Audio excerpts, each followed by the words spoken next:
What's up, gang? I hope you guys had a wonderful Christmas. It is December 26th, the day after, and it's the start of my break. So, first things first, let's catch up on Honkai Star Rail. I do know that we do have a break after this because of the situation between China and Japan. I won't get much into it. All I know is that Honkai Star Rail has a few weeks. It's going to be well into January until 4.0 drops. I don't know. We'll see. We'll see how that plays out. But we did do part 1 last Tuesday. Got pretty far. I don't know how much more content there is. I'm hoping that we can wrap this up pretty quick, and then we'll see. Like, will there be time tonight to like jump into something else? I don't know. We'll see. Anyways, let's hit go. You can click here to review all of your memories in Penacony. No. Don't make me do something I don't want to do. Fuck! So, fine. Since we're here, this is the breakdown of the story in Penacony. And Sparkle's bomb incident. Wow. There is a new timeline. So here's the Trailblaze. Here's the finality. Evidently, to kind of recap, the Dahlia has played a major role during Penacony, but we didn't know about it because those memories were stolen from us. So this is kind of an interesting opportunity to see the story from the viewpoint of Firefly and Robin. If this was really truly planned from the get-go, that's pretty impressive. And it's like a whole, year until this part of the story is revealed. But I do think that some of this is a bit, I feel like some of it is a bit of a retcon. Like, I don't know. I don't have full faith in the Honkai Star Rail writing team that they had all of this planned for a future update, but we shall see. Anyways, let's continue. Yes. Let me stay here a little longer in this body. So we're back in Dreamflux Reef. Through Firefly's POV, and we see a Sparkle doll. Okay. What's going on here? Check the dolls in the area. Passphrase, respond at once. Why does life slumber? Firefly immediately annoyed. Because people are afraid to wake up from the dream. Perfect. Identity confirmed. Welcome, Agent Mech Tycoon. Please proceed to the next rendezvous point. Our people will be waiting for you there. Is this really necessary? Gotta stay in character. Follow the instructions, Mech Tycoon. Mech Tycoon. Interesting nickname. Hello. Please submit identity verification for Agent Ultra Firepower Instant Star Traveler. Who? Mech Tycoon wasn't cool enough, so Miss Sparkle went ahead and changed it. Hi, Sparkle. This also, I do recall, I was talking to Ariella about this. Back in the actual main Penacony arc, Sparkle was a bit random. We didn't really even truly know what her role was. We do find out later that she partnered with Silver Wolf to, I don't know, accomplish their goal as the Stellaron Hunters. And that her and Silver Wolf are like video game buddies, which is kind of adorable. I like that. It's kind of it's nice to think of. Anyways, now we actually get to see more of what Sparkle has been up to, so I guess that's actually pretty cool. Masked fool. You shouldn't be here. Well, someone's been kept in the dark this whole time, completely oblivious to their real body standing right in front of them. Damn. Buddy. Firefly's like, you are not my buddy. Don't tell me you still haven't noticed. That memo keeper has already stabbed you in the back once. No way. Silver Wolf never mentioned me. But she's the one who invited me to team up. The family's omnipotence in this sweet dream, that was my intel. Now you all are going back on your word? No, no, no. Your intel? With Kafka's spirit whisper, my cognition shouldn't be susceptible to distortion. Could things be different now that I'm in a dream? Before heading to Penacony, Silverwolf did tell me to keep an eye out for anyone asking, why does life slumber? But as evidence, that's not enough. Oh, really? Then what if you were to die 3 times in the sweet dream? Sparkle mentioned that to her from earlier? Cause like it's kind of funny the fact that Firefly has already met Sparkle, but we had that whole bomb sequence where Firefly didn't really know who Sparkle was. So this feels kind of retconny too. Then, why is this the first time we're comparing notes? What else could I do? As a fool, how could I ever catch up to a memo keeper in a dream? Every single time, just when I was about to reach you, poof, she'd vanish with you. Who exactly is Constance? She works for the Dream Master, but she definitely has her own agendas. She secretly made a deal with me. She pointed to a nightmare in which all the Dream Master's schemes would be carried out. I've been looking everywhere for you just to give you this spoiler. A nightmare? What exactly is in it? Tell you straight up? No way. I went through hell and back for this. Here's the short version. After you've lived through the best of times, soar toward the sky with all your might. You'll hear insects chirping at the oak's crown. That's way too cryptic. I can't trust you. Dude, look how gigantic this doll is. Look, here's Sparkle. Like, imagine her carrying these around and placing them all over the place. Please, we're working together. I'm not some lackey. Just because someone else fooled you doesn't mean you get to pin it on me. Ooh. Damn. Oof. Damn, Sparkle. That was... You're back sooner than I thought. Any Oh, results? shit! We are way too close. There's no way they wouldn't have noticed that Firefly just standing right there. Yes. And now, it's up to us to forge ahead. Sorry, I'll catch you later. But thanks. At least you brought good news. Which part was good news? The best of times. The best of times. And now, the Dream Master's plan begins to turn like clockwork. And so too does destiny. What does the Dream Master gain from recreating the swarm disaster? Oh, reminds me of the good old days during the War of Gods. Oh, silly me. I almost forgot. I need to retrieve a certain lost item. Jade Cornerstone. Otherwise, there's a lady who won't be too pleased. Sorry, but I need to get going. Sorry, but you're not going anywhere. This is the land chosen by Gopher Wood to meet disaster. But he doesn't want the swarm to truly surge forth and devour the world. The swarm disaster will be trapped here. And so will you, in your weakened state. Unless a kind memo keeper lends a helping hand, right? But I can't find a reason. So far, there hasn't been a single case of one of the 10 Stonehearts being killed. It's driving me crazy with curiosity. Look at her. She's already doing the yandere pose.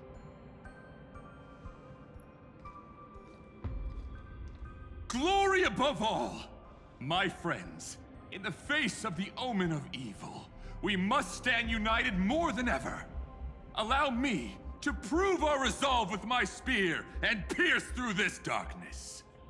It is kind of random that Argenti's here. And I guess this does line up because Argenti was the one that pulled Aventurine out of whatever this place is. Huh? Whose backup is this? Everyone's like, yeah, he is kind of a wild card. Pardon my late introduction. I am Argenti, of the Nice of Beauty, traversing this cosmos to eradicate all that is unsightly in this world, in the name of beauty. The one and only has brought me to this place. Perhaps it is destiny's guidance that led me here. In this dreamscape tainted by the propagation, I shall uphold the name of beauty and clear the path for all of you. Ah, passing knight. You found just the right person. I am an IPC envoy trapped here. Lend me your aid. For Adrilla the Beauty is the most peerless beauty of them all. Nice. Someone's a quick learner. Nothing else to say. This is far too much of a coincidence. What else is there to say? Would this Sir Knight even listen to us try to reason with him? That's the fascinating thing about destiny. Some people are just born lucky. Let them be. We should get moving now. I like how they just let him go. Where are we going? Is Argenti, is he a regular Path Strider of the Beauty? I think he's actually like, I mean, the Path of Beauty is like almost non-existent now, right? Because Adrilla is like dead. Last I, if I recall correctly, but I also think Argenti might actually be an emanator. He seems like an emanator, like in terms of how the sheer willpower he has to just be wherever he needs to be. Like it seems almost like he could rival the powers of Acheron. To find your dance partner, darling. By an unexpected turn of events, the Dream Master's plan is about to come to fruition. And to deal with him, we'll need an emanator to step in. Not long after, in the moment of scorched sand at the end of the sermon, since the future of the Stellaron, Penacony, and even the entire cosmos is at stake, let's draw a conclusion there, in all fairness. Does that mean he wants to fight us during the Charmony Festival? I'm afraid so. Anyway, we can't leave the Stellaron unchecked. This is about trailblazing a bright future for Penacony, and fulfilling the long-cherished wishes of Mikhail and our other predecessors. After you've lived through the best of times, soar toward the sky with all your might. You'll hear insects chirping at the oak's crown. It's all over now. So that's how it is. Well then, it's time for me to depart. this is where she flies off. They've harnessed the will of an entire planet to create an eon. This confrontation is far more complicated than a simple power struggle. To secure Penacony's future, fighting on the stage alone is not enough. What do you mean? Are you not coming with us?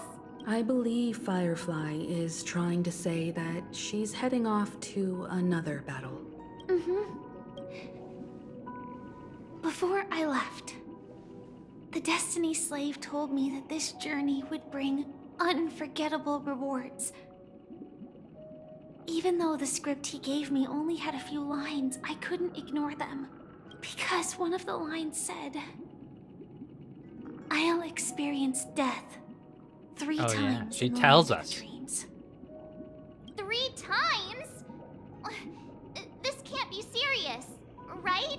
The first time was a painful death when I was stabbed by the Blade of Dormancy, which led to all subsequent events. The script will always come true, but in a way that will only be revealed when that page is turned. But the death granted to me by the planet of festivities was merciful enough. For my first death, I chose how it would come and what it would change. For the next 2, I want to try my best to achieve the same outcome. I'm trying to recall. Did she actually say this? Are these line for line what she said at the time? Have you made up your mind? I think it is. Firefly? But I'm not sure.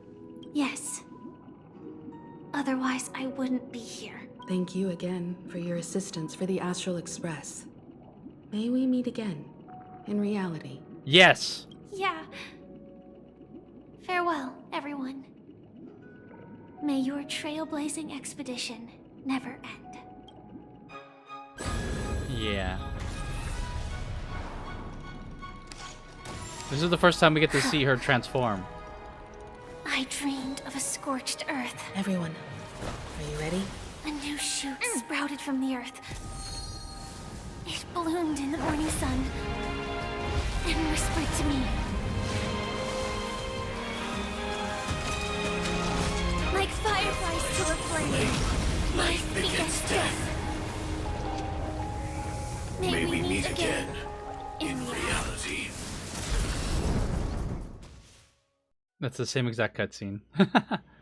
After you've lived through the best of times, soar towards the sky with all your might. You'll hear insects chirping at the oak's crown. Oak Dream, the place of birth, the place of death. Where the Dream Master executes all his schemes. Or perhaps it's the place where he'll find redemption. Damn. I like how they actually modeled this for this update, but they didn't bother doing that for the main Penagoni story. Dream Master. No. Just one of his divine laws. Don't think I'll let my guard down. I know your true nature.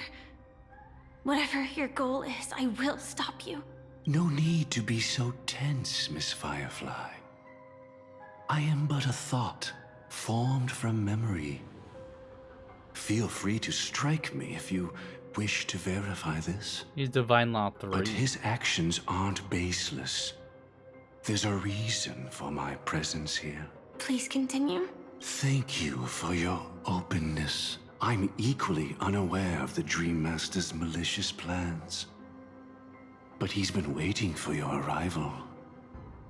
That Glamoth Knight he killed with his own hands, through me.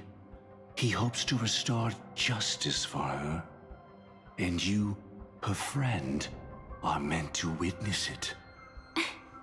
Justice? Nope, don't trust him. Indeed. Don't trust him. I'm quite familiar with this place, and can guide you. This has its own significance for you, too. Witnessing his confession is tantamount to unveiling his crimes. I don't need your guidance to get this done.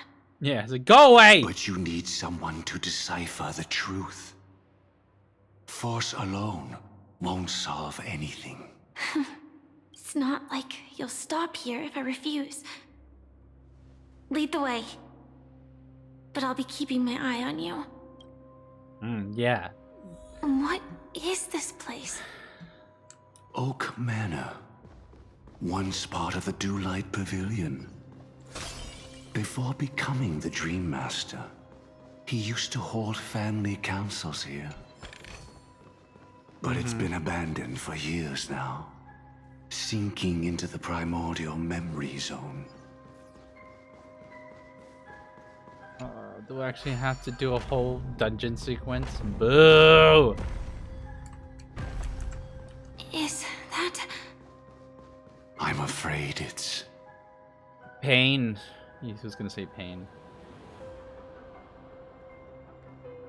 Did Oak Manor always have decor like this? After taking over the sweet dream, he never turned away any sincere dream seekers. Even if they were shady characters. Walking along the harmony, he firmly believed that even villains could be transformed by Shippei's benevolence to show mercy, act with justice, and walk with humility. It seems his wishes didn't come true. Indeed. Those villains never learned their lesson.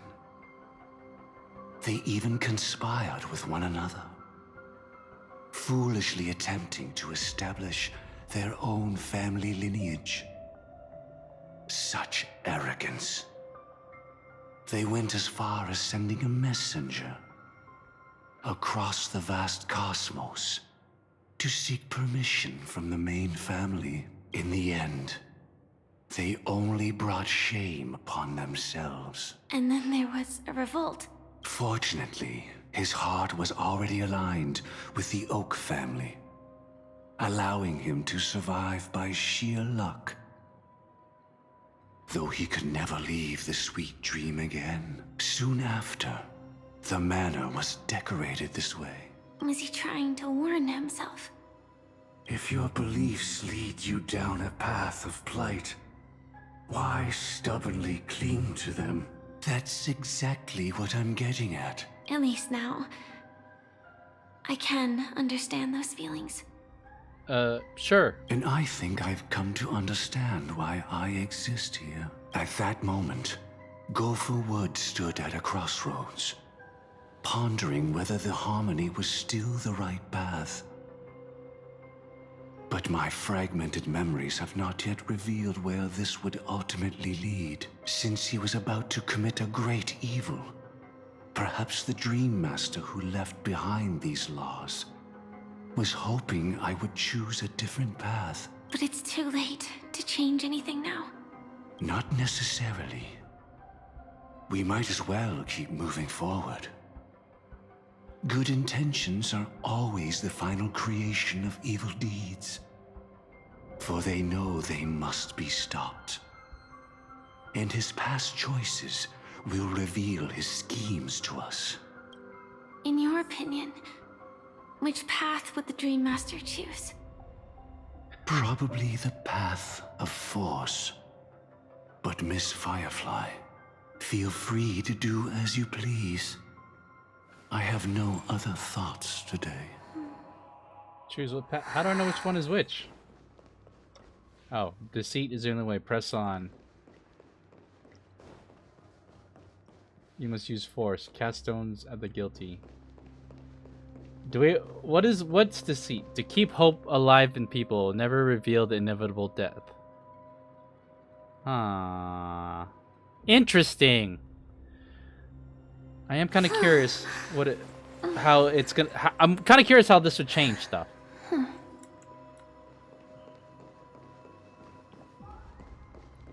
Force, because that's what she would wanted to do, right? Where's my mouse? I can't. Wait a minute. Where's my mouse? Alt. I can't swing. Oh.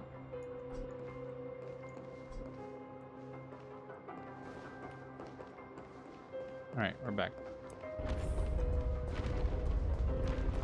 You can see the path. The road not taken can never be retraced. Even in dreams, this truth remains.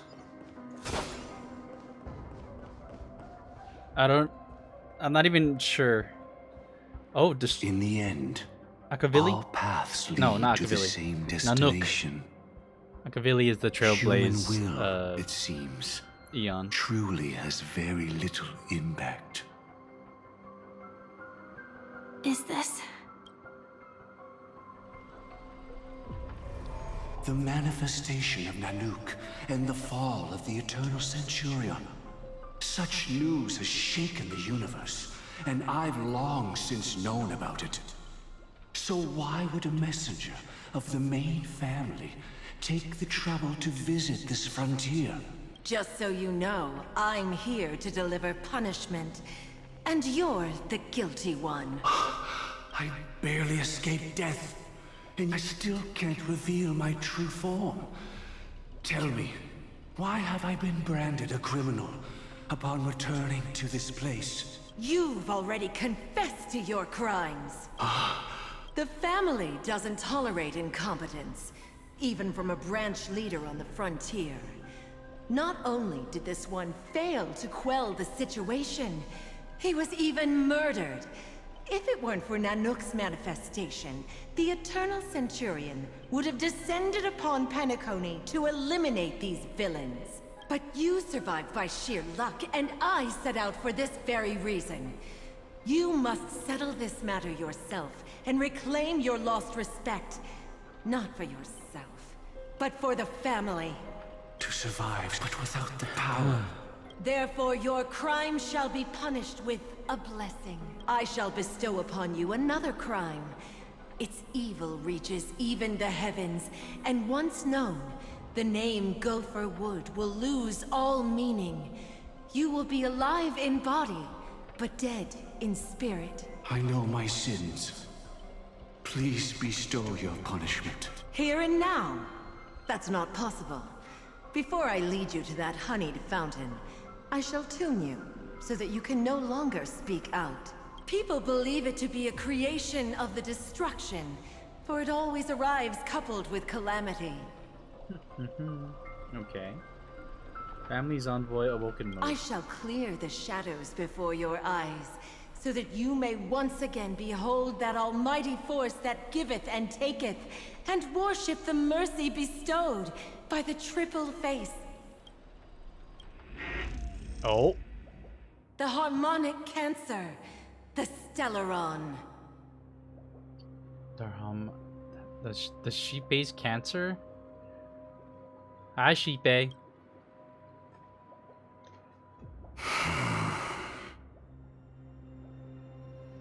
I don't even fully grasp what the two paths were supposed to really, like, what kind of story is supposed to be. Like, what would deceit even do? Did the Dream Master already know back then that the Stellaron was actually a creation of the Path of Harmony?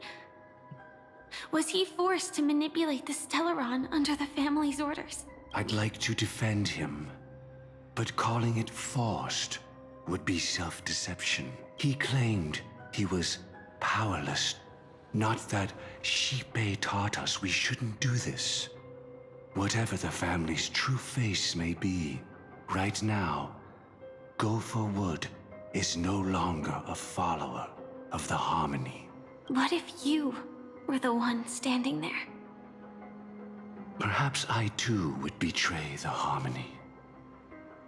But in any case, that would only mean I found the family unworthy of obedience.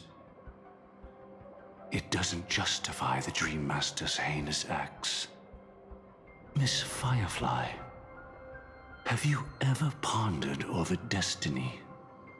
I often wonder if we could face our past decisions again, would we really make different choices?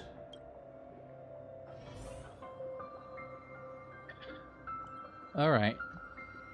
We just press on, right? Oh, I knew it. I heard a chest. There you go. I like how all the enemies are facing outward. Almost like, they're optional. You can swing at them if you want.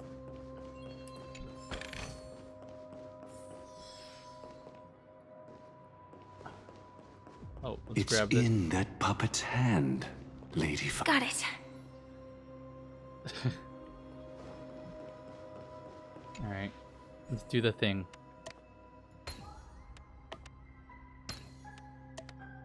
This one is like a little too easy. It's like, why bother? Why even bother with the puzzle? Rest in peace now, old friend. Mikhail, was it you who killed him? Is that what you think of the Dream Master? Someone so unforgivably evil. He was once the Dream Master's closest friend. But they ultimately parted ways due to their differences over the sweet dream. Mikhail once gave the Dream Master a wristwatch. And even though it's broken now, he still treasures it to this day. I came for confession, old friend. I wonder, what did death feel like to you? I died once, yet returned to the mortal realm. If you were as fortunate as I was, would we still walk different paths? In my eyes, you can still hold on to hope, precisely because you've never faced inevitable death. Would you blame me? Would you, Mikhail? I tried to unveil Xipe's third face, but I was wrong. It wasn't the propagation. Yet destiny was so merciful, making me realize. I'm a little confused as to what's going on, so I'm just letting it play until something concrete sticks. The propagation was able to continuously evoke people's prayers for the Order through the fear brought by the Swarm. When the Swarm disaster ravaged the universe, that was also when the Order reached its unprecedented peak. But after that, the Great One deliberately ignited a war among gods, leading to their own downfall. They would rather fall than let the Order ascend upon a staircase of falsehoods. They were wrong too. The Great One wished to restore justice to the mortal world. But what people prayed for wasn't justice. It was freedom from fear. Will you forgive me? Will you, Mikhail? I shall commit an act of transgression, mending the errors of the gods. I will restore the missing hand to the celestial clock and show mankind death. I know my sins. They are ever before me. But I shall never repent. Using the propagation to lay the foundation for an eternal paradise. So what he meant was recreate the Swarm disaster using fear to force people to pray for the Order's return? Interesting tactic. Perhaps that's why your friend was killed. The Dream Master wanted to find out how the Glamoth Iron Cavalry obtained the propagation's power. That's not a power that can be easily controlled. We need to pick up the pace. Yes, let's pick up the pace. This part isn't that interesting because I can't fully grasp or understand it, nor do I really care, since we know. Because we know this, or at least we know the result. He turned to the Order. Now we know how he did it, but that part isn't. I don't really care too much about. All right, I'm here. Descend again.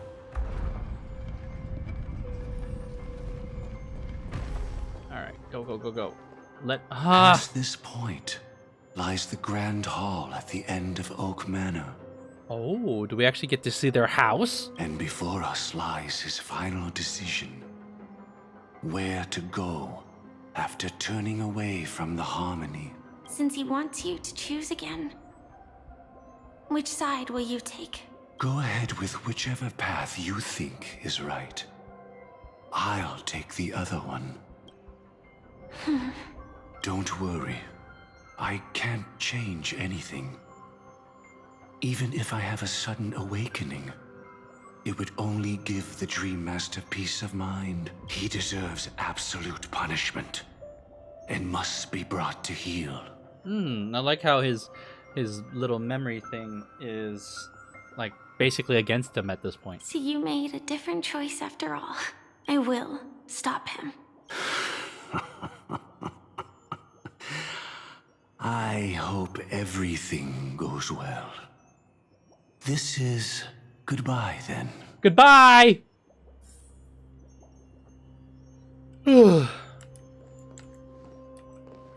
Reconnect with the dreamscape.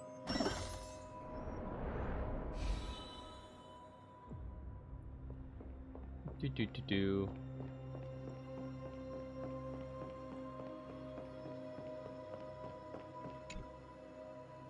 Rotate module 1. Let the propagation rain down heavenly fire once more, heralding the mournful cry of death. Oh, okay. Let's see. Let the harmonies lie lies be exposed in an instant, revealed by the piercing blade of truth. So this one's Harmony. Even if you look back 1,000 times, the path you've taken can't be retraced, leaving only sighs of futility.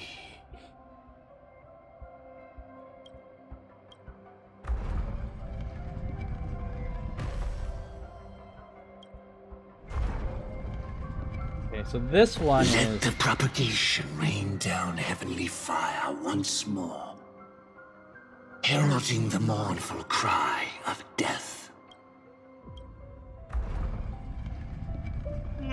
Let the harmony's lies be Alright. Let's go with the Harmony. I don't like the propagation. It seems like we had 3 choices, not 2. Well then, our paths diverge here. You go towards life, and I towards death. What a desolate sight. Wait, should I have gone towards death? Because I'm supposed to die 3 times, right? Whatever. I am not entirely sure what this all means. So I'm just trying to proceed. To the Oak Manor! Nothing seems out of place. Did I pick the wrong one? It looks the same.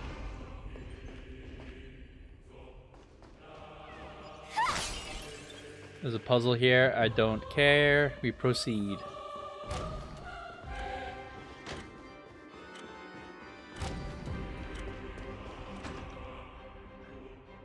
Like, how different are the paths really?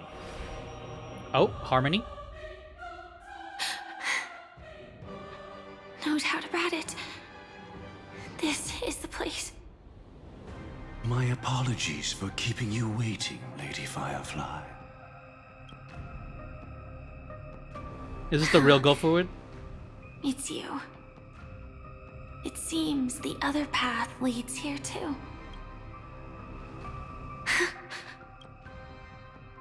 What is this? Oh, look, it's a metapod.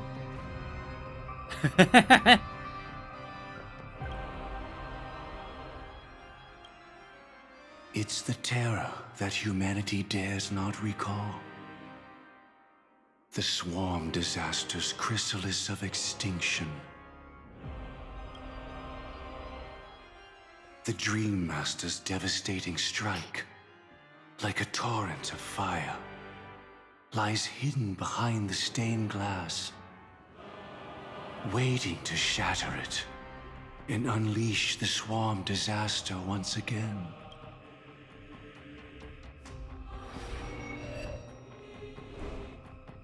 How did the Dream Master become this powerful? We need to stop him. Or maybe stop me. Okay. I can stop you. Easy peasy. Hold on, I gotta blow my nose real quick.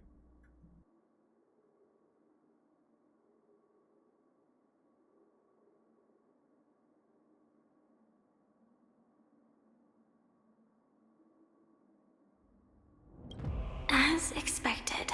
I shall end this matter on his behalf. This thought, together with the power beyond the window, completes a single, true, divine law. Divine law. Everything you saw along the way, none of that was meant for you. It was meant for me. So that I could bring you justice. I don't see any justice in any of this. Lady Firefly, I assume you've pondered over destiny too. I don't think it can be used as an excuse for anything. Even if the ending is predetermined. We can still decide how we get there. Yeah, exactly. Shut up, Divine Lop 3. That's just self-deception. Damn. You've never been able to change the course of events. When we stand at the crossroads of choice, no matter how many times we start over, we'll always make the same decisions. By that moment in time, we've already been shaped by our past, believing that choice to be the only correct path. All the past you've left behind has already determined your future. Your friend tried to escape destiny, only to meet the same end. And now, here you are. No different. Why did the music go?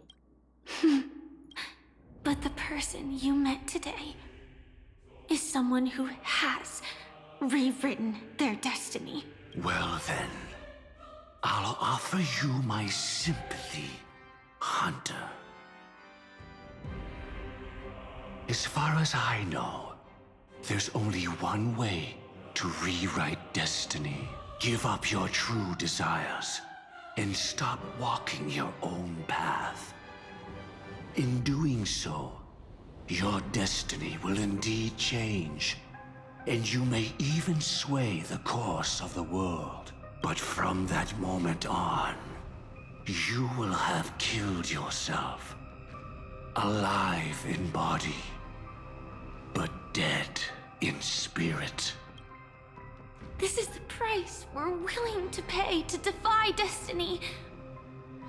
Not everyone chooses to surrender with their hands up. Everyone has the power to see the world as it is, and to bear that weight. This is the true meaning of sacrifice. Subtitles: Resistance. I admire your resolve. Since you don't mind sacrifice, that's enough talk. Stand down, Hunter. You can't stop that strike. I won't let you get away with this. Oh, really? Oh, really? How did the Harmony succeed in spreading its cancer across the universe then? Wait, hold on. Are Stellarons born from the Harmony?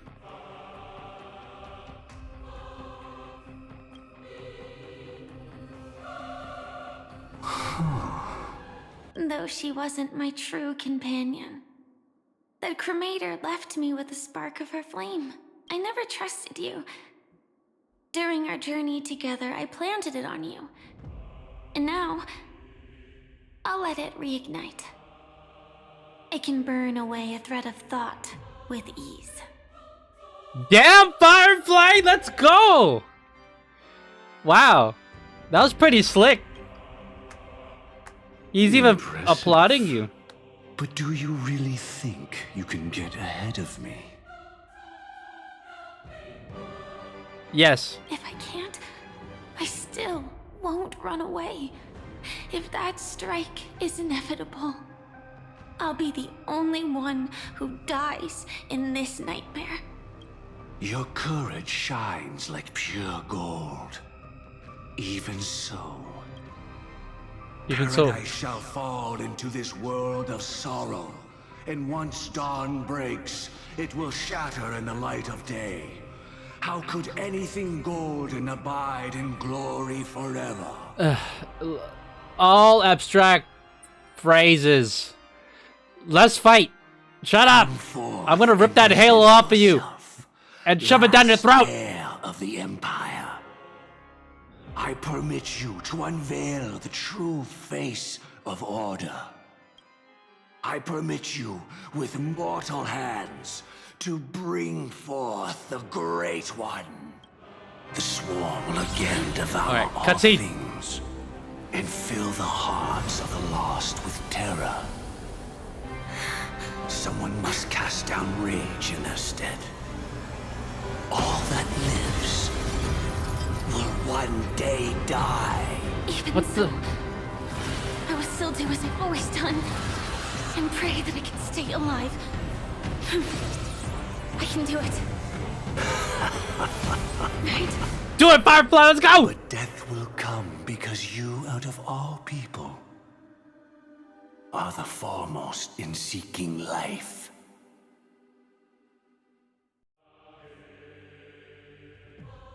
Not long ago, 3 system hours until Charmony Festival, Penacony Grand Theater. Your last confession took me by surprise, Mr. Gopherwood. No. The final divine law. I suspect there was never any chrysalis of extinction from the swarm disaster to begin with. Was there?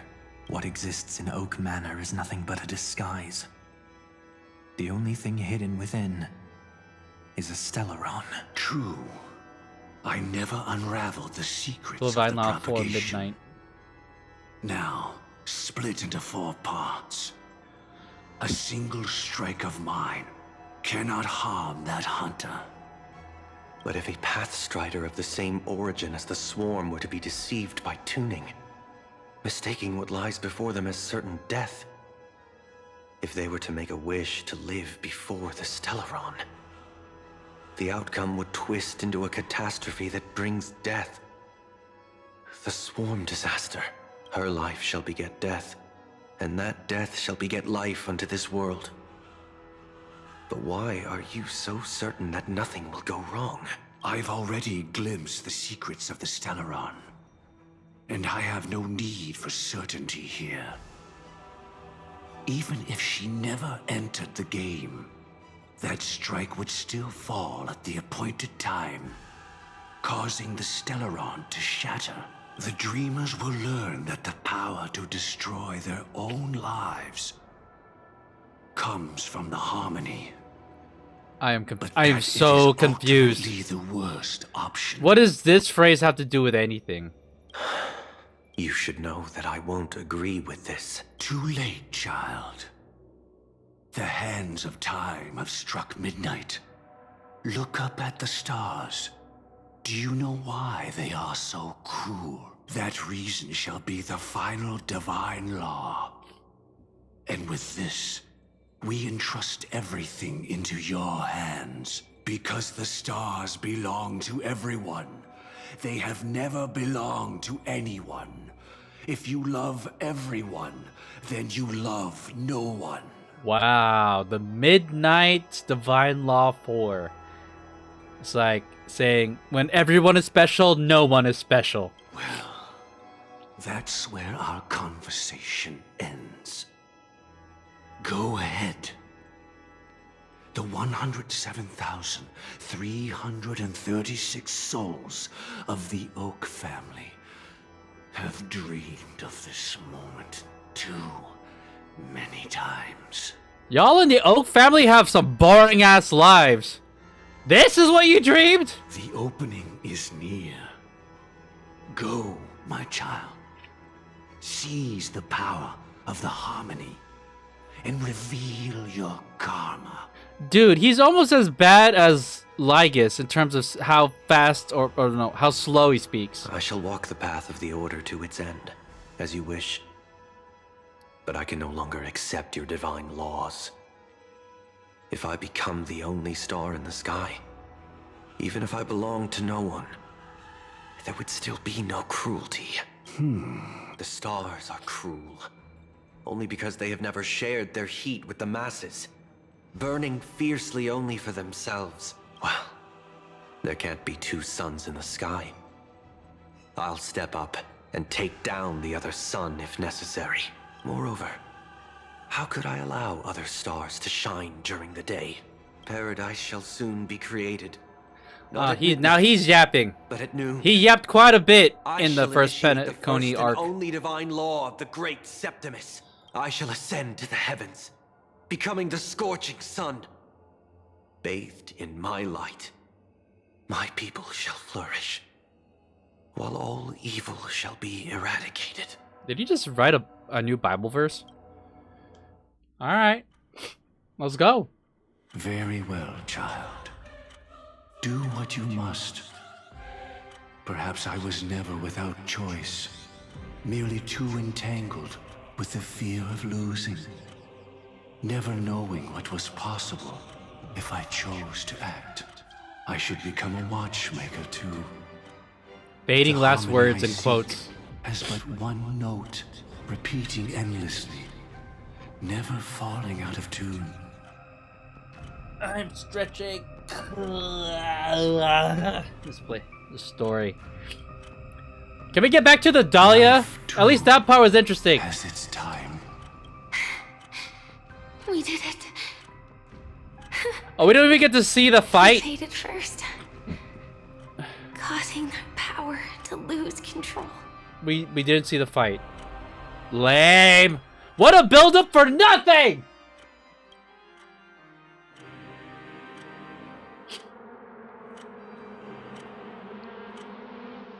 Oh, that's not good. Is that...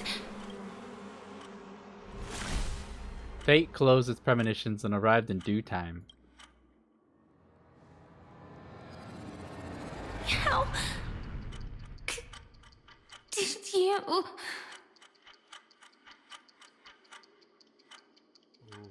And they chose the ticking of a clock as the ambient music. That's kind of a it's kind of a sick choice.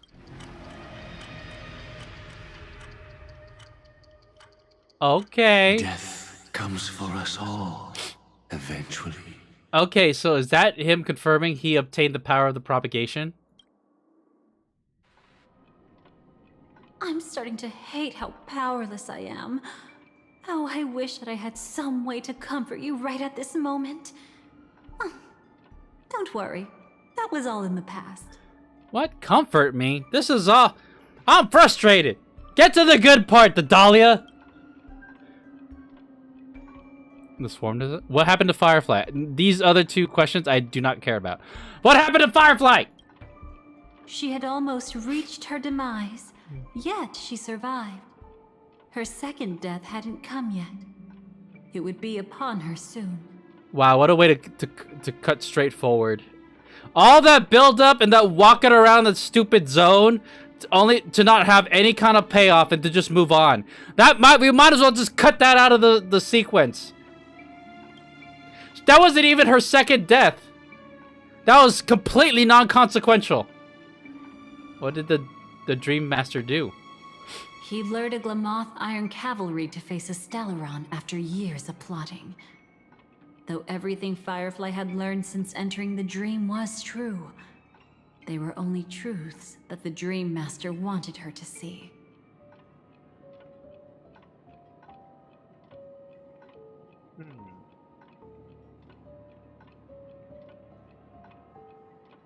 And that is often regarded as the highest form of deception. The Stellaron answered Firefly's desire to keep living. In response, it recreated within the sweet dream the swarm disaster and the Eon Enna. The Stellaron made an Eon? What? Sure. The swarm disaster, question mark. It was confined within the dream. Even a Stellaron could not truly revive the swarm disaster. The Dream Revived an Master's Eon. actions could only evoke fear in those already dreaming. Yet this swarm was frighteningly real when you consider the next steps of his plan. Enna's dream had enveloped the entire star system, which meant the swarm disaster would gradually become indistinguishable from reality. The propagation would awaken the most primal fears in all dreamers. Through their cries, the path of order would be sustained, until the entire cosmos drowned in a singular dream. You engaged in a decisive battle with Sunday at the Penacony Grand Theater afterward. He had, without question, become an emanator at that time after usurping the Harmonious Choir. So, okay.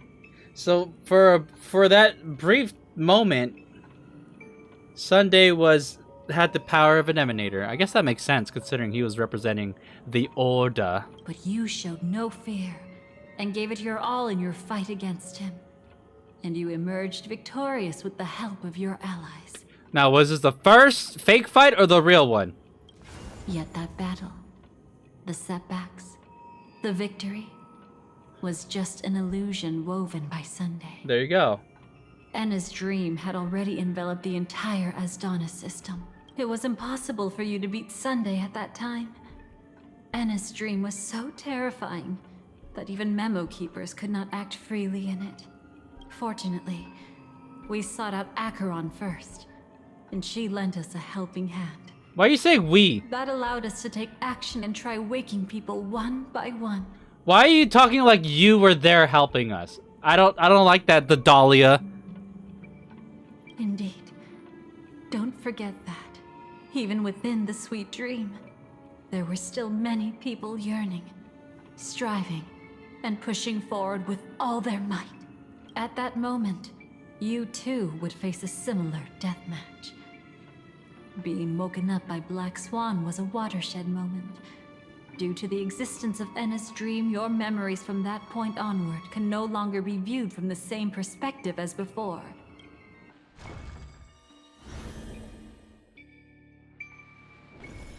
It's not that they're not real enough. Things always look different when viewed from different angles. Did you just erase a part of the story? Ever thought about whether we've truly seen our authentic selves in a mirror? And from that moment forth, I would also no longer be able to help you. Your memories belong to you alone at the end of the day. Destiny only allows me to intervene this far. However, you must remember this. How your memories manifest is ultimately up to you. People can't dream of things they've never seen before. They're afraid to wake up because the sweet dream is woven from their own past. A past they still can't let go of. Discouraged from facing the future. It's just like your actions at this very moment. Only by embracing the past can you find the strength to walk towards the future. Firefly, me, the Stellaron Hunters, this entire world. We're all waiting for you to reach that moment. Trailblazer, breaking through Enna's dream. I can hardly tell if this is nervousness or excitement. You or are boredom. different, unique, and worth waiting for. Go and write a prelude to memories once more.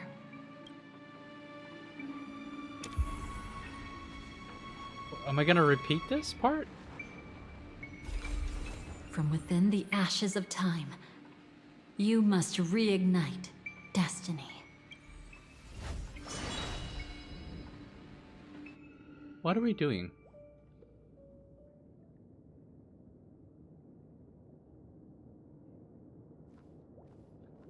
This way, darling. Hi, Black Swan. Darling. Using pet names now? 110. Wait, should I do single pulls, chat? I have 4 pulls. And it's not a lot. Alright, so what's going on here? Not another one. Oh, we're back at this scene. Okay. But like, how different is it gonna be word for word? Let's see how it plays out. Thank you so much, Black Swan. Finally, I can breathe a sigh of relief. The deja vu is strong with this scene. I understand you must be confused, and we'll do our best to shed light on the situation. However, before that, it's essential to know that this place is the rift between dream and reality. A place reserved only for those who have awakened from Enna's dream. Alright. I know for a fact that these are word for word for the scene. Are we? Do you remember Sunday's ambitious plan? He intended to harness the power of the Stellaron, the collective will of over 100,000 Oak family members, and the desires of everyone in Penacony to usurp the harmony and restore the order. Unfortunately, it didn't stop there. From the early days of our journey into Asdana, we were already affected by the Stellaron. That strange dreamscape where we met. Maybe it was a sign that your thoughts were beginning to drift away.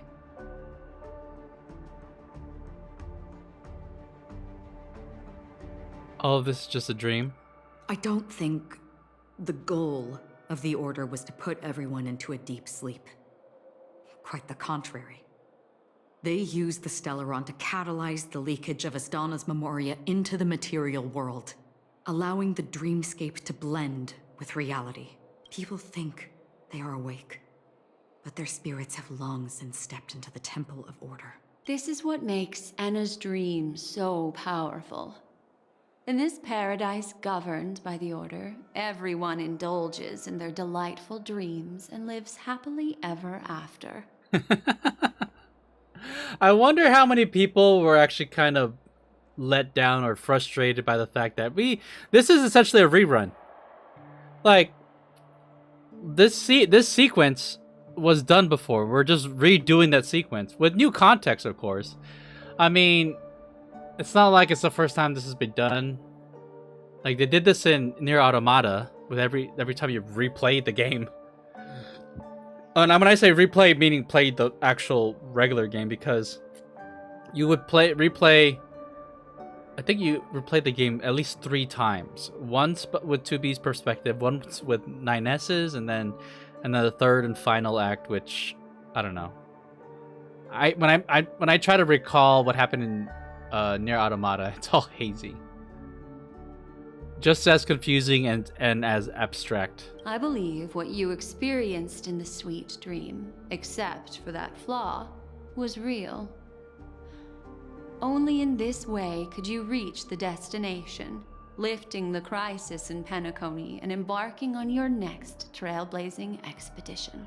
If it wasn't for Acheron's plan, we might have been trapped in this dream forever. Well, I'm not as fortunate as she is. Even if I'm a memo keeper, I was still influenced by the power of the Order and fell into hallucinations. Oh, Black Swan. Oh, Black Swan. It's okay. It happens to the best of us. You got bamboozled as well. Turns out you're not as strong as a memo keeper as you thought you were. However, thanks to your memories, now we still have a chance to turn the tide. Aha. Memories. So something special about my memories then. Because the Dahlia called that out too. She couldn't sway me with her weird powers. We still have a chance, though. To make it happen. Please, Black Swan. Guide us to those with a strong will. The truth of the dreamscape runs deeper. We must notify anyone willing to wake up, so we can end the long night together. Okay. All right. Please come with me. Are we fast forwarding? No.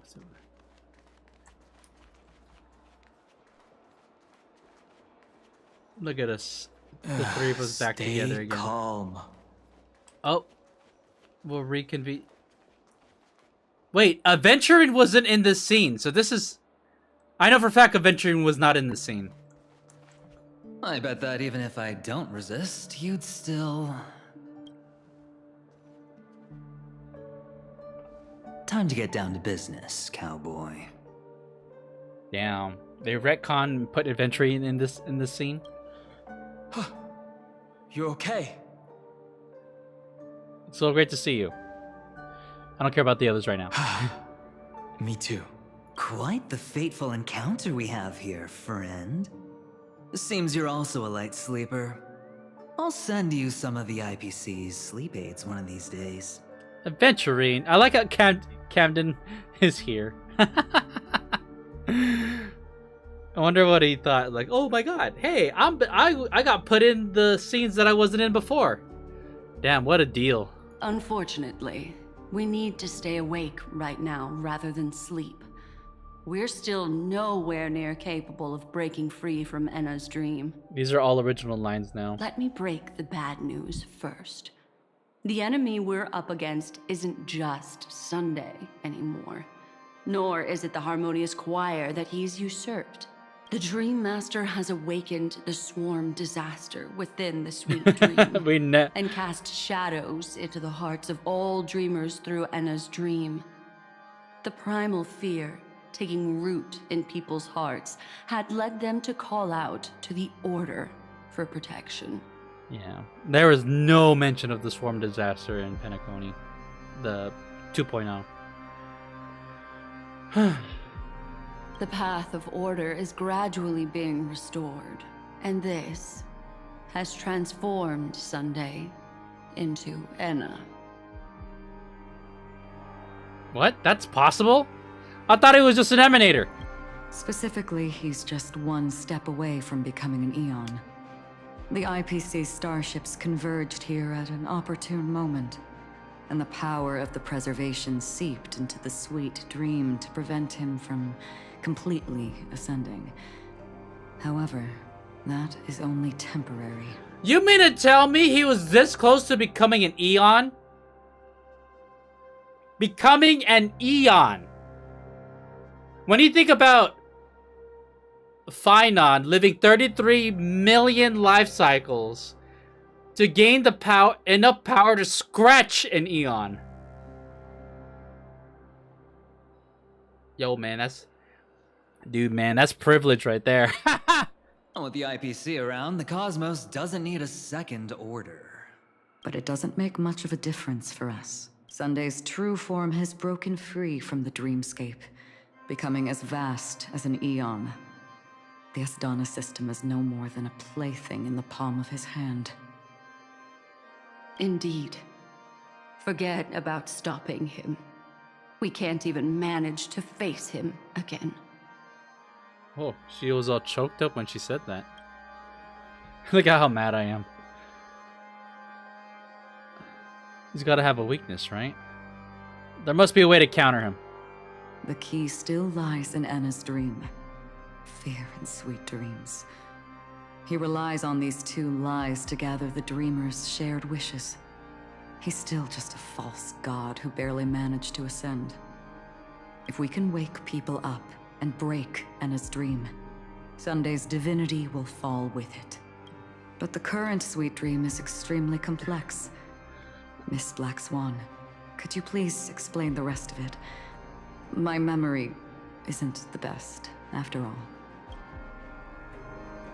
Time is of the essence, so I'll cut to the chase. There are 3 layers to the dreamscape trapping us. This is new. They never showed us this graphic. In fact, Penacony did a better job telling the story, but we just moved on and fought him. First, there's Enna's dream controlled by Sunday. It wove a beautiful illusion for every dreamer, making them flounder in it. Second, there's the primordial dreamscape, which includes Dreamflux Reef. The swarm disaster is manifesting again in the Oak Dream within this layer, and is continuously empowering the Order through an endless stream of fear. Third, there's the 12 hours established by the family. This layer was the first to merge with reality and is itself an enormous trap. Forget about winning. We need to cross all 3 layers of the dreamscape before we can even face Sunday again. Have we woken up from the first layer yet? Unfortunately, we're still in the first layer, which is Enna's dream. Although we've regained our sense of self, we're still dreaming. We've only managed to connect our individual dreamscapes, but have not escaped. To destroy it, we must make everyone in Penacony want to wake up from their dreams. How do we do that? Humans yearning for sweet illusions borders on obsession, leading them to subconsciously resist the harsh reality. Therefore, I carefully selected a moment where he was completely unguarded, guiding him to uncover the truth himself to make him regain his consciousness.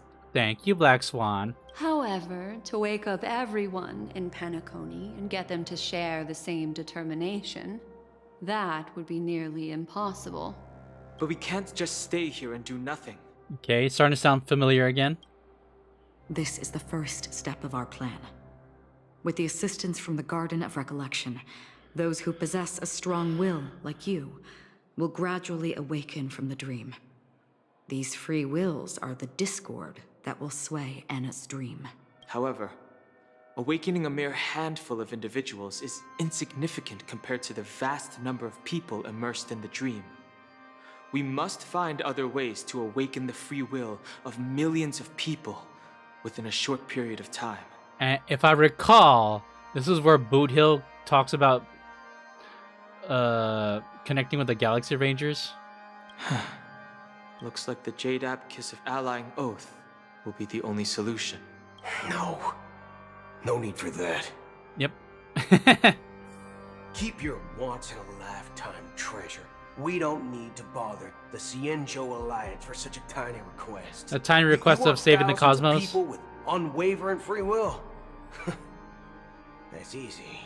Just leave it to us Galaxy Rangers. Leave it to us Galaxy Rangers. Do you know what it is? It's the relic I returned to you. Exactly. Its owner must have told you that it's meaningless to anyone other than a Galaxy Ranger, and that it can only fulfill its purpose when returned to its rightful owner. Because it's a burial artifact, worthy only of a hero who has served the Galaxy Rangers with honor. When its light illuminates the universe, it means the fall of a hero. And in the direction it falls, countless meteors will streak across the sky. Those meteors are Galaxy Rangers, coming from all corners of the cosmos, driven by a shared purpose, without questioning the cause or counting the cost. Because we abide by a bottom line. The shooting stars of the hunt only descend on the longest night, and with them comes the dawn. We've stayed silent for far too long. Now, it's time to remind all the cowards, oppressors, and villains of the universe of our presence. I'll be the one to ignite the first spark. Random thought. I was always saying like why they always give their characters long hair. I think Boot Hill would have looked cool if he had short hair. Like he didn't need to have this long hair in the back. If they just cut it right here, I think it would have looked sick. This should be enough to delay his ascension to godhood. As for the foundation of Enna's dream, We're really going through this entire scene, aren't we? Power to shake it in an instant. I don't mind it because it's Penacony, but still, this was a very it's like it's a rerun. I think that shouldn't be too hard. Oh, this is where Acheron volunteers to slice it. So, you're the key in the end, I assume? Even if it is just a counterfeit god, we'll need an emanator to step in. Perhaps it's not about being an emanator. This is a different collective wish. I will do everything in my power to strike down that evil god for you all. What about the other two Dreamscape layers? This is original. We never talked about the layers like this. There's nothing we can do about them. They're even more dangerous. Unlike our current gathering, the dissipation of Anna's dream will take time, which will draw Sunday's attention. Exactly. Once we enter the next layer of the Dreamscape, we'll be facing an eon's strength head on. But by then, we'll have played all our cards. Can't we wait for the others to wake up? Won't anyone on the outside notice? It's too late. Unless another eon intervenes. But that would be tantamount to igniting a cosmic war among gods. The Order is one of Xipe's aspects. Yet the Harmony stands idle at this moment as Enna is being reborn, without any further intervention.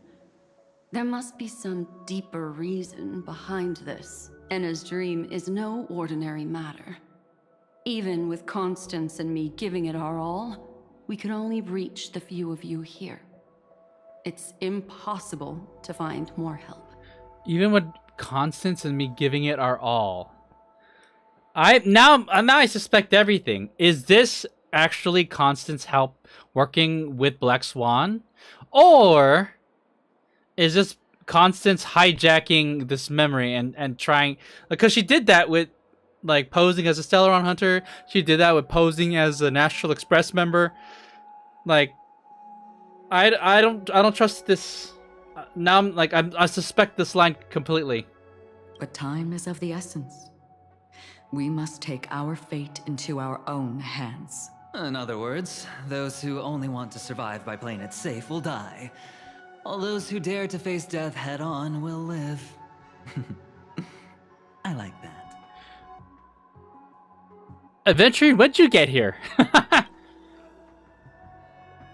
Just these few people? Oh well, that'll do. Oh, now Silverwolf is a part of this? Minors are not allowed. Oh, you're here too. And here's Dahlia. It's not just Penacony. The entire Asdana system is done for. A Stellaron hunter?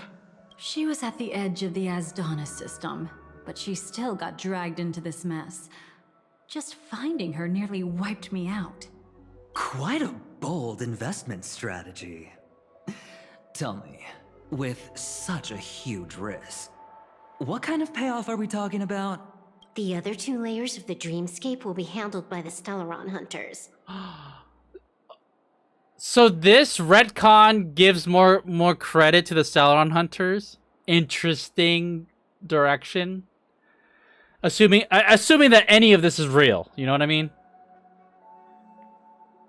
Because the Stellaron hunters did come to Penacony. If you guys recall, there was the cinematic where Acheron fights the Stellaron hunters, which was really cool and badass. But it also begs the question: is like, what's Blade and Kafka doing here? Because they never actually do show up in the story. So like we sort of have to just take it as this battle between the Stellaron hunters versus Acheron is just pure fan fiction. or just for the sake of trailer. One of our associates is searching in the 12 hours for the other person chosen by the Harmony. The child of the Order. Oh? Miss Robin? She broke free from Enna's dream through her own strength, and left behind a song for those in slumber. I believe Robin is supposed to be in this group. This group has completely changed. It's true that some people are born strong, and others are born weak. If the Trailblaze is the target of heroes, then the Harmony will guarantee that the strong help the weak. Only the people of Penacony themselves can be the saviors of their homeland. Their path of happiness should be forged by themselves. While I may not be a nameless, I'm willing to instill courage in all those who need it.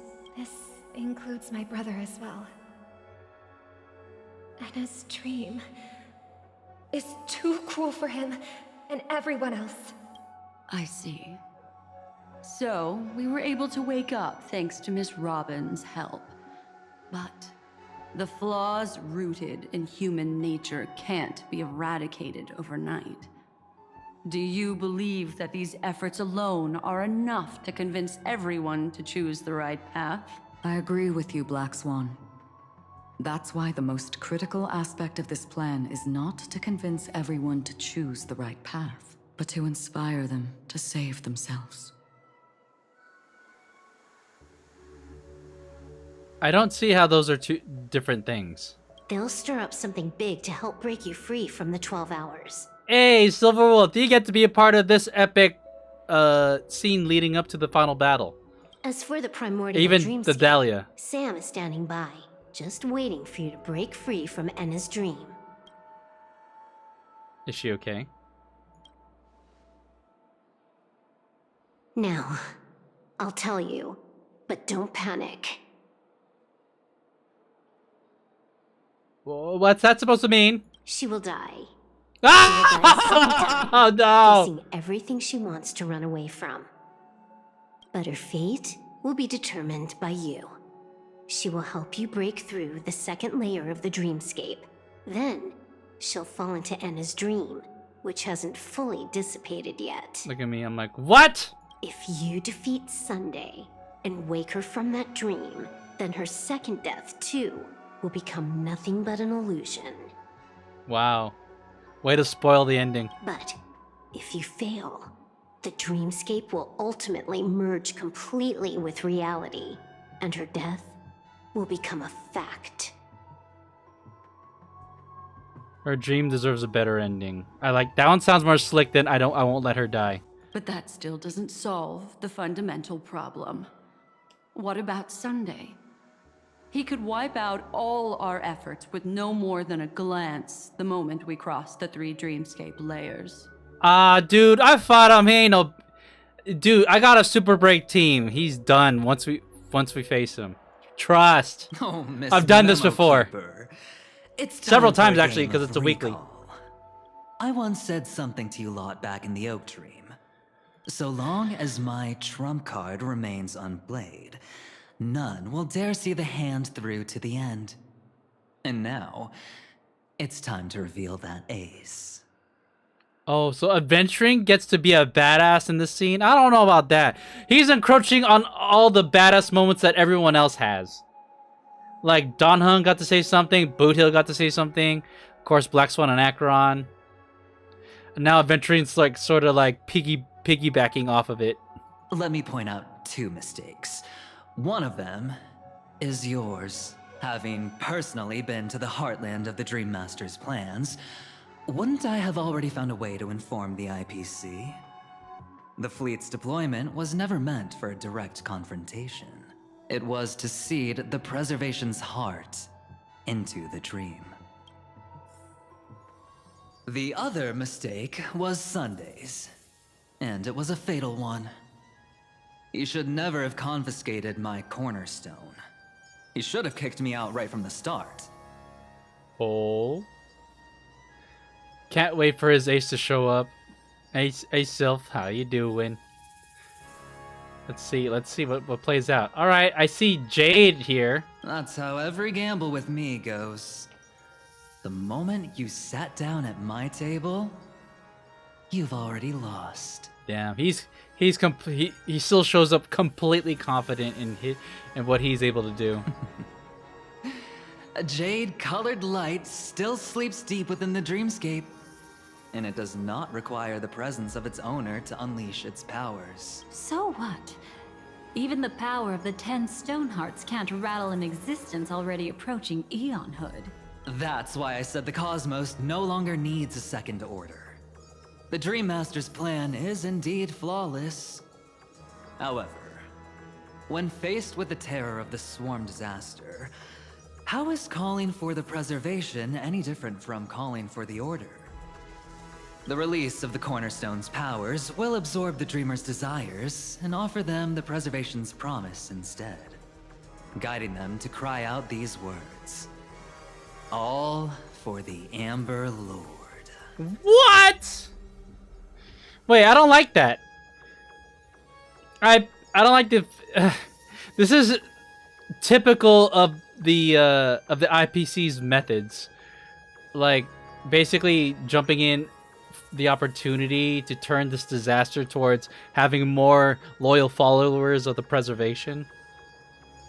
The Jade can use her cornerstone without her holding it. Is that what's going on? Is this the IPC's real goal? To completely take back Penacony on a conceptual path level? Yeah, even Don Hung is kind of sus about this. What, you think I'm also trampling over others' beliefs? Sorry, but that's exactly what the IPC believes in. Don't question your own ruthlessness. All that matters is profit. I don't know, the direction of the story, or sorry, this retcon, I feel like it's almost, I don't know if I like where it's going. I feel like this is kind of sucking out the the momentum that the first Penacony arc had. Like, it was like this is the crucial pivotal climax where we regather our efforts, we manage to not be fooled by the dream, and then Acheron cuts slices the sky or whatever, and then we triumph over Sunday. That was such an epic story, but I feel like this retcon sort of like being added as a footnote. Oh, by the way, this happened. I don't know. I feel like it's taking away from the value that the original Penacony story had, and it's I don't know, it's payoff. Now Aventurine is in this scene when he wasn't before, and he's like the fact that he's speaking about preservation, being like the savior. I don't know. I'm gonna let the scene cook. But if this is really how things are gonna be, then I'm not sure if I like it. The new swarm disaster will end the same way as it ended before. The hammer strike will echo throughout Asdana, seizing the Order's powers on the level of paths to launch our counterattack, leaving Sunday powerless to interfere with your actions. Alright. I think I'll explain later, I guess. We'll see. Did you play through this, Sylph? Just a heads up, don't spoil anything, okay? But a new Amber Era will not arrive because of that. Today's hammer strike is not the wrath of an eon, but humanity's battle cry of defiance.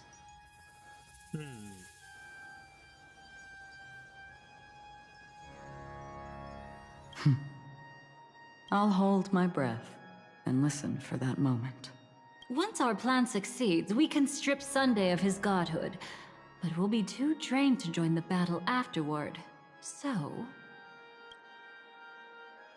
Oh, it's all up to me. Okay. I see I'm picking up what you're putting down, the Dahlia. I'll wake everyone up. I'll give Penacony tomorrow. I'll keep trailblazing forward. The third one sounds the best. I will give Penacony tomorrow. Take your time to prepare. Before you head out, alright, may I have a moment alone with you? There's one more thing I need to explain to you. One more thing! There's been so much that has been explained and re-explained and changed at the same time. But this part, I recall this line from the original story. Alright, so we go over... Oh, wait.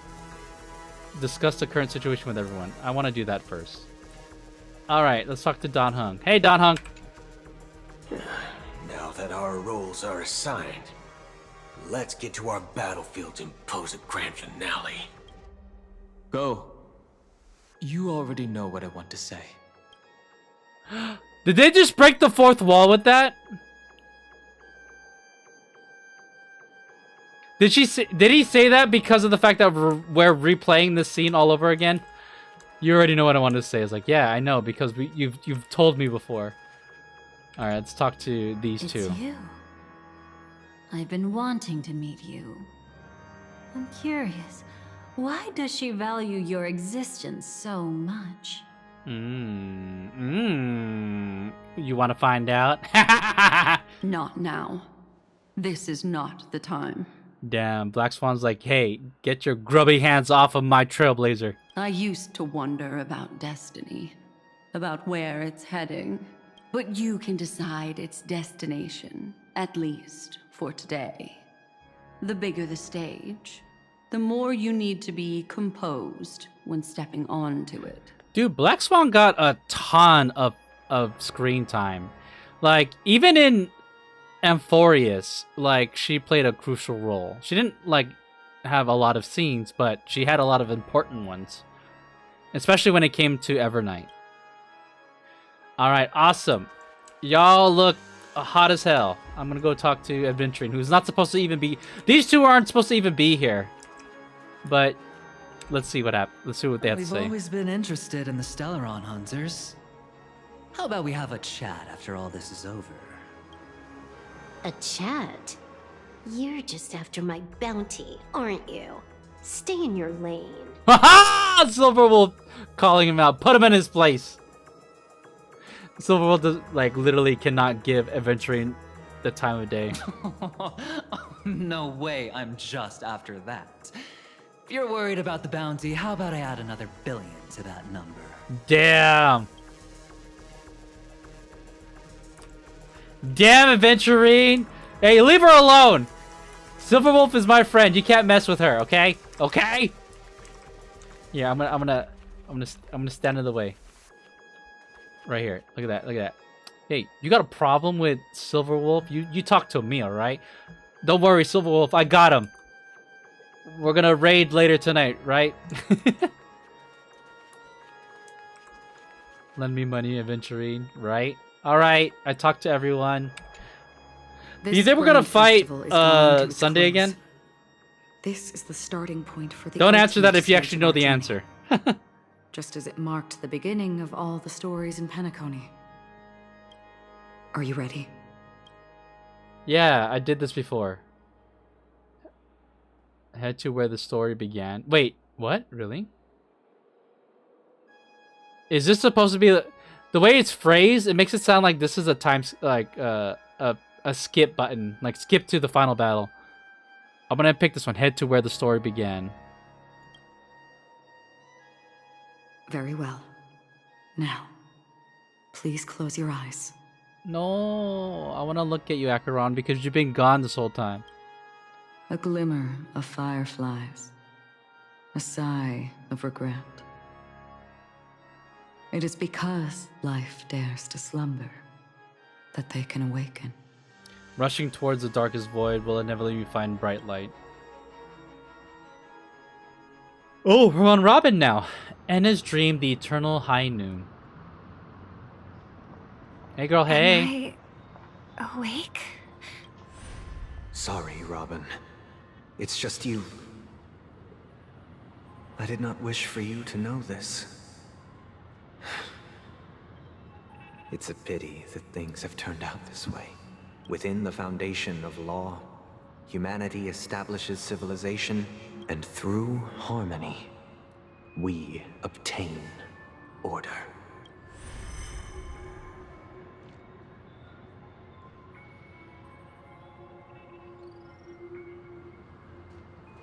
My brother. Did you still bring the Order's sweet dream into our paradise? Ow! You're still trying to play the family card at this hour? Your brother doesn't exist anymore. As of now, you'd better call them Enna. Them. You just took away his pronouns. Impressive. You really woke up on your own. Let me reiterate. If you've had your fill, it'd be wise to leave before it's too late. The music of the Harmony doesn't tolerate discord. Robin's fierce, dude. You don't mess with Robin. Ow! Then I'll reiterate as well. I've done my part, and now I'm simply waiting for the fireworks to begin. Why don't you just cut to the chase? Time's short, so I'll condense the report. Oh, that even rhymed. I'm so talented. Oh my gosh. A nosy cremator left something on you. She wanted to use it to burn down the illusions you received from the sweet dream, allowing you to wake up from Enna's dream. But it looks like you don't need it anymore. She's mad, right? It's crazy. This does give a lot more screen time to Sparkle, who, like, didn't really play that big a role. She played a role, but she didn't play that big a role, or had that much screen time during Penacony's main story. Then, how were you able to reach this place? Well, a fool has thousands of faces. It's gonna take a lot to create a sweet dream that can satisfy me. Damn, Sparkle. Both you and I can still stay awake for just a little bit longer. Just a little bit? Honestly, I don't even need to find you. But I am just so kind. I've already killed you once to give you a chance to regain your home field advantage. You're the last festival host awake in Penacony. So, do you want to play a round of roulette? The wager will be the entire planet of festivities. What does, I don't even, the one thing I don't fully understand is, what is, Sparkle is such a wild card, and she's like a double agent, she's like helping all these different people, including the Stellaron Hunters. Like, I ultimately think she's not a bad guy, she's not an enemy. But I also am really unclear, like, what does she want out of all of this? Is she just an agent of chaos? Stay where you are. What are you trying to do by showing up in front of me? I want you to watch me blow up all of Penacony. Only then can everyone else launch a counterattack and wake up together. Think about it. Your brother is already a god beyond the heavens. You're not even gonna see him unless you rip open the sky. Ever heard of the trolley problem? Make your choice. Do you want everyone to go down together? Or to have Penacony make a small sacrifice? Why should I trust the words of a masked fool? Don't think that I'm just trolling you. Trolling? My bombs are hidden all over Penacony. They took a really long time to set up, you know. Maybe I should blow up a few to demonstrate how they look. Let me see. Which ones should I choose? Stop. What's gonna happen to the Dreamers once the bombs go off? They will all die. Then you know I'd never agree to it. Robin sounds a little different. When it's time to make a sacrifice, reality won't be giving you any choices. Or do you want to replay the old joke about the Harmony treating everyone the same? Life is never a joke, fool. There is no such thing as a lesser evil in this world. Evil, just like morality, cannot be measured, nor can it be compared. Robin is... This is probably the most mad I've seen Robin. Isn't that still She's the angry, I Harmony's guess. same old song and dance? But that suits me just fine. Didn't I already say this is a round of roulette and not an ammunition showcase? Alright, want to gamble? Want to Getting gamble? ready to sing? Be like a bird. If you can make Sheepei hear you, then they definitely won't allow me to blow everyone to pieces, right? What will you choose now? You can either watch as I blow the entire place up, or you can try to save their lives. Maybe this will be your last ever performance. Last ever performance. You feeling nervous? I know the feeling. You should feel nervous when going up on such a big stage for the first time. Siobhan did Robin's makeup? What? Wait, this is actually really cute. Hold on. Let me hide myself.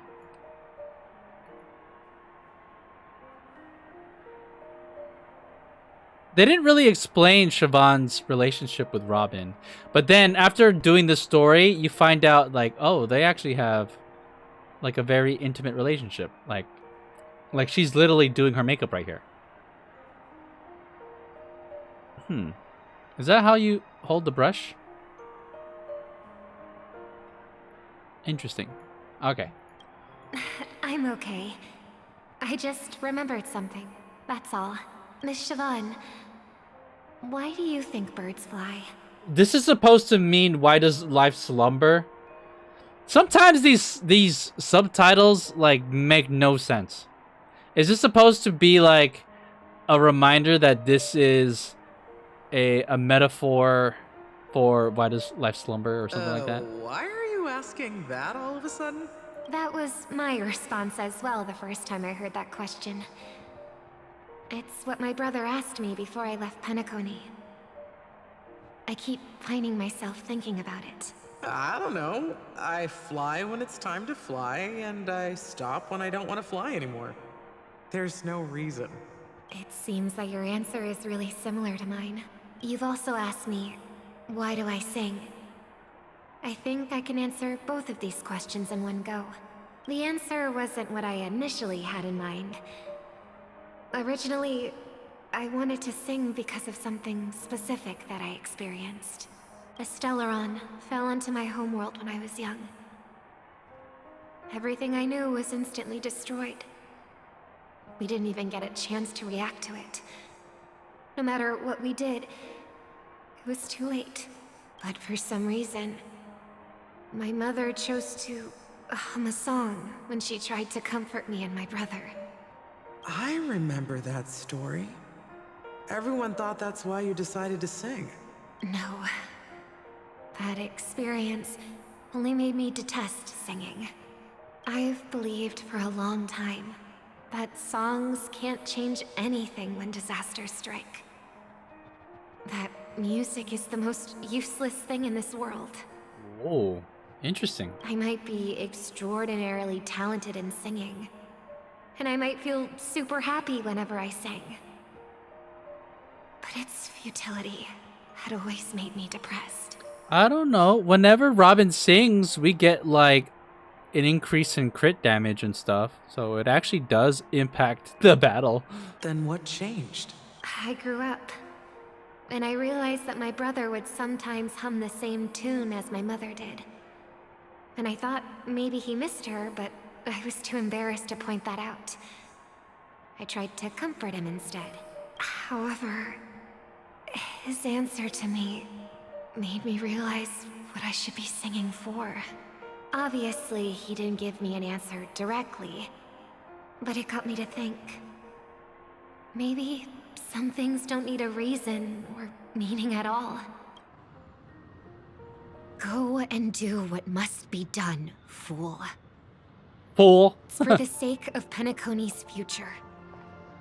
But I won't let anyone get hurt. Oh, did you just have a flashback? Now I'm even more excited. I like how Sparkle's breaking the fourth wall. Let me check one last time.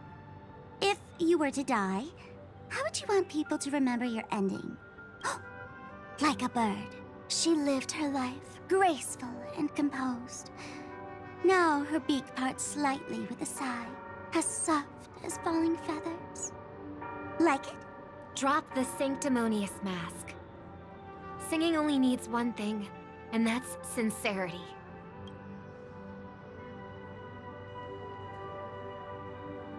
My brother.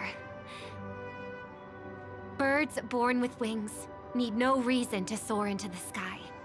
And those forced to fall back to Earth don't need anyone's condescending sympathy. The sky and Earth are each other's proof and aspiration. When a soaring bird looks down below, it discovers that even after falling, life still holds hope to continue. And when a fallen bird looks up to the sky, it discovers that the possibility of soaring once again still exists in this world. Perhaps they'll never truly understand each other. But what people need is an understanding. It's showing a little more compassion for the way others choose to live. And, when necessary, extending a helping hand.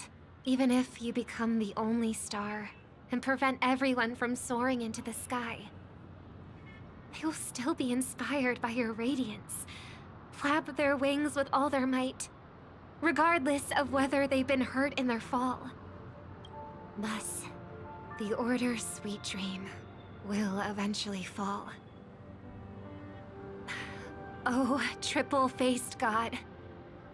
If I manage to step onto the path of harmony, then please extend your hand and shelter those who believe in you. And if I am a bird destined to fall, doomed to never sing again, then while the sound of me hitting the ground may be my last note for the harmony, it will never be this world's swan song. In the name of the sweet dream, Dream the Chasers. Charmony Festival now begins!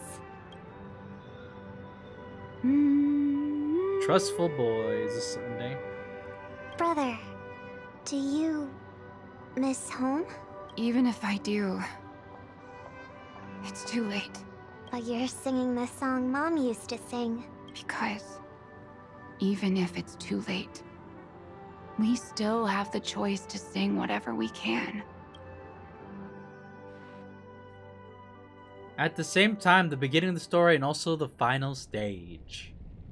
Welcome to the horizon of existence.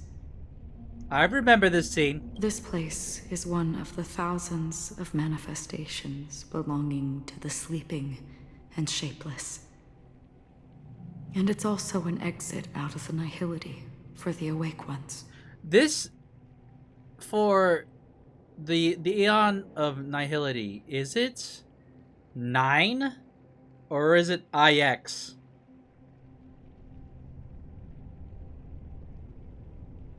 Let's bid our final farewells here. Remember your name. I'll be waiting for you at the end. Hey, we're doing the same thing all over again. Let's see how close it is.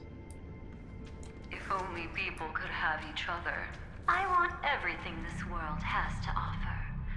Or perhaps, I want to find the one existence that can truly please me. Okay, Dahlia, way to insert yourself into the narrative. I hope that I'll see her again after I die. Then she'll know that I too am only human. And all humans will find happiness in the end. I hope everyone can always reunite with their family, enjoy home-cooked stew, and keep on laughing. This all sounds different. One day, those who live will all come to understand how they need to think to create their own happiness. Did we actually run into Dr. Ratio at all during the first story? May people embrace each other and offer their most sincere compliments to whoever they meet. Beauty's wish. Our hopes and dreams are in your Trust, hands the now. wish entrusted to you. Please guide them to witness every sunrise that is yet to come.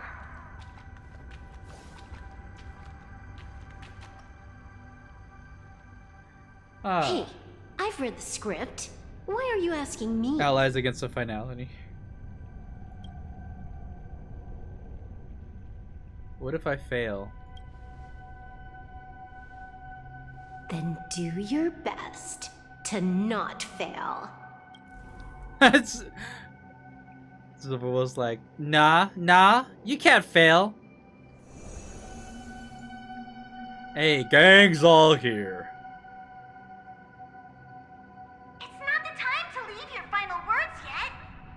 Yeah, well, guys, this is a rerun. Are you gonna stream the live stream on Monday? Yes, that's my plan.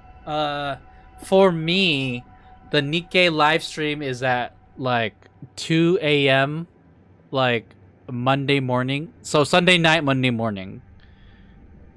So it's gonna be a late stream, but I am looking forward. Oh wait, what the hell? I froze. Hold on, let me fix myself.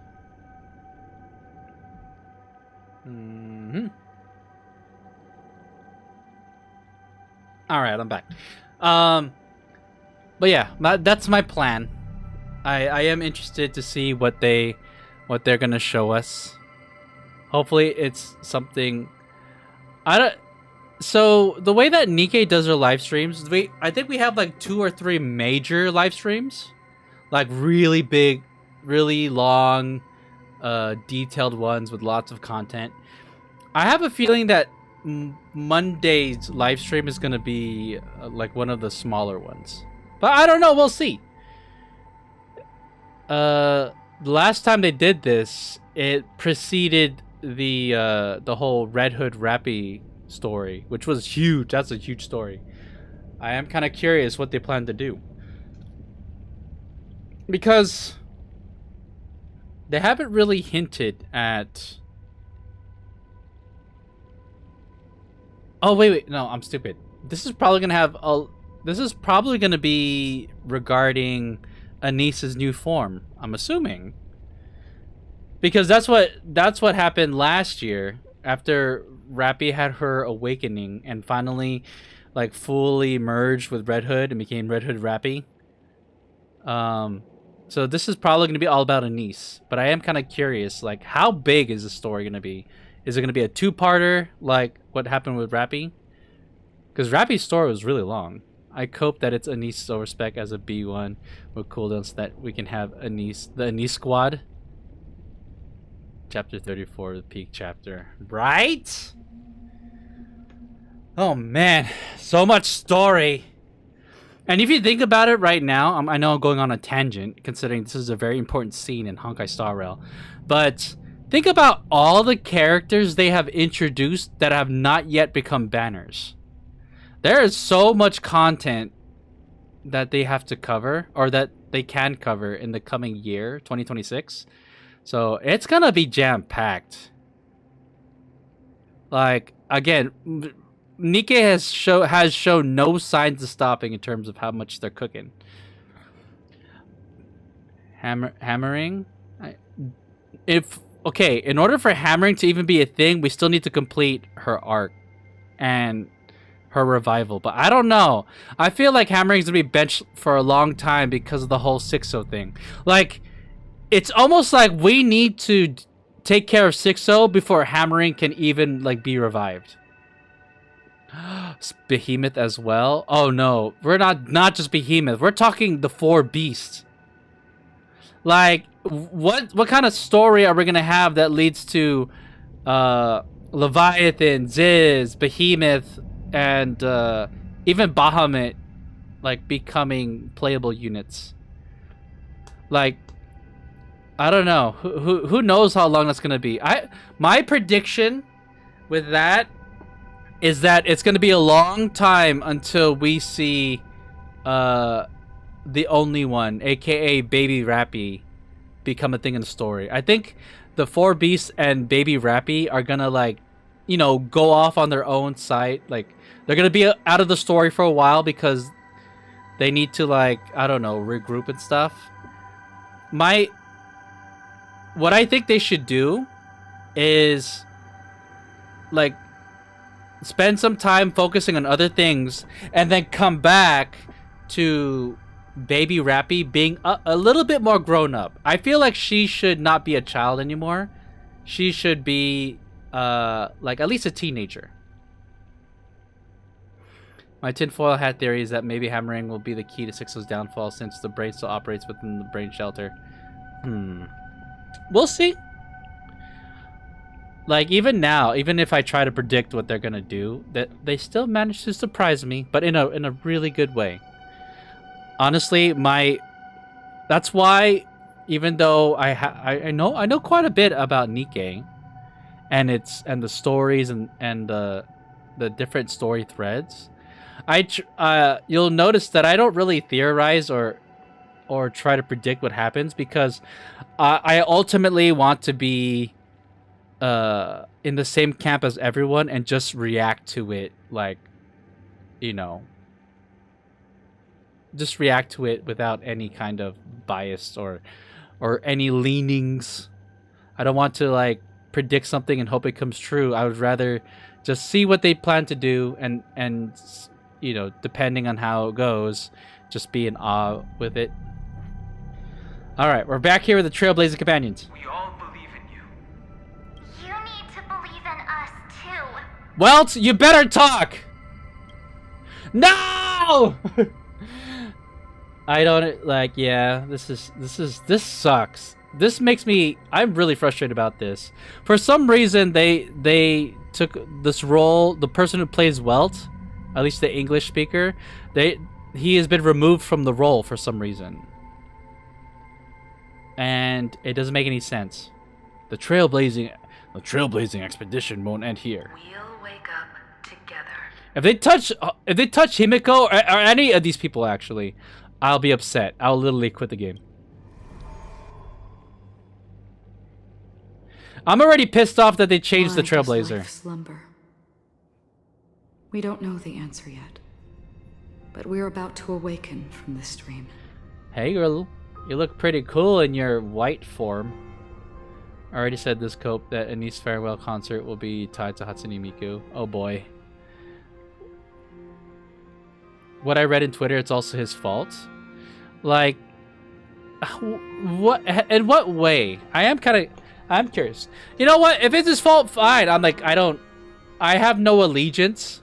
I just think he portrayed Welt really well, and it sucks that he's not able to continue it. If it's his fault, so be it. But I don't know. I feel I'm not clamoring to defend Hoyo for their decisions. Do you know the reason why? Like the TLDR? Or perhaps such is the answer itself. Those things were... It's the people who first broke free from the sweet dream. The sleeping and shapeless caught a glimpse of their desires. It was because they held on to these desires that they could dream. It was because these desires were never fulfilled that they could wake up. So after a wish comes true, people would feel nihilistic? I think that's not entirely true. I wish people could find happiness, but I've been tainted by too much nihilism. Sometimes I can't help but think. Tainted by nihilism? You are literally the emanator of the nihility. Sexy vampire, though. That the nihility is a proud and terrifying dream. It's brought forth not by gain or loss, but by the severing of roads, or even the loss of desire itself. Fulfilling a wish can certainly make people feel the joy of being alive. But if no new wishes ever surfaced again in people's hearts...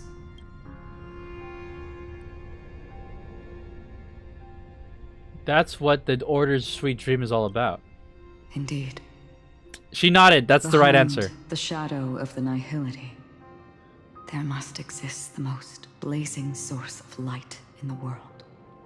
Just as every life that edges closer to death fervently approaches the end of the nihility, we must pursue that primordial light.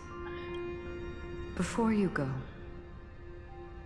would you tell me your wish? I wish for these cutscenes to not be so long, to get to the point quicker, and for Cyrene to re-enter the story, and for her not to be trapped in that stupid weird time loop. First find what I love, then fight tooth and nail to keep it from being taken away. Even if I lose everything in the end, I will continue to trailblaze without hesitation. I'm glad. The answer itself doesn't matter. What matters is that you've made a decision. I think this literally describes every single dialogue option. It doesn't matter. I wish I have unlimited money so I don't need to work anymore. Also unlimited gacha funds. I think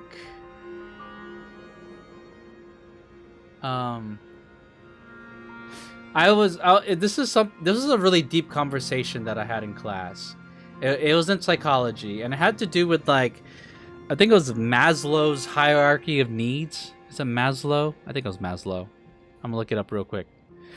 But they did an experiment or a survey or something like that, and they've determined that what happens if you remove a person's, like, struggles, meaning they don't have to worry about money, they don't have to worry about food, they don't have to worry about like survival or anything.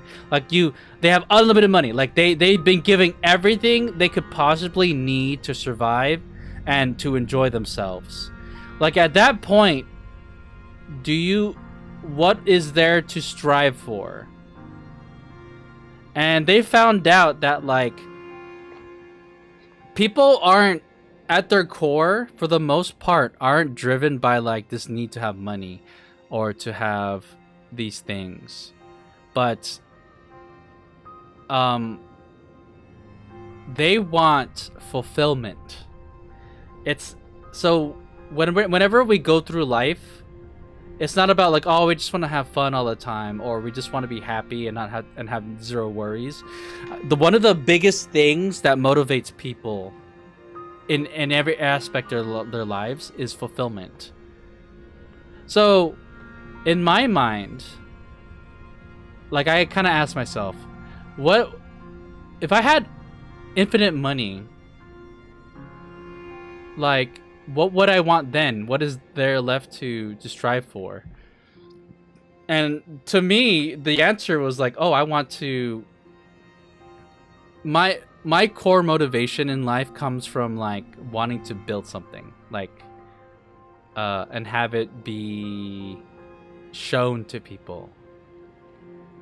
Like, if I won the lottery tomorrow, the first thing I'd want to do is just like completely convert to being a content creator, because that's what I find the most fulfilling and the most motivating for me to do, right?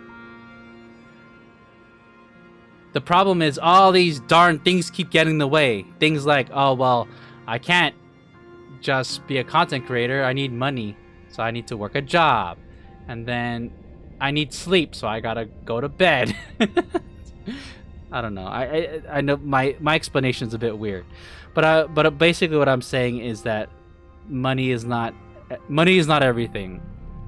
Like, in the end, the one thing we want out of our lives is fulfillment. And it could come in many shapes and forms. And oftentimes, money is a tool, but not the final destination. Like, fulfillment could be like spending quality time with your family, or being proud of something that you've created. Something that money can't really buy. This isn't the monkey's paw, no. That is also true. I'm more motivated when I achieve a goal or something. Yeah, exactly. Like, if you are if you obtained everything you want or ever need, and at that moment you lose like purpose, like you're like, oh, I already got all the money I need. What else is there for me to do? Like, if that's your stance, then that means that you have built your value system around money way too tightly. And you know, money's not going to keep you from the grave. So it's probably a good idea to really evaluate what it is that you want from life, that is not just money or power, like stuff, the typical things that people strive for. Anyways, the answer itself doesn't matter. What matters is that you made a decision. What about your wish? This is new. We were never given this choice. Only a name remains. A person that I was, and now want to become. What about Firefly's wish?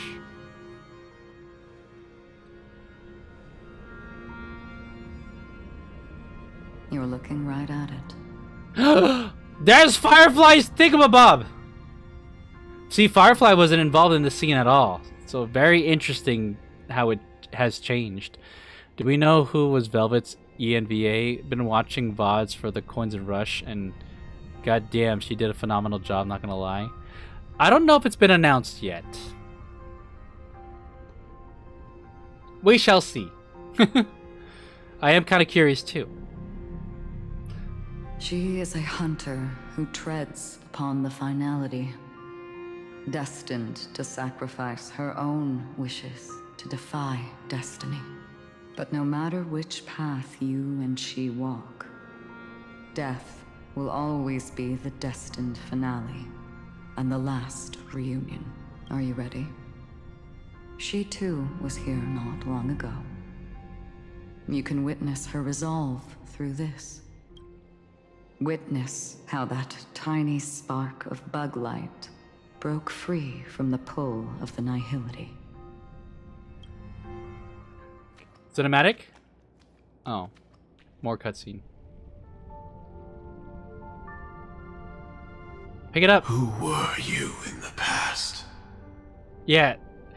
Firefly was never in this scene. The scenery. Am I dead? Really dead? No, I'm right behind you. We're not dead. Firefly is voiced by Chatterbox, no? I wonder how he sounds in this game. Oh. You mean Sam? Why does Chatterbox sound feminine? Death is one step away from here. Step over this place, and you will truly embrace death. Or you can turn back. I'm confused. Well, actually, this scene is very confusing. So Sam and Firefly are the same thing. It's just that when she puts on the Sam suit, her voice changes to a guy. Tell me, who were you in the past? This is basically her talking to herself. The Moth's Iron Cavalry. And who are you now? A Stellaron hunter. No, you're my girlfriend! Imagine the one and only for the Trailblazer.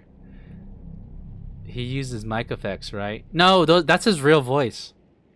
He talks like a robot. What? HSR has a Gundam plot? Then who will you become in the future? Oh. His girlfriend. Just an ordinary girl. That's all she wants, chat. She was born to be a soldier to fight an endless wave of bugs, and now all she wants in life is to become a normal person. Well then, keep walking forward. Death would suit you better. What? Never. I fought tooth and nail to get where I am today, and this isn't over yet. Even if everything burns to ashes, I won't give up. Hold on. So is that real? Hold on, let me check. Voice of Chatterbox and Sam.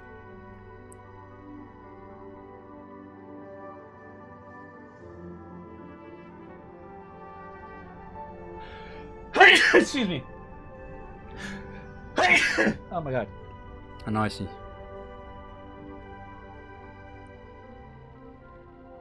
Oh, Sam from Voice of Chatterbox and Sam from Honkai.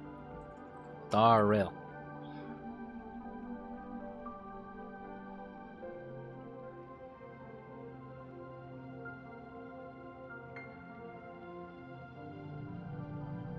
Aiden Rudd. So Aiden Rudd voices Sam. Who does Aiden Rudd voice in? All right. I did. You know what? I didn't. But bless you. Thank you. I did not realize that. But you called it out. Yeah. Now that I hear it, it totally sounds exactly the same guy, like the same guy. Sam is voiced by the same person as who voiced Chatterbox, and it's funny because Chatterbox is the Rapture, who also has a modulated or filtered voice, similar to Sam. So it almost sounds identical. You should know that's a wish that can never come true. Also, you must listen to the Queen, and do not harm Modernia's body, because her body is supposed to be the Queen's vessel. You couldn't become an ordinary girl, even in the last sweet dream. Why do you think that? Entangled in the family's conspiracy, facing the mimetic entity's blades head-on, while challenging the resurrected swarm disaster alone. Armed only with the script that can peer into the future. That's more than enough cards stacked against you. Damn, look at this hip thing. Yeah, this is you could tell that there's a girl inside here. Look at that. Look at this S bend right here. Also, Sam has high heels. Do you really think that the time you spent with him proved anything? For an ordinary girl, simple happiness shouldn't just be a matter of chance. But who's to say all of this isn't what an ordinary girl would do? What? Perhaps the Dream Master was right. All the past we've left behind has already determined our future. All my experiences so far will still make me choose to step into danger when I face it in the future. But you misunderstood my answer. I guess it's my fault too. Always talking about wanting a normal life. As if the past that shaped me is some heavy burden weighing me down. Being a Glamoth's Iron Cavalry and having Entropy Loss Syndrome are more than just scars.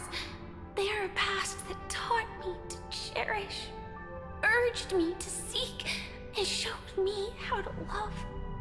Ugh, look at her eyes. All the things you listed are quite extraordinary indeed, but I believe any ordinary girl would make the same choice I did.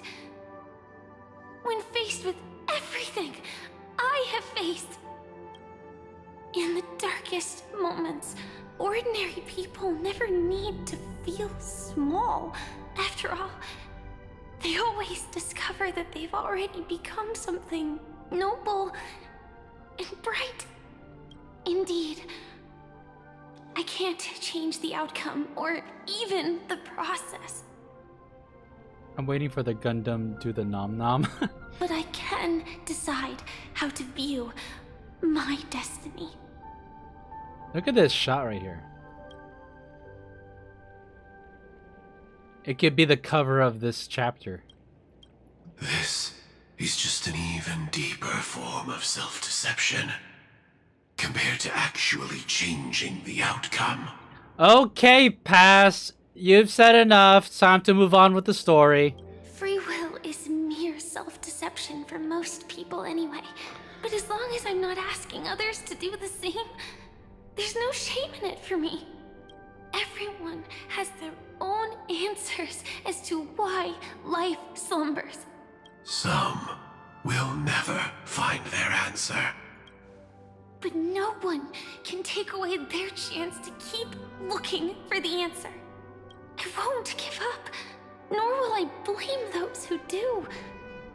All I need to do is return their right to make that choice, and return that right to myself as well. So, I will leave this place together with you.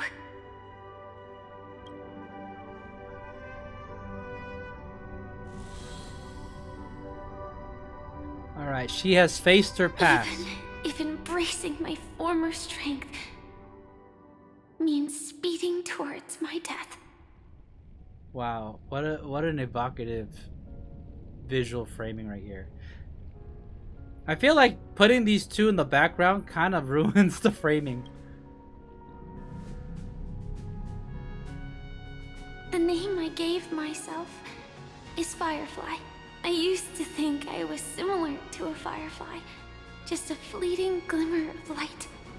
But later, I realized no one would give themselves an unlucky name. It was also because I thought fireflies were beautiful.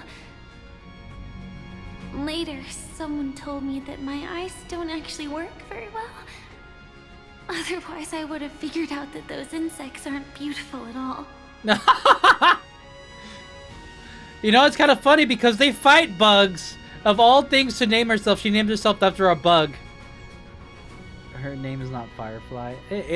Well, she is a part of the oh my god, the Iron Cavalry. They don't have names, they have code names. But Firefly is the name she gave herself. Beauty, love, all our feelings stem from the flaws we were born with. And that's what makes each of us unique. Yet, I can't help but love these little things. Even though I'm sensitive to cold and can't stand the night wind, I still go stargazing. Even though baking cakes is really troublesome, I'll still keep trying. Because I love giving them to people who matter to me and seeing those people smile. Firefly, bake me some cakes. I'll eat all of them. I don't care if you mess it up either. Mass-produced Gundam pilot. I love Salute. going around looking for cute dresses. Not to show off to others, but because it makes me feel good. So I won't mind any flaws anymore. I won't fear any new scars. I'll give it my all to find what I love, and I won't let destiny take them away. So... Alright. Am I one of the things that you love? Yeah. Let's go. Let's go complete the story that we already completed. Don't fly to flames because they yearn for light. It's about going through the flames, igniting yourself and burning with the most intense light. My destiny won't fall into darkness. I will light up everything around me. Oh, we're back on Firefly? As long as the clock keeps ticking, death comes for us all eventually. Oh, we about to fight? Are we about to fight? And life has its time, too. If my world always ends up being burned to ashes, then let it burn. Ooh. That was a well-delivered line. If my world always ends up being burned to ashes, then let it burn. Yeah, feel it. Go. We have to fight Dark As long Sam. as I can keep burning, then wherever I am will be flames, not ashes. Order. Dismember.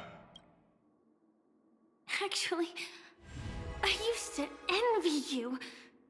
You wouldn't feel pain, even though you were born to bring disaster. I feel like we were building up to the climax. Are we still talking? Come on. But you should be envious of me now. Exactly. You tell him, girl. I'm unwilling to face death, nor do I want to keep fighting. But when faced with destiny,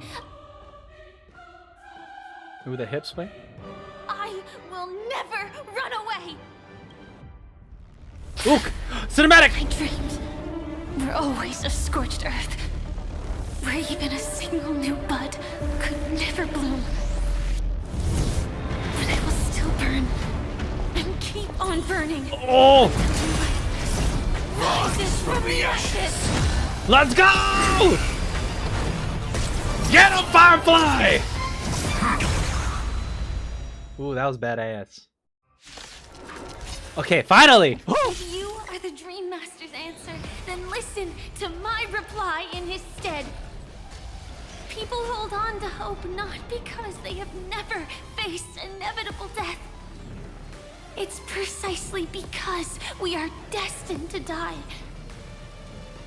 that we hold on to the hope of wanting to change something. Alright, let's speed it up a little bit. Oh, I can't auto battle. That's fine, that's fine. Single target. Ulti right now. Like fireflies to a flame until everything burns to ashes! Blast them all! Fight to live! Alright, let's do support on Share Sam. good fortunes. Ulti with Dreams of a food. past life are now all gone. Hold on, I'm scratching my eye.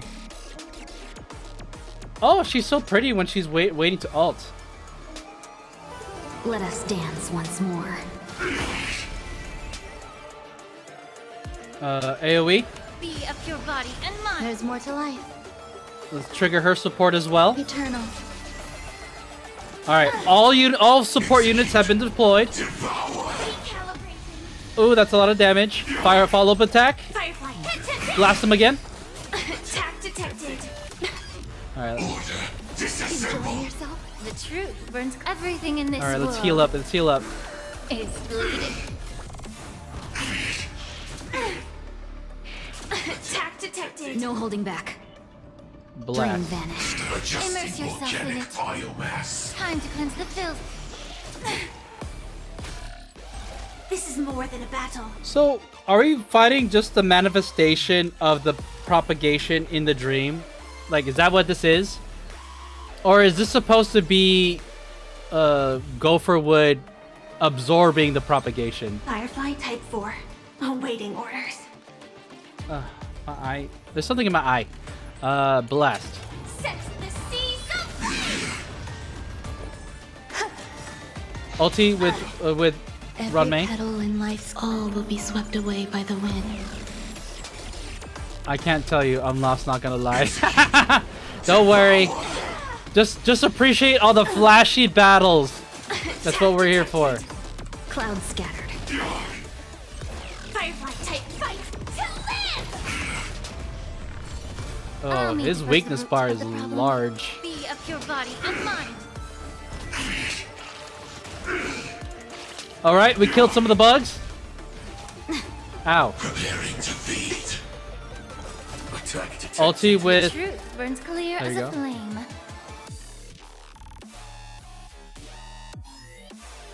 Hold on. Link shot. Okay. Everything in this world is bleeding.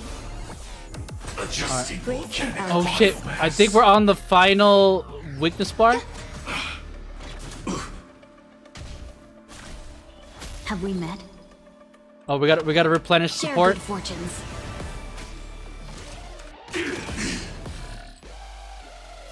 Time to cleanse the filth.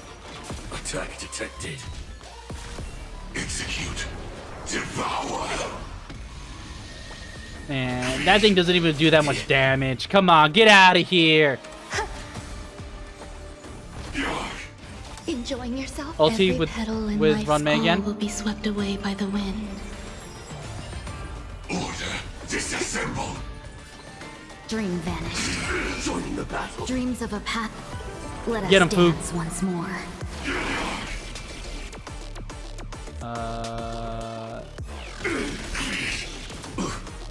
May the foul stench dissipate quickly.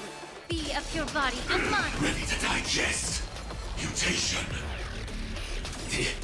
Ulti again with Firefly. Until everything burns to ashes! Blast them. Fight to live! We got to trigger Eternal. support again for that one. No holding back. Clouds scattered. I think my cat wants to go outside. Hold on. Go outside? The truth burns clear as a flame. All right, there you go. My cat wanted to go outside. All right, get him, Lingsha. Everything in this world is Adjusting volcanic biomass. Oh shit, we're about to break his weakness bar. Victory for All right. the seas of All right, weakness down. Adjusting volcanic biomass. Allow me to purge the. Yeah. Have we met? Come on, 8%. Share good fortunes. Adjusting volcanic. Is this it? Oh! Get him! This is an anime battle. Get him, Firefly! Ooh. I knew it. Everything's far from over. Oh, wait, is there a part 2? If embracing fate is also a form of resistance. AC shot. Oh! Absorb! Embrace death! Oh. To live is to imagine a future version of yourself. Oh, hey, Fate Akron. is never fair. You look stunning. The choices people make are almost completely dictated by their past. No matter how much they try to move forward, there's no guarantee they'll see the future they've imagined. It's the same for every path. The nihility already exists, whether you admit it or not. and nothing can ever completely escape from nihility. Most paths make people believe that this world is good. That as long as you are willing to believe, you would gain power because of your belief. But that does not apply to the nihility. The nihility is absurd and vast, capturing those who were unwilling to blindly believe, yet are powerless to fight back. It has nothing to do with good, be it willing or blind. The way people obtain strength from faith should come from within, not from being forced to bow their heads. I got a little distracted by the music. It had some weird flute that reminded me of like Legend of Zelda. I'm like, this. Okay, now it's on. Now it's playing piano. Okay, this one's much more. This one matches the tone of what we're seeing.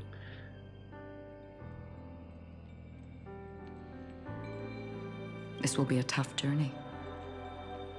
Are you still willing to return to the starting point once again? Not so much. I don't like the idea that I'm replaying stuff I've already done. So my answer to that is it depends, Acheron.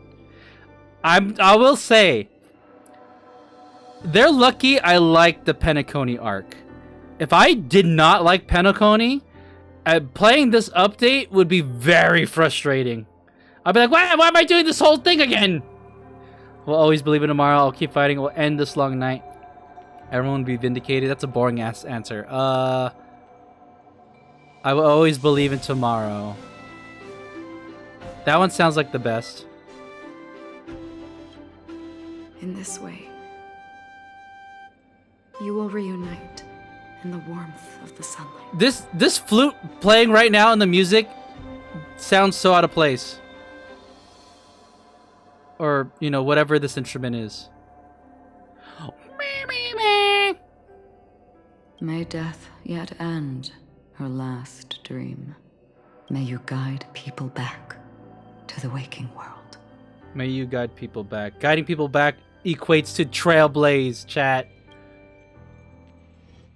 In the coming long nights, I'm afraid you will face many setbacks. What? New cinematic! Tragedies.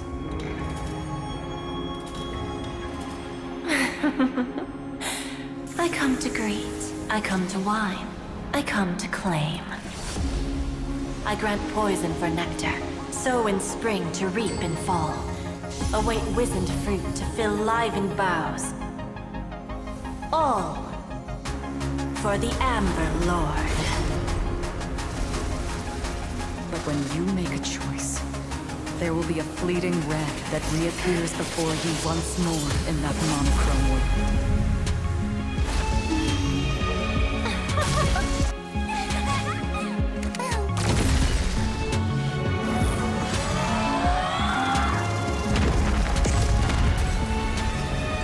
What you must do now is ponder its significance, and then return to the waking world.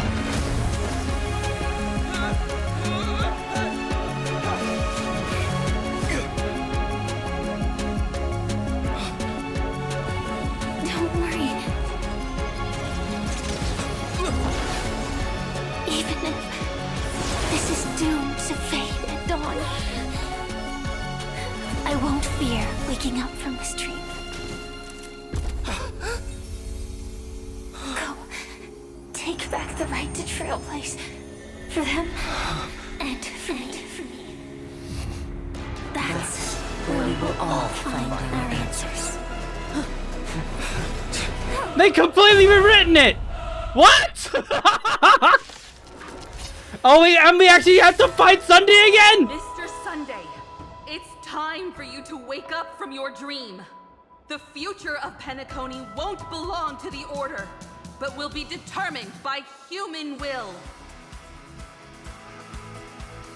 I mean, this song is such a banger. I remember the first time I played this, I was crying. What the hell is happening? Right? A TLDR. This whole story, it's not really that much of a. I mean, you're watching, so I don't think you care about spoilers. TLDR, and this is established at the beginning, so it's I'm not spoiling the ending. I'm just spoiling the beginning of this chapter. This is basically one gigantic fucking retcon. So, dude, I'm not mad at the retcon because it involves characters that I like. But like I said, if there are people that don't like Penacony, this chapter would cause you to quit the game. I'm gonna say that. I'm say that right now. Hot take. If you don't like Penacony during 2.0, if you played this chapter, you would be like, man, fuck this game. But I am such a gigantic Firefly stan that I will take any additional scenes that have Firefly. This does also flesh out Sparkle more, because if you think back during 2.0, Sparkle didn't do much. And also, Adventuring disappeared and then came back, but this also explains what the hell Adventuring was doing. So it gives Adventuring more purpose. Even Jade. I didn't think Jade was involved in this whole scene. So let's just say, if that cutscene that we just saw is the new canon, a part of me is like, I'll accept it, but a part of me is a little disappointed because I think it takes away from 2.0's climax. Like, I think 2.0 was fine. I wanted them to add to it, not change it. And I think they have crossed the line where they did, in fact, change Penacony. So, I feel like that's gonna be controversial, to say the least. I don't even know this game. That's okay, Greenix. What matters is that it's happening. They animate Jade using her cornerstone. Yeah, that's interesting. From all the way from her ship? Is that how cornerstones work? Because if that's the case, how come Adventuring can't do that? Why did Adventuring need to borrow Jade's cornerstone? Either way, I'll yap about this later. We're in the middle of fighting Sunday yet again. The divine power of Enna, actually. The Grip Septimus. So be it. It wasn't my intention anyway. Let us discern in human form the final conclusion. Did the gods create this world? Do the gods love all beings? Oh, gods. You only need to hold your tongue here and silently hearken. All life shall grow as nature intended and reach its end. This mortal world should rest in mortal hands. They didn't need to add this line. Oh. All the work of creation has been completed. The inevitable day has arrived. The embryo of philosophy will reshape for us all of reality.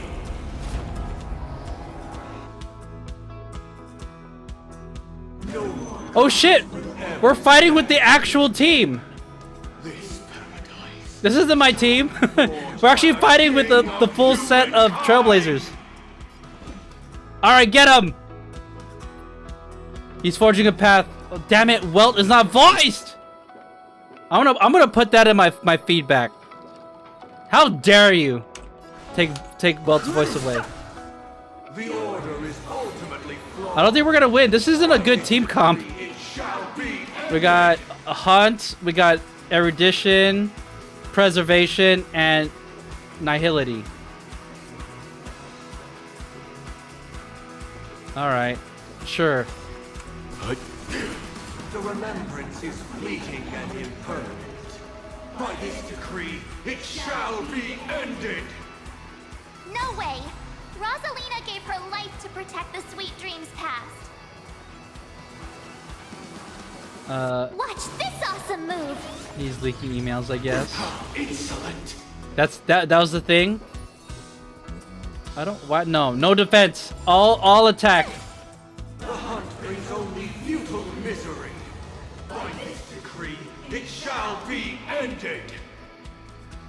Tiernan's bullets still protect the sweet dreams present. They're bringing back Rosalina and Tiernan. Uwu. Blast him. Wait, it's a single target? Okay, just a single target. The nihility leaves no light unextinguished. By this decree, it shall be ended. Survive or be destroyed. There is no other choice. At least Welt's, like, combat lines are still intact. Insolent. Dude, I got 9 weakness bars to get through, and I got no break. It shall be ended. Even so, Mikhail still believed in tomorrow.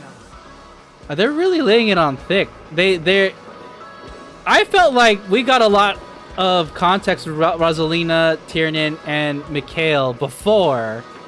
It won't be so easy next time. But I feel like the whole purpose of this battle is to bring them more into the dialogue. Humanity never conceals its desire to control the heavens, and I'm no exception.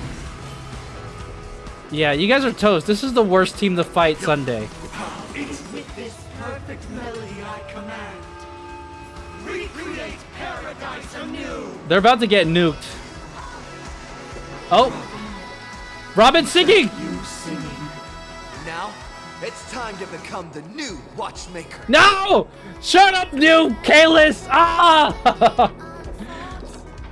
Oh, that's another thing that's...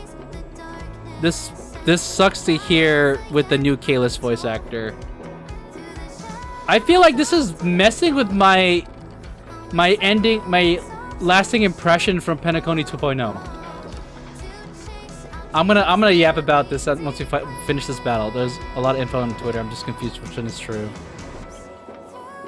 Standing still never brings happiness. Come on, let's set the compass needle for the 12 hours. By blazing a trail forward, can we set time in motion and give it meaning?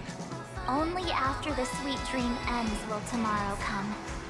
People will keep moving forward, discovering countless new wonders. This is so much less epic. Tomorrow, people will know that the world To the will moon? still welcome countless marvels worth fighting for. What is this?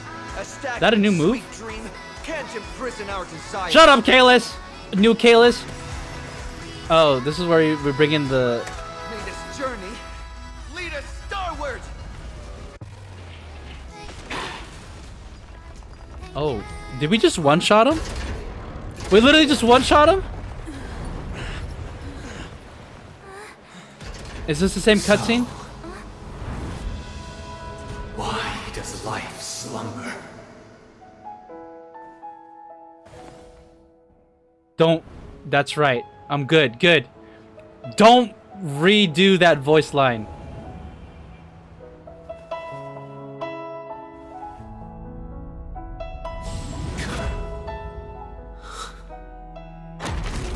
Oh my gosh.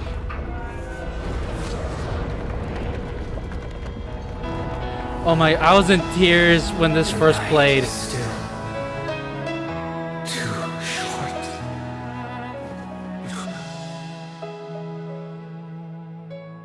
Brother, the dream is over.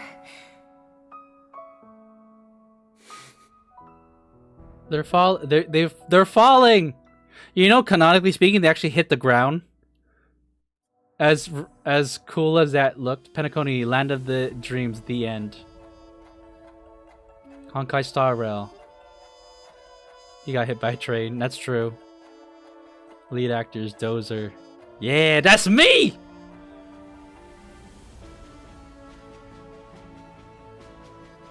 Fire Sam, a regular girl.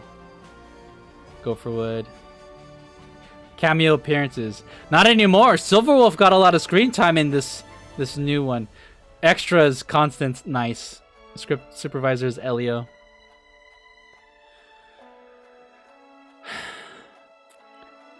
And the journey lead to Starward. I don't know how I feel about this. I'm gonna yap at length, chat. You're gonna hear it. Wake up. It's time for this dream to end. You just tell me to wake up. You know why? Because I got bored and fell asleep as you're trying to tell me the story. It's not over yet. What happened next? So why did I forget, huh? Destiny won't let me give you the answer. And the true ending is too sad. I'd rather you forget about it. The true ending? What? What do you mean by that? That was a happy ending. Are you telling me that something bad happened?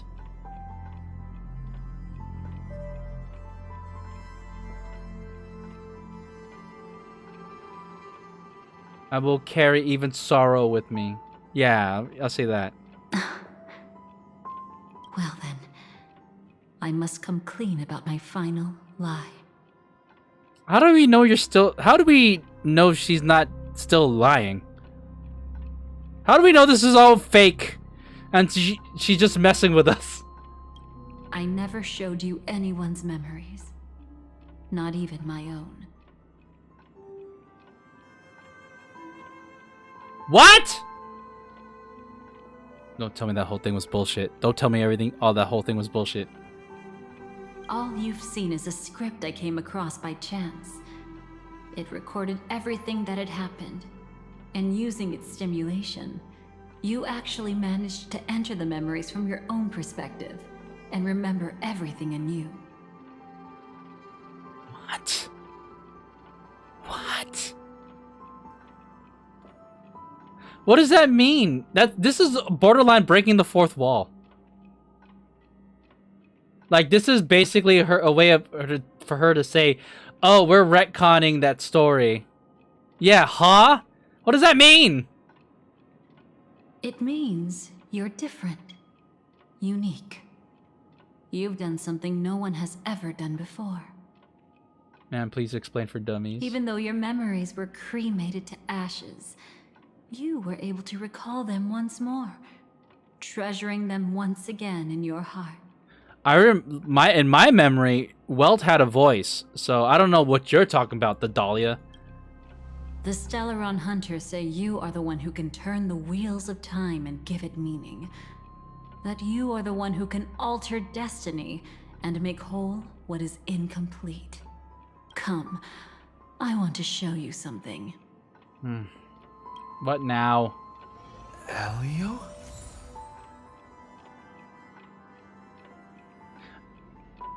Dude, his voice is so different that when he talks, I forget that he's supposed to be the Trailblazer. Do we actually get to meet Elio?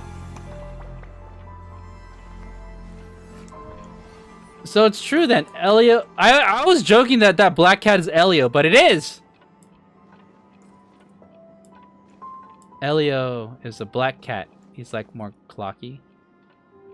Oh wait, look, he's like a ghost. I'll talk to the Dahlia. I want to show you something. Alright. Hey there, Elio. Can I pet it? This is what I promised to give you. The truth about the finality. This cat is not Elio, but a strand of Terminus's divine corpus. What the fuck does that mean? Terminus? So it's not Elio then. Explain! The Stellaron Hunters described this scene to me. Something I've never seen myself. When Terminus ascends to godhood once more, they will manifest their 1,000-armed divine form and proclaim. What? Terminus ascends to godhood. They will manifest their 1,000-armed. Is that a now Eon? I am become finality, lifting the wheel of time, the destroyer of worlds. They make it sound like finality is like a new path. Like the path, its finality is like, the subtitle they have it for it is time. Is Terminus the Eon of the path of finality? Is that what they're getting at? Then, Terminus turned into a pack of black cats, distributing every ounce of their divine power between those creatures. the cat shall depart from the end of the world, going against the river of time, till the moment of the universe's birth. What you see is one of those cats. As for Elio, he is an even more special existence. Only the Stellaron hunters know his true identity. Hey, I used to be a Stellaron hunter. I should be able to know. Yo, Dozer, what's going on, Tricky? Hope you had a very nice, lovely Christmas. Welcome in, welcome in. What's the cat doing here? I want to say that. What's this fucking cat doing here, man? It will tell you the truth regarding the ending you haven't yet remembered. But you must be prepared.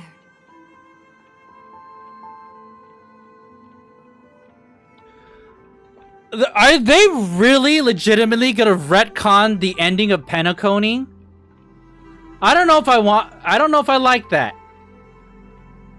Hey man, I did. Thank you. How's yours? Mine was very nice. I ate good food. I spent it with Ariella's family. And it's been a yearly tradition, so it was very nice. We played a crazy game of Settlers of Catan, and I won. Which it was it was nice, because I think it's in Catan, the best games are when they're close, and it actually you're kind of like having to like play your hardest to try to get the advantage. Because I played some games where like, oh, it's clear someone's a winner. It's like, can we just end the game? We know you're gonna win. But in this one, like 3 people were like on the verge of winning, and then things changed, kind of like Mario Party. Very intense. I see. I'm actually playing it right now. Really? Are you playing it online? Because I heard that Catan is on Tabletop Simulator. I kind of wanna try it. Do you think playing Catan is good streaming material? I also, it makes me like think about, what if we had like a gaming night? Something Ariella suggested is like, dude, game board night. It's that'd be something like to actually like plan out and stuff. But I think that'd be kind of fun. I'll tell you the truth regarding the ending you haven't yet remembered, but you must be prepared. So we still haven't saw the whole story. How does this end? Dude, if y'all recall, 2.0 ended really happily. You know, there was some sad moments, but like it was triumphant. I don't like the idea of them hinting that something bad happened. And it's not because I don't like the idea. I'm not saying that they can't have sad stories or bad endings. Like, it could still be a compelling story and maybe not everything worked out, but the thing that really irks me is the idea of them retroactively changing story elements. Like, why would you do that? Why would you touch old story elements? But I don't know. Let me let them cook. Now I'm playing Tabletop Sim. Today we tried getting a group together, but someone flaked. Yes, a group would be fun. Yeah, exactly. What really happened is that Firefly didn't meet with anyone between the fall of the Great Septimus and when she left Penacony. Not even you. Okay. That's some bullshit. What?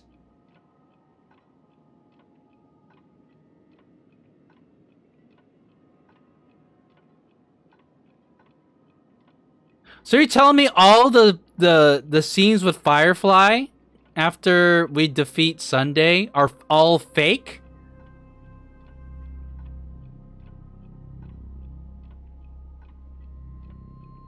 Oh,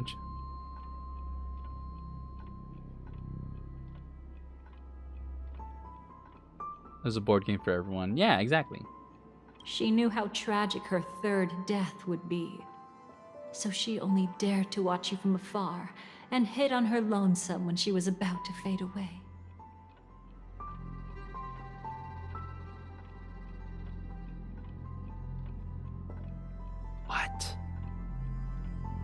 But even sad memories are precious. If you can accept farewells with grace, then you'll gain the strength to create reunions. Also, what is the point of the Dahlia being one to tell me all this? What's in it for her? From what I can tell, she's very selfish. She has no loyalty. So what? Why would she take the time to share this with me? And why should I believe her? If I can accept farewells with grace, then you'll gain the strength to recreate reunions. Is this the game's way of telling me that in actuality I should accept Firefly's death?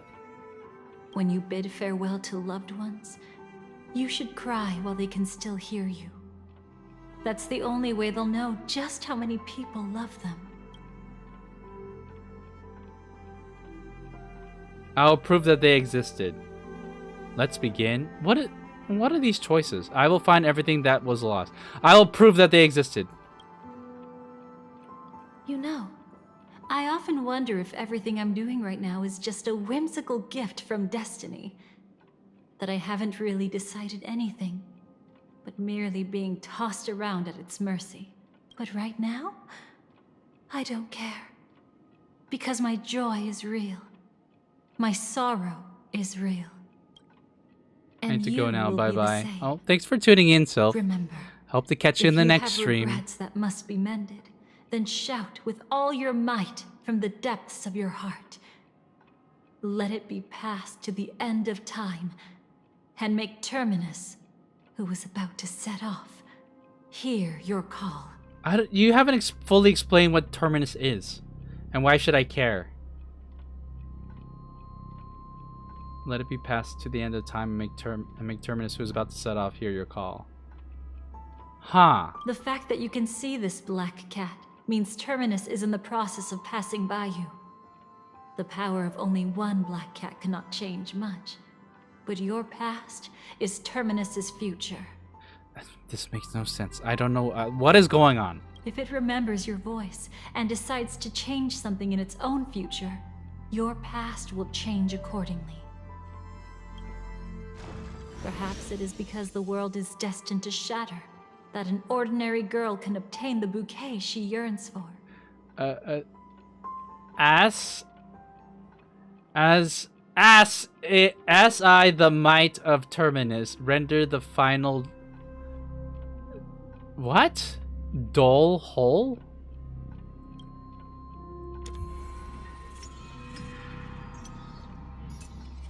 I don't like where this is going, chat. Go forth and deliver that bouquet with your own hands, so that no one will be left with regrets.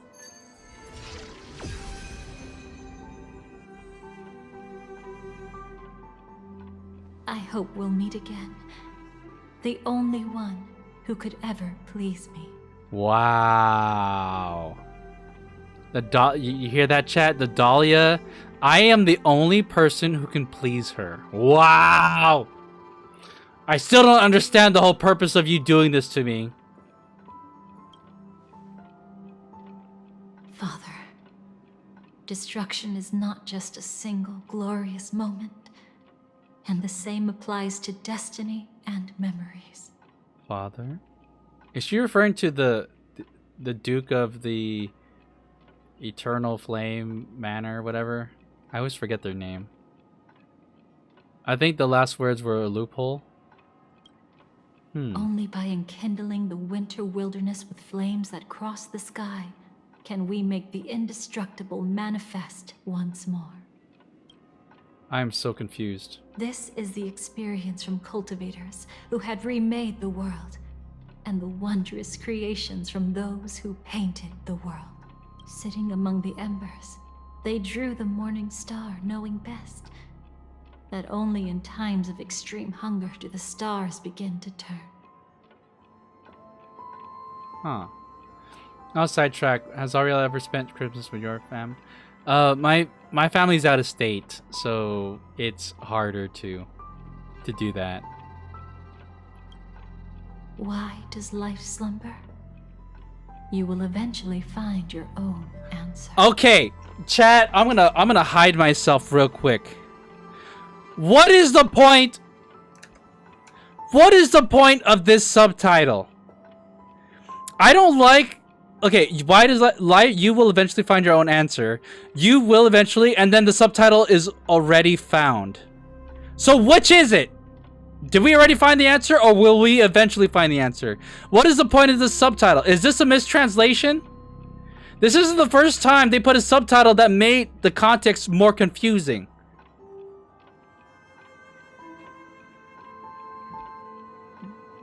I'm like at a point now where I'm just being frustrated with this game. Alright, I'm back in Penacony. Ghostly figures. Are these the...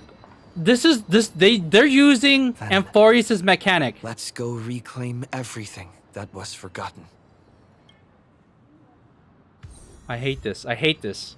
So the longer we play, the more past is gonna change. All right, let's talk to Acheron and Black Swan first. I don't know, man. So this, yeah, imagined. Burnt. Yes. Just like with Mr. Aventurine back then. Nihility infected the dreamscape the moment you drew your blade. Thankfully, this is the world within the dreamscape. Constance took all the knot on herself and burnt it away completely. So is Constance a good guy or bad guy? Perhaps she won't be able to fully recover for a long time. I'm very sorry. Don't be. She's got other pressing matters right now. That's I don't think why Black she Swan asked likes me to Constance. meet you.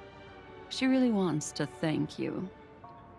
So are her and Constance friends or enemies? She's betrayed too many people, facing death threats from Avengers at every moment. The Avengers are in this universe? She used to delight in dancing with death. I wasn't even able to follow what the heck they were trying to say. My gosh. But at the moment she burned away True. the nihility, she said she was blooming. She said that, for the first time, she felt the joy of being alive. Come to think of it, people all believe that the Dahlia's floriography means betrayal. But on the planet where it was first discovered, the locals saw it as a symbol of life and prosperity.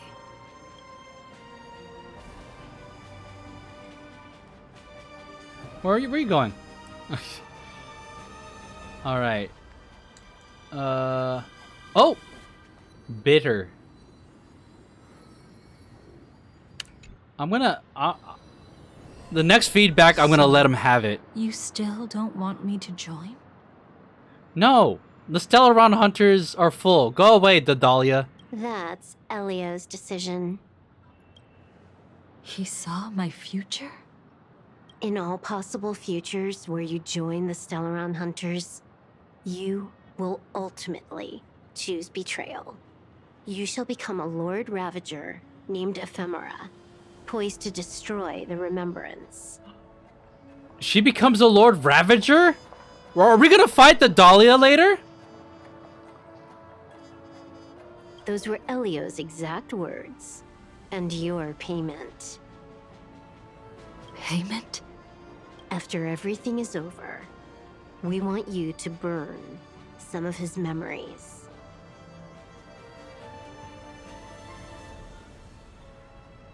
The Stellaron hunters are the reason why I lost my memories? May I know why? He can't head to the next stop with these memories. It would draw the Destruction's attention to him too early, and he'd die there.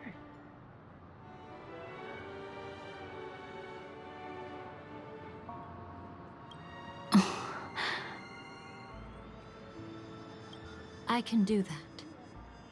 But I'll give the memories back to him sooner or later. In my own way.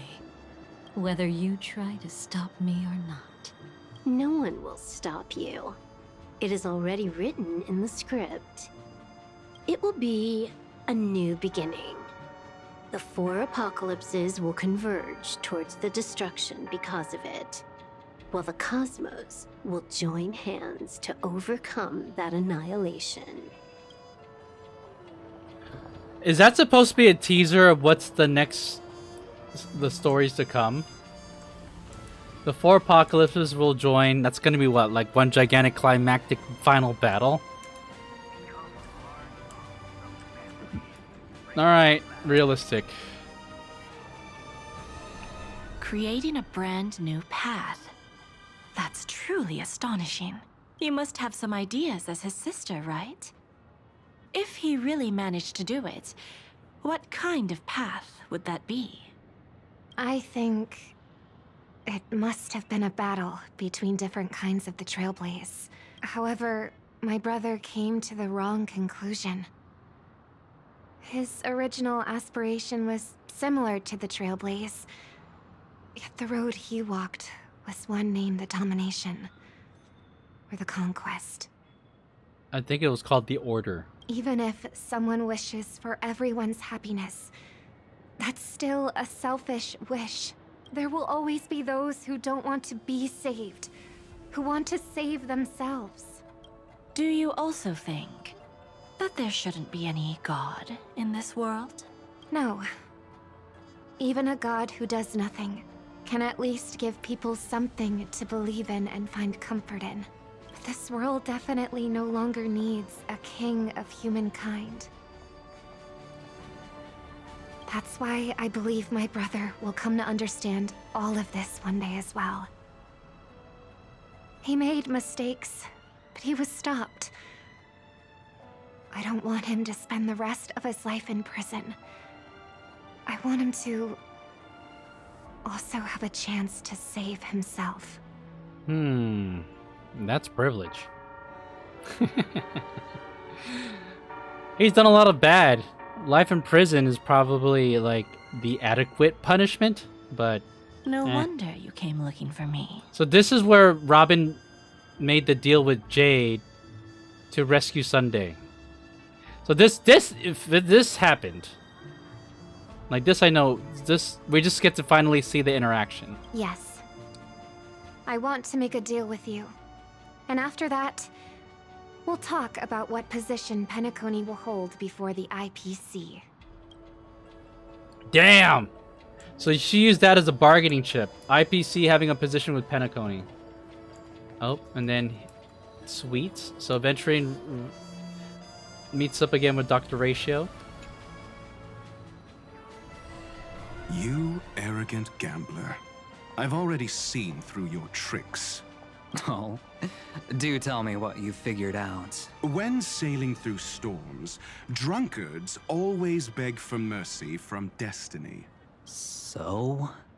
So, they all died. Destiny loves to watch them crash onto the reefs. A fool deserves a fool's end. I feel like I need to read between the lines here, Professor. But you know I'm not that well read. You're not lucky at all.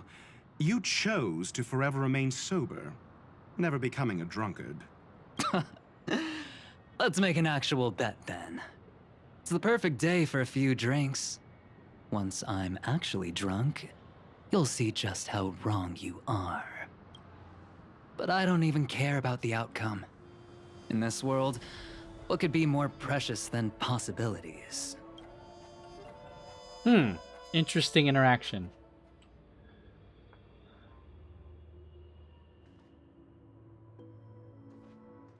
But where's Firefly? I haven't seen her anywhere.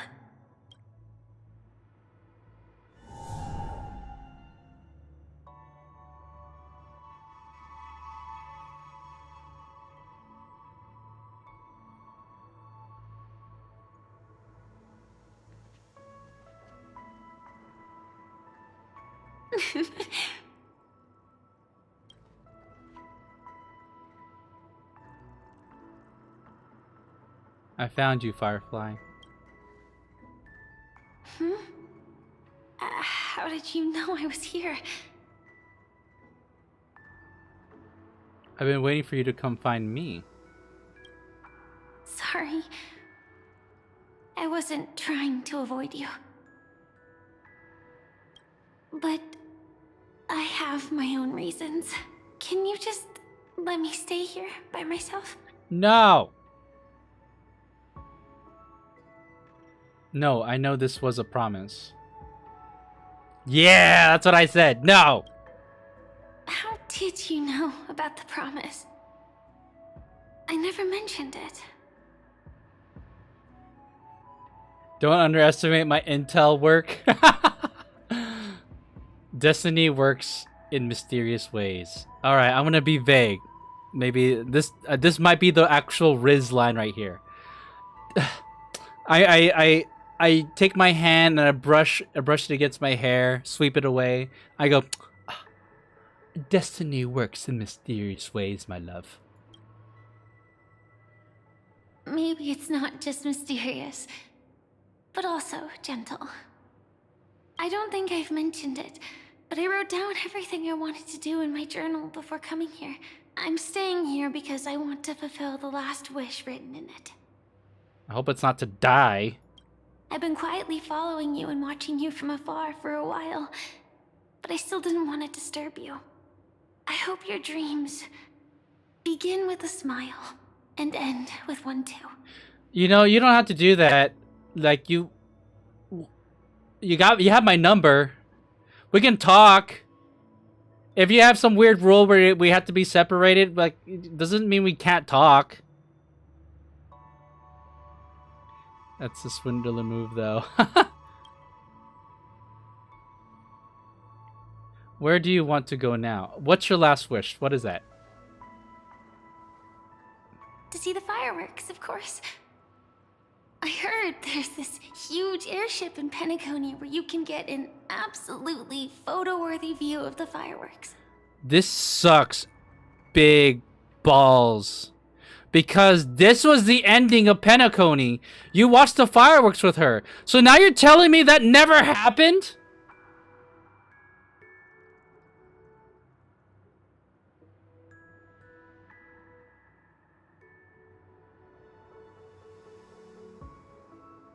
Hold on, chat. You know what? Fuck it. I'm pulling it up. I'm pulling it up right now. Honkai Star Rail Penacony Cinematic.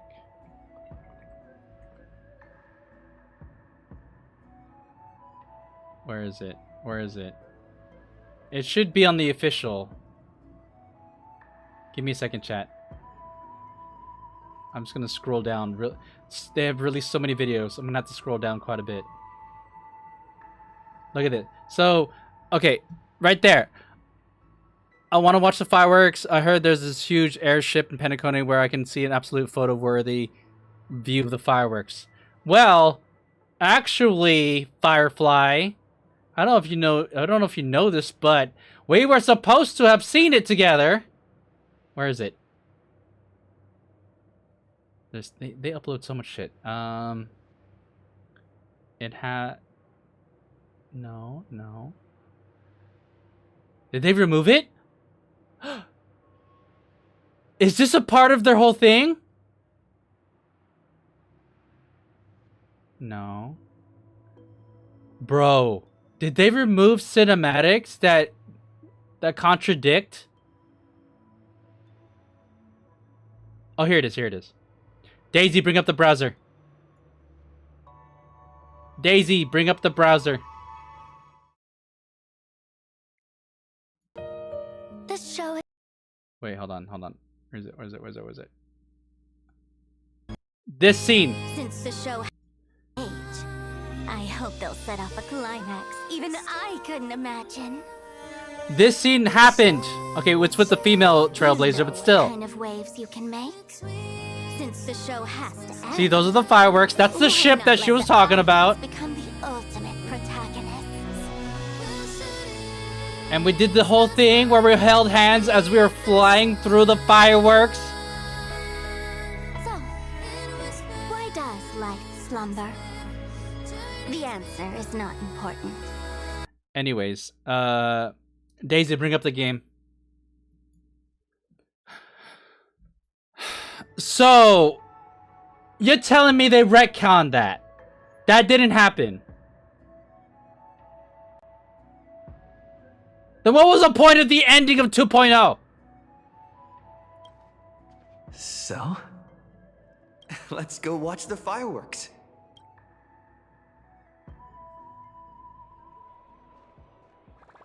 Okay. It really is the perfect spot. You've got great taste. So, okay, now I'm confused. Am I talking to the real Firefly, or am I talking to a memory of Firefly? This has gotten so metaphysical, I don't even know where I am in the story anymore. You don't get it. I got a quest marker. Okay. I'm not in the move.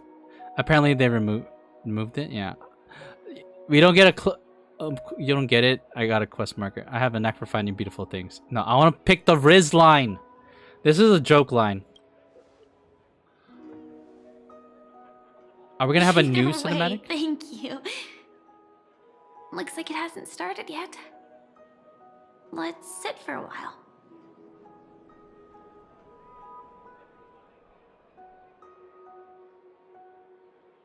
Where am I? Am I in a memory? Is this real life? This can't be real life.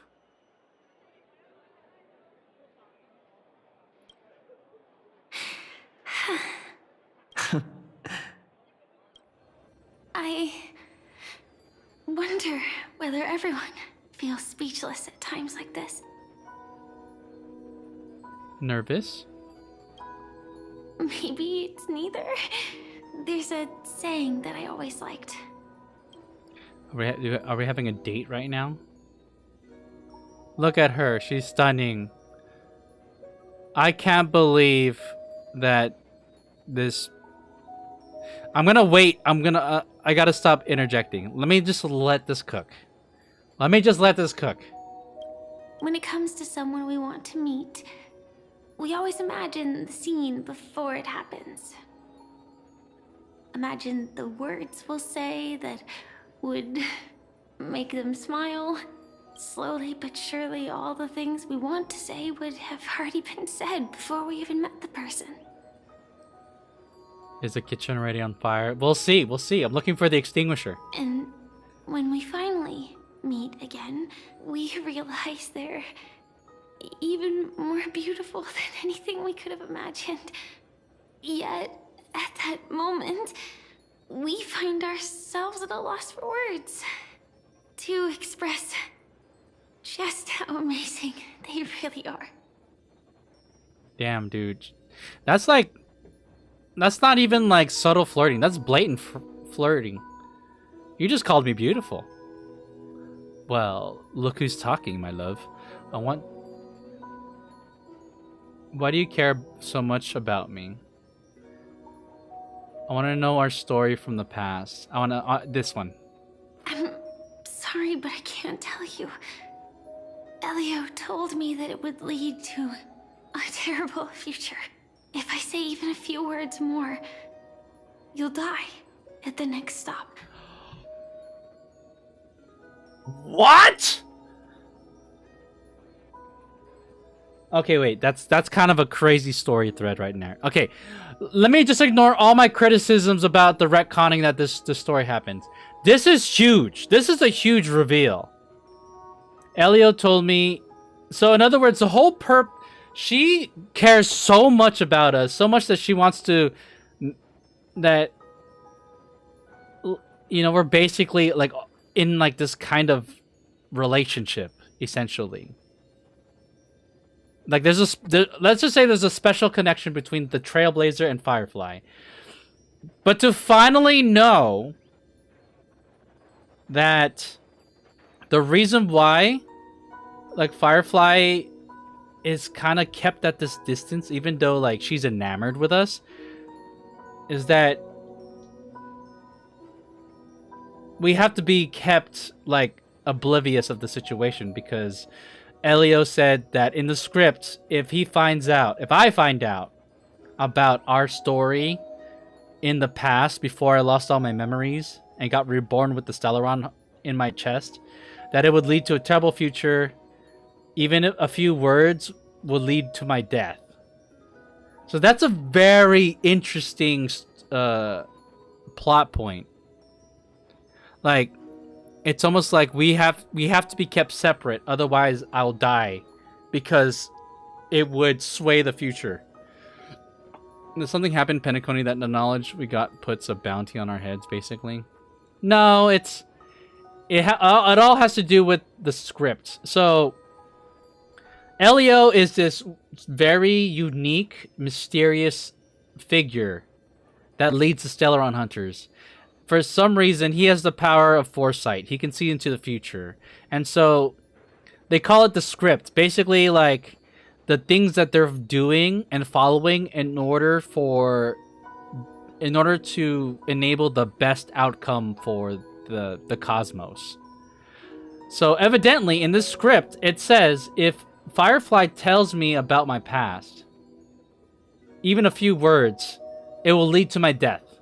And then Silverwolf said in the previous scene that it's so important that I don't know that she ordered Constance to erase my memories from Penacony. Power of meta writing, ayo. All I can tell you is why our paths crossed again. Long ago, you promised me that if I could dream, then you would make it a beautiful daydream.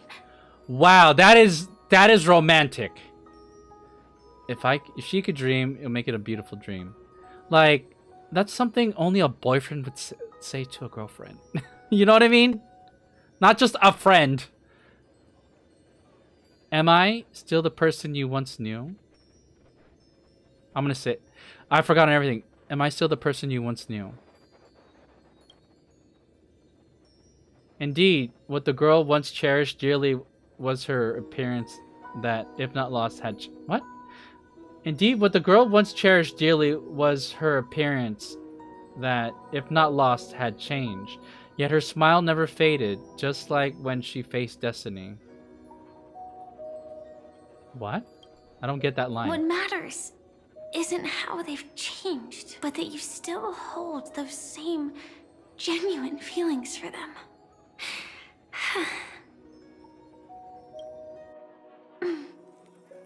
I'm sorry.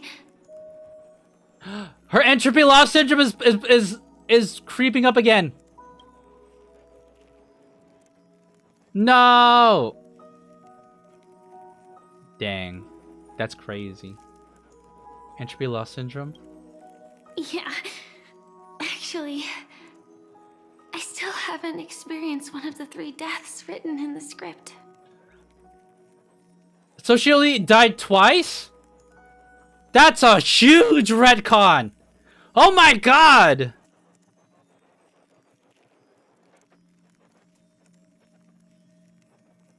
Doesn't that disobey the script then? Doesn't that mean that we messed up? Because she's supposed to experience 3 during her time at Penacony. Or am I getting it mixed up again?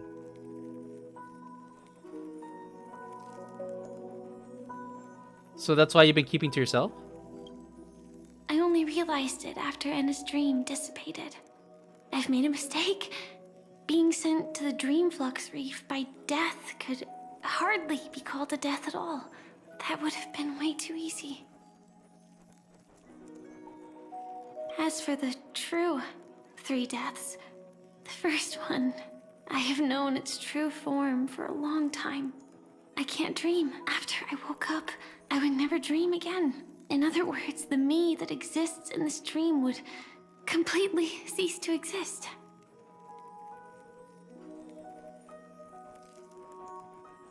What? The second time, I was killed by the swarm disaster. I activated my true power and came back from death.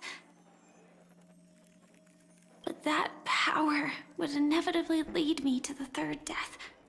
My symptoms would accelerate uncontrollably until I die of entropy loss. So we're back to her terminal disease plotline.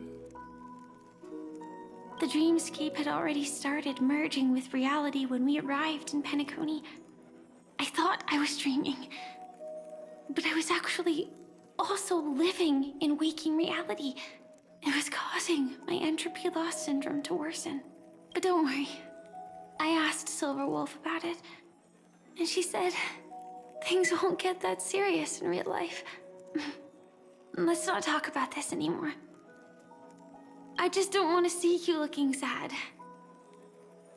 This is our most beautiful daydream. And we should see it through with smiles on our faces. So her third death is her dying to her disease. Which is bound to happen. Probably in the near future. After all, we never know when we will use up all the moments we have with someone across all space and time. Hey, could you close your eyes? Uh-huh. If this is my only chance to dream, then I want you to see the best version of me. As we near the end, let me indulge in a bit of perfectionism.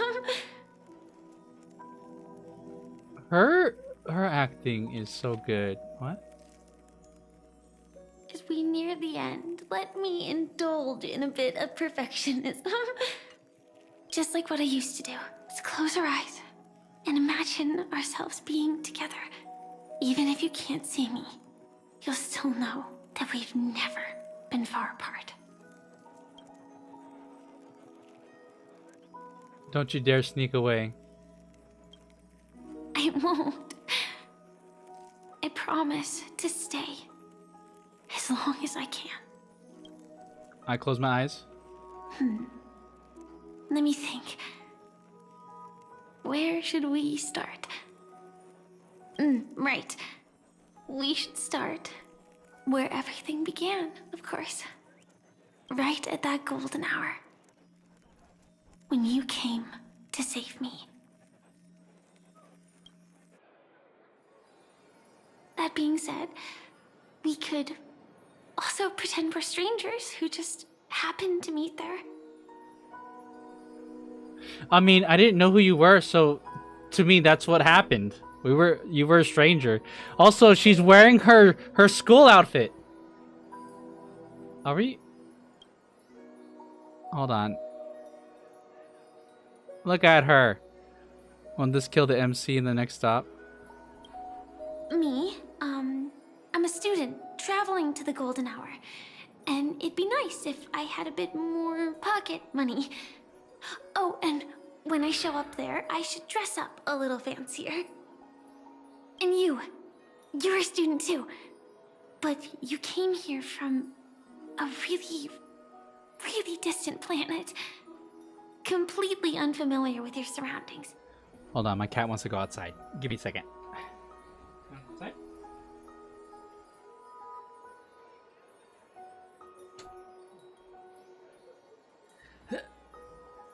Okay, I'm back. Alright, so she wants to... Right now we're role-playing. Then, a bunch of mean-looking thugs jumped out, trying to pick on you. When that happens, I'll step up to the plate. Yeah. Let me be the one to save you this time.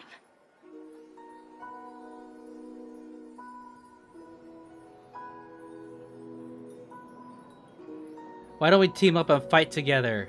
Don't worry about me. I don't want you to getting hurt because of me. Why don't we team up and fight together? I like that one. No worries. That's exactly what I'm going to do. The result doesn't matter. And even the process isn't important. What matters is how we take part in this journey. And how we choose to view it. So, grant me one more wish. How many wishes do you want, girl? Remember how I held you and flew into the sky when we fought against Enna's dream? Back then, I wasn't sure if I would ever wake up again, but I was happy. See, she asked, remember how I held you and flew up into the sky? No, I don't! That memory was burned away by Constance. But okay. We were standing shoulder to shoulder once again. fighting against things that we believed were wrong, and we'd do anything for each other. Still, I have a tiny, selfish wish. I know you won't forget this moment. But when you look back on it, I want it to feel lighter. Maybe there were no enemies at all.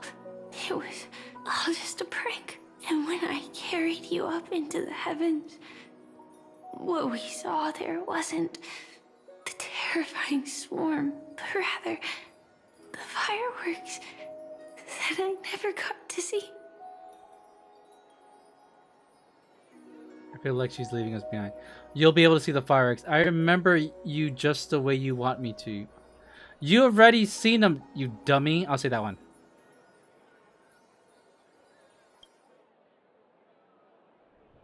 Firefly, I'm gonna open my eyes.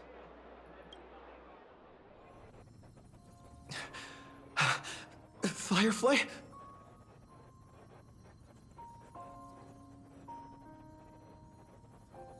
Her eyes don't have a shimmer. What is that? That's an indicator of death.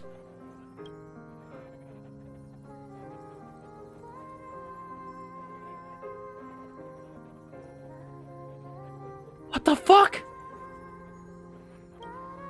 Firefly, Firefly, speak to me. Elio said we're destined to head to different finalities, that we can't have a future. No! Elio said that? Oh my gosh, I thought Elio was working in our favor. What was this whole talk about reaping unbelievable benefits from her time in Penacony? I don't think her dying is one of those benefits. Reaping the rewards, unforgettable rewards, something like that. We destined to head towards different finalities. We can't have a future. I hate that line. That's why you told me that you'll give me a daydream more beautiful than any ending could ever be.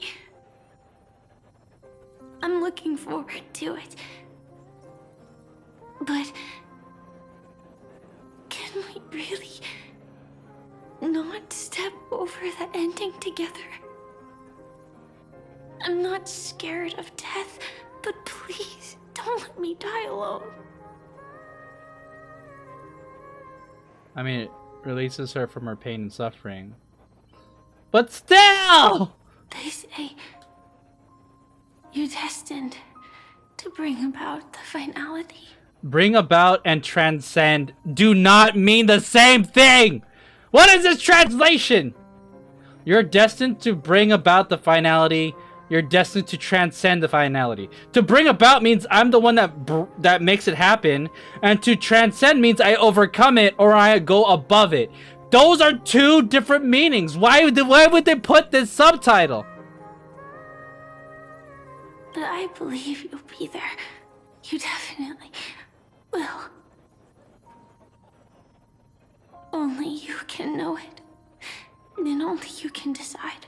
This cosmos certainly doesn't exist solely for you. Nor does it flow only under your gaze. But it's forever waiting for you to save it. It's the red text, chat. We don't even know fully what the red text is even supposed to mean. Or if it even has meaning. Also, to save it and to surpass it mean totally different things. Is this like... Are the subtitles like another like sub-narrative? Like a way to read between the lines? Let's go, AZXO. Is Firefly not going to be playable? Oh no, she is playable. But again, before this patch, we knew that she was we thought she was alive and well. Are you telling me that in what really happened, Firefly actually died during 2.0? And we just never knew because those stories were overwritten, or those memories are overwritten?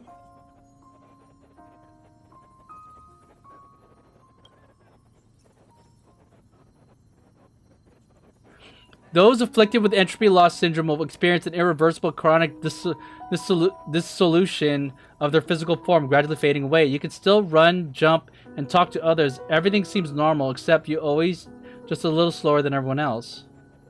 And they're playing Robin's music until the outlines of yourself and the entire world blur into obscurity. You can no longer distinguish reality from dreams, for both have become equally fractured. She is nearing the end stage of the entropy loss. Her mind already splintered first. And she is gradually, and as she gradually forgot everything, the story of you was the last to fade. Even so, I'll still be the last thing you forget.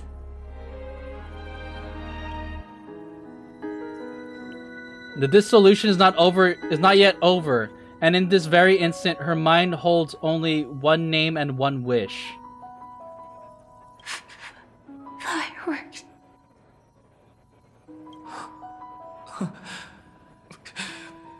No. Well, she might still be able to see it. Hold her hand and fulfill her wish. The result doesn't matter. And even the process isn't important. What matters is how we take part in this journey. And how we choose to view it. I'll do everything I promised you.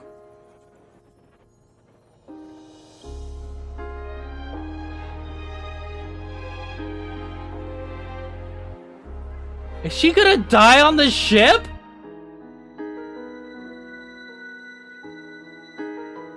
Remember, Firefly's eyes never move again. Every spark of life in her eyes has already gone.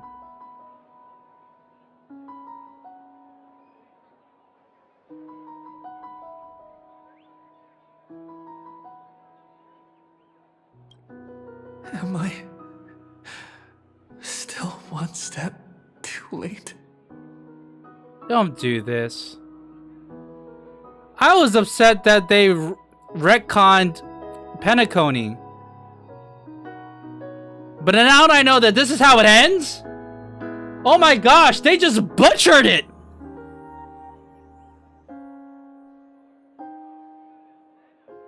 Maybe she died in the MC's embrace. The MC could have embraced Firefly one last time.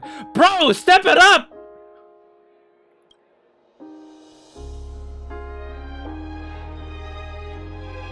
Oh no, they're now going to show all these memories to as a juxtaposition to how everything was happy. It is too late. You would rather remember her in the way she wished, and in your mind the ending would be a happy one.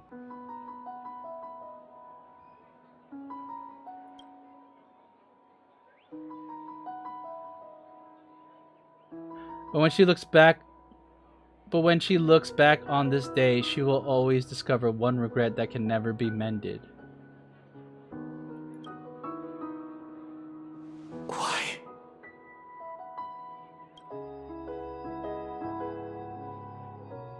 The crowd buzzes with excitement and the fireworks are about to light up the sky.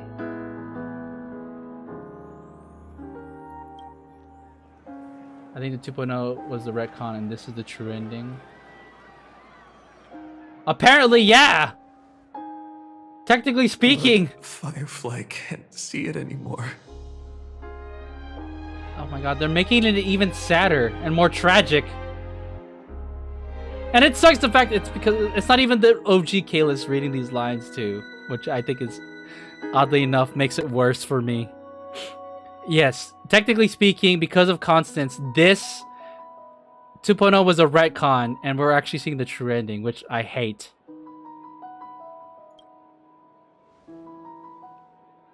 And a song comes on the wind. Will she be clearer because she is gone forever? The bouquet you gave me, can the sound of its petals falling keep me awake always? How is this song supposed to be sung?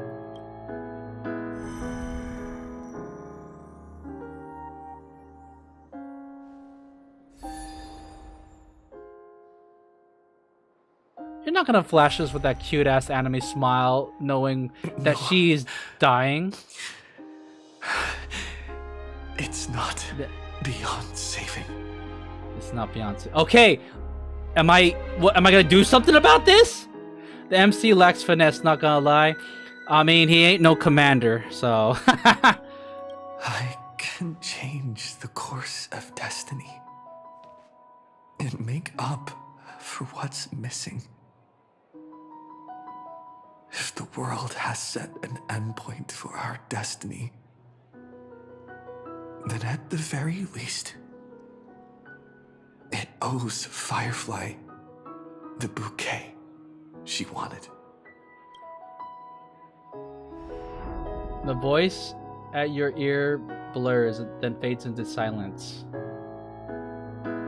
So does she die standing up? Is that how that works? Couldn't they at least animate her sitting down or something? This looks awkward. You recall the fireworks in your memory, where Firefly caught you as you fell from the sky and carried you up into the heavens. At that moment, the words she spoke left a perfect footnote for the story. One belonged to her and to everyone under the night sky. And you know that this footnote no longer exists. Wow! The power of finality is turning back. The power of finality is turning back time, and the girl's final regret is within sight. A beautiful daydream. The moment to fulfill that promise has come. You can, you will, you must make it a reality.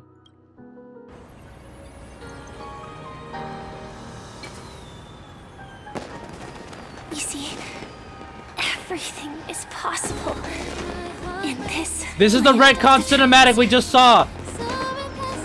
We each came here with our own goals and realized them in unimaginable ways. Whether the outcome was sweet and dreamlike or bitter and real, it is still the answer we longed for. So, why do people choose to sleep? If she fades away, are they gonna animate her fading away? Oh my god!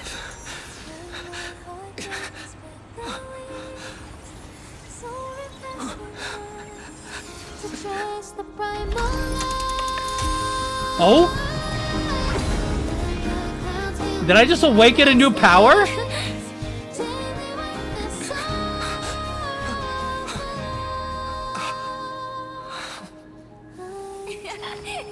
So when tomorrow comes, we'll wake from our dreams, smiling. Oh my god, she's stunning. Wait, what does that mean? What does that mean?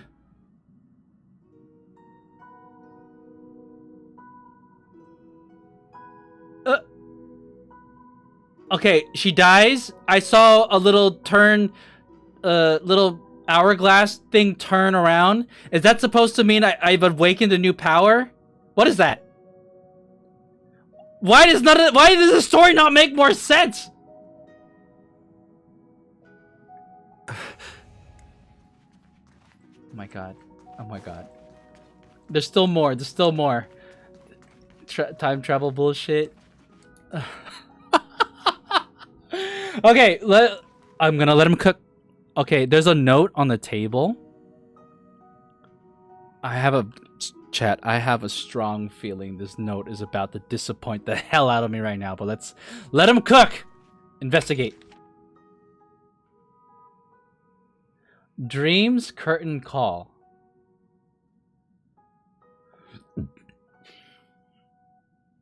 A photo taken at an unknown time, but the reality of its touch is undeniable. In the past, the scene truly came to pass, leaving behind proof of its transpiration, meaning this happened. Though few are aware, a young girl will smile when she recalls a beautiful dream she once had. The dreamer is also the dream maker. The dream maker is also the dreamer. Only by offering up one's past can the most beautiful dreams be woven.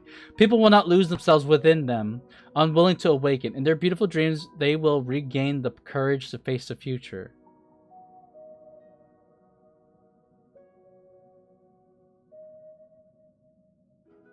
People will not lose themselves within them, unwilling to awaken. In their beautiful dreams, they will regain the courage to face the future and then walk toward tomorrow. Dreams curtain call.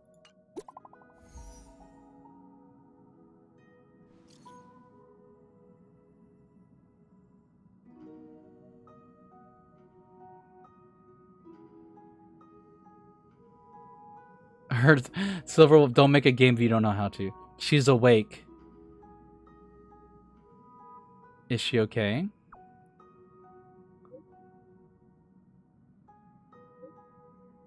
That was her first question too, asking if you were okay. She's fine for now. What? She was like this when Kafka brought her back. She always ends up fainting, can't even operate her mech. It's a real pain. But the treatment's going good, don't worry.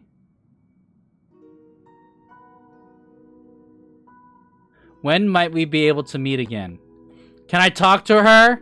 Imagine answering congratulations. Can I talk to her?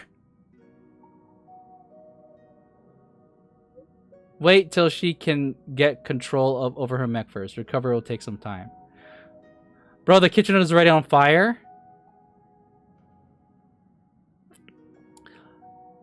Bro, is this a fake out death?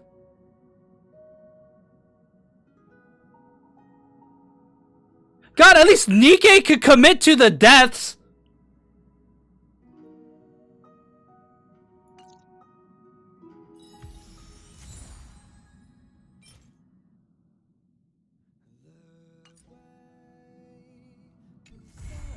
That which may be. Memories are the preludes.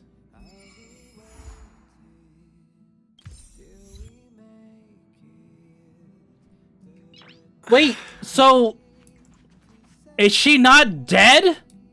She's not dead. Okay, Firefly's not dead. What was all of that about then? I'm confused. What was the purpose of putting us through that story and setting up like she's gonna die, and then she's only for her to come back? Like, I feel like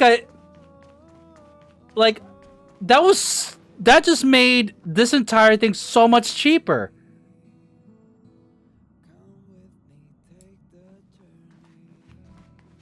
I am. Hold on. Oh God. I'll look at those messages later. Okay, chat. Before I lose my mind, maybe the story is a setup, time travel, power BS, but no. But at the end of the day, like, so this essentially retcon. I thought this was supposed to be supplemental. It's like, oh shoot, you know what? Penacony happened, but we didn't see what happened to these characters at the time because we're playing through the Trailblazers' point of view, obviously. So this story is supplemental, meaning we get to have more scenes of what happened. No, this was a retcon. I was joking about it before, but no, this is legitimately a retcon of what happened. The ending is completely different. And the meaning behind the scenes completely changes in a way that I think cheapens the whole experience. They took Penacony and ruined it!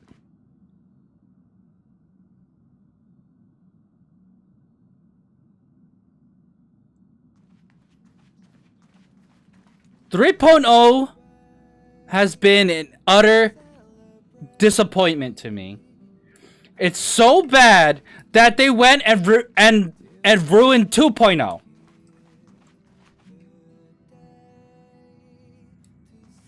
Can you imagine a whole version that is so bad it ruins the previous one?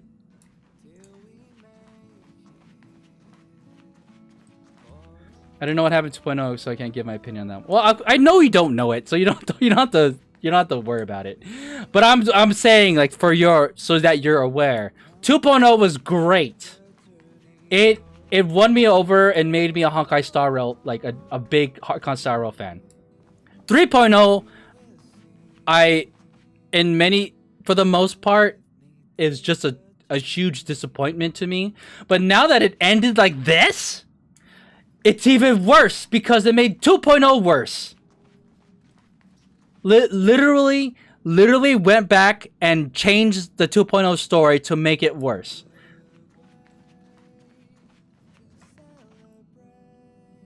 Wow.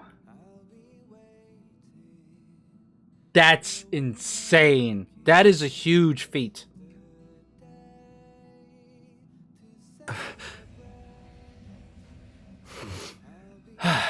Damn, Green X. This is... Oh, I'm about to crash out! Oh my god, I played so long that we hit reset.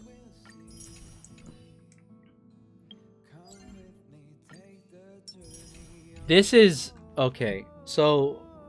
Now that the story is done cooking, I'm just gonna go ahead and say... I wished for more Firefly scenes. I did not realize that the monkey's paw would curl and give me a worse ending for 2.0.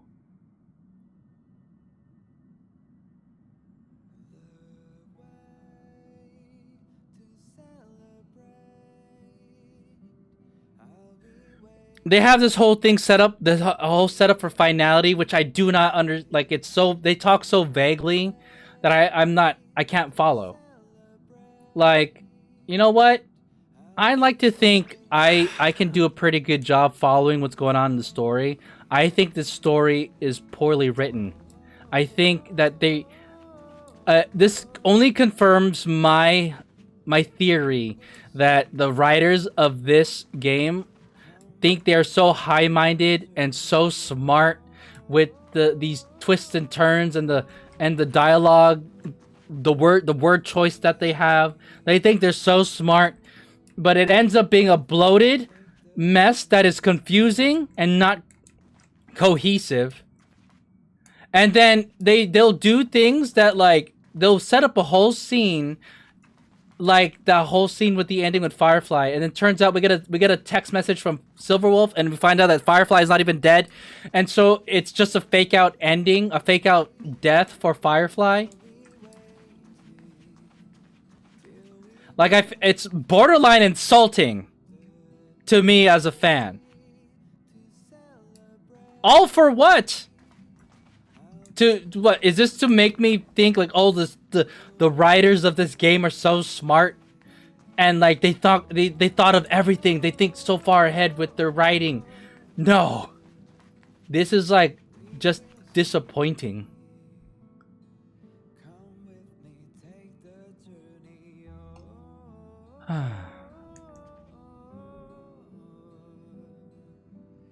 So I'm thinking that if this happened to Nikke, like the retcon Red Ash, you crash out. Or crash out would be valid. Okay.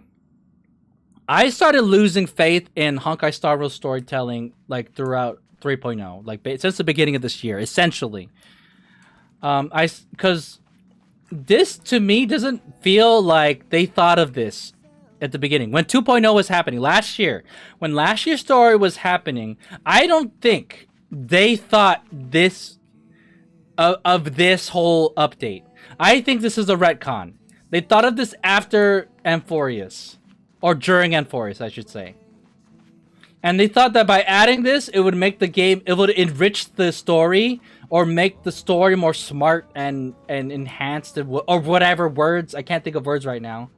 But the reality is, they've gone and butchered the story right now. They have turned Pika-Koni into just regular Penacony. 2.0, if I am to subscribe to what the changes that they've made, Penacony is no longer peak. Like, why? And then, so a whole year has passed since that story. Why would they reach as far back as a whole entire year just to change story elements?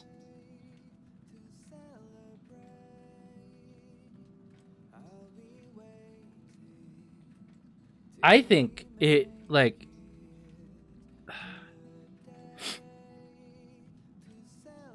I spoke about Nikke with the death of Inherit.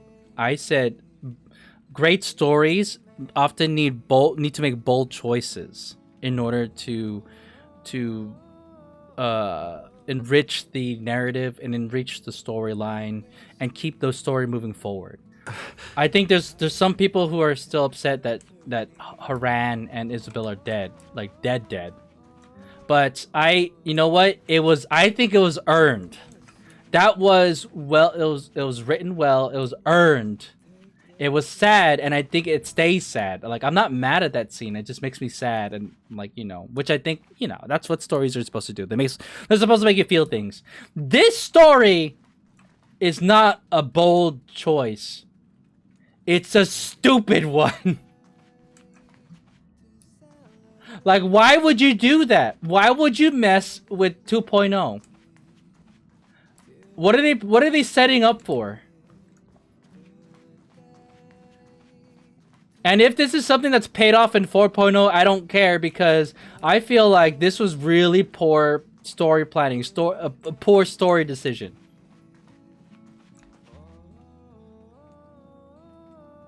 Haran ASMR's waste potential. I am upset about that. Is Firefly rerunning? Well, check this out. Firefly is in fact a rerun banner. If I didn't have Firefly, and then I played this, and I was interested in Firefly, you know, I was like, oh, I want Firefly as a unit, and then I played this story, I would be like, nah, fuck that, I'm not pulling on Firefly.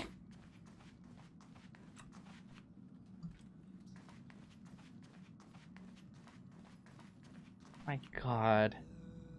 I am stunned at the audacity of the writers of Honkai Star Rail right now.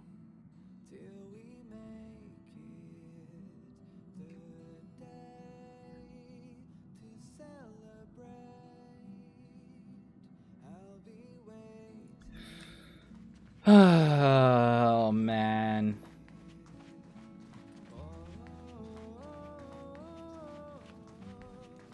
And again, it's not because it's not even a real character death. What am I saying? Firefly's still alive. But like, it's the idea that they fucked up.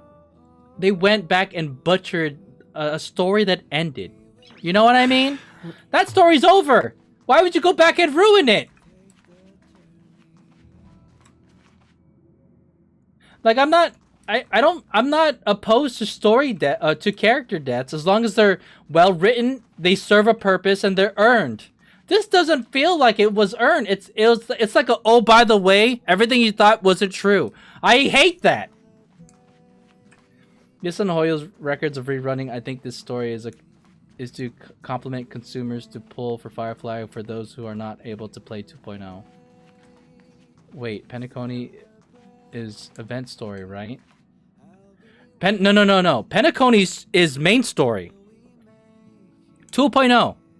So, like, okay, to kind of put it, it's like we're talking main story chapters. So, 3.0 was all of 2025. Like, this year, it was all of 3.0. Meaning, this update that we're playing right now is 3.8 before we're about to move to 4.0.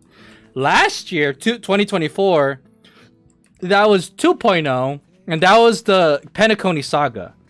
So, throughout all of last year was all about Penacony. And that story ended, and then they moved on to 3.0.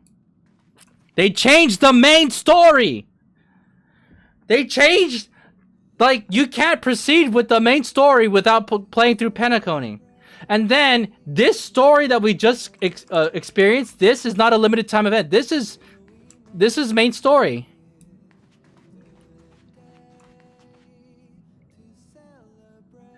They changed the main story. Crazy.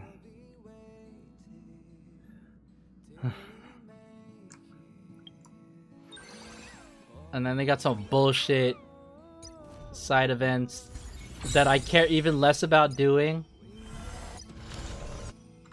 Oh my gosh. Fuck it. You know what? I don't think I'm going to be... I'm just gonna blow all of my pulls right now. I don't even have a 10 pull. Oh! No, I don't have a 10. I'm just gonna do single pulls. Nothing. Alright, Hoyo. If you want me to start speaking kindly, you better just give me the Dahlia right now. Nope, that's fake. Faked out. Give me, I have 3 pulls. Give me the Dahlia. Right now. You owe me the Dahlia!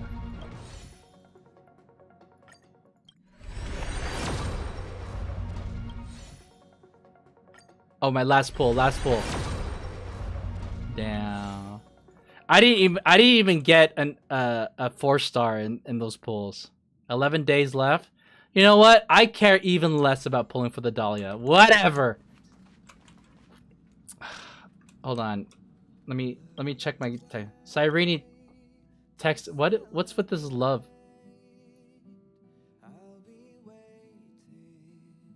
Partner, by the time you receive this message, the ripples are already... Oh my god.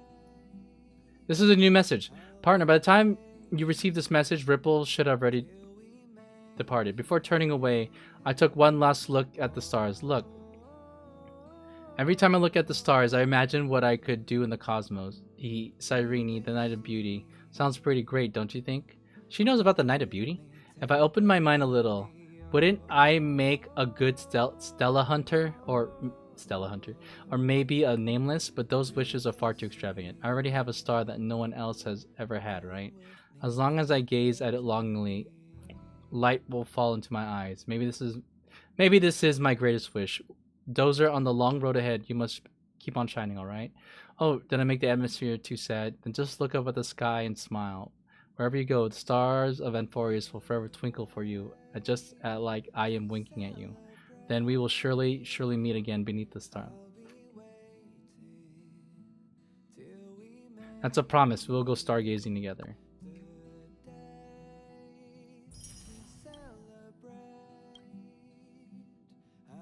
Great. This is stupid. So you're telling me in the span of like 2 months, I lost both Cyrene and Firefly? Great. Cinny. What happened? It's nothing. Little Aika just crawled over my leg and hit my shortcut keys. But I did intend to find you. After all, the decisive battle won't be a walk in the park. Are your injuries getting better? Have you been sleeping well? How's your appetite? Do you feel tired at work? Any discomfort? Is there a cure for a lack of motivation to work? Not Firefly, her death was a fake out. They've ruined the story. She might be alive still, but they've ruined the story! Too much easy peasy. Hold on. They do it too fast. Too much stress, easy peasy. Come to the Twilight Courtyard. I'll make you some snacks. We can still bask in the sunlight, feel the breeze, and count how many times the wind chimes. How is she able to text me? She's in a book right now. Light another one of my exclusive Twilight herb incense, then lie down in a cozy rocking chair and enjoy little Aika's lullaby. Miracle healing. Cipher.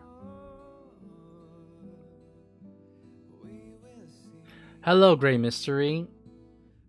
This is Cyphera's grandmother. Sorry, my finger slipped. Have you seen my Cyphera? What?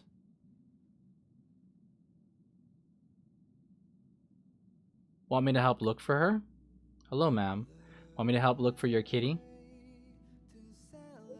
Thank you, dear, but it's alright. I know what a handful she is to track down. This isn't even Cypher. That's why I have to find a way to lure her back home myself. Would you like to come over for dinner, Grey Mystery? Ahem, I'll just use a voice attack. For a while now, Cyphera has been bringing different... For a while, Cyphera has been bringing different friends home for dinner since she disappeared right when it's time to eat. I'm guessing she went to find a friend, but I have no idea which friend I could find her with. She just loves to run around, so I came with a little trick. I invited every friend she has in the slate thingy. There's Aggie. Let's see here. Aggie, Big Sis, Treeby, Professor Nax, Undying Little Prince, Princess Homebody. pink cupcake. Who's Princess Homebody? Is that Castris? Retired deliverer boy, great imperator, fish jerky supplier, Zaggy, gray mystery. And oh, that's you. What a lovely name. Easy to remember, full of personality. Let's make dumplings. Oh dear, kids at home already. Stop running around. They're already here. Let me get them settled. My goodness. Well, we'll be waiting for Cypher. Absolutely through. I'm back! Gray mystery. Come on, let's eat. Or else Grandma will grab my teleslate and start spamming everyone again. See you soon.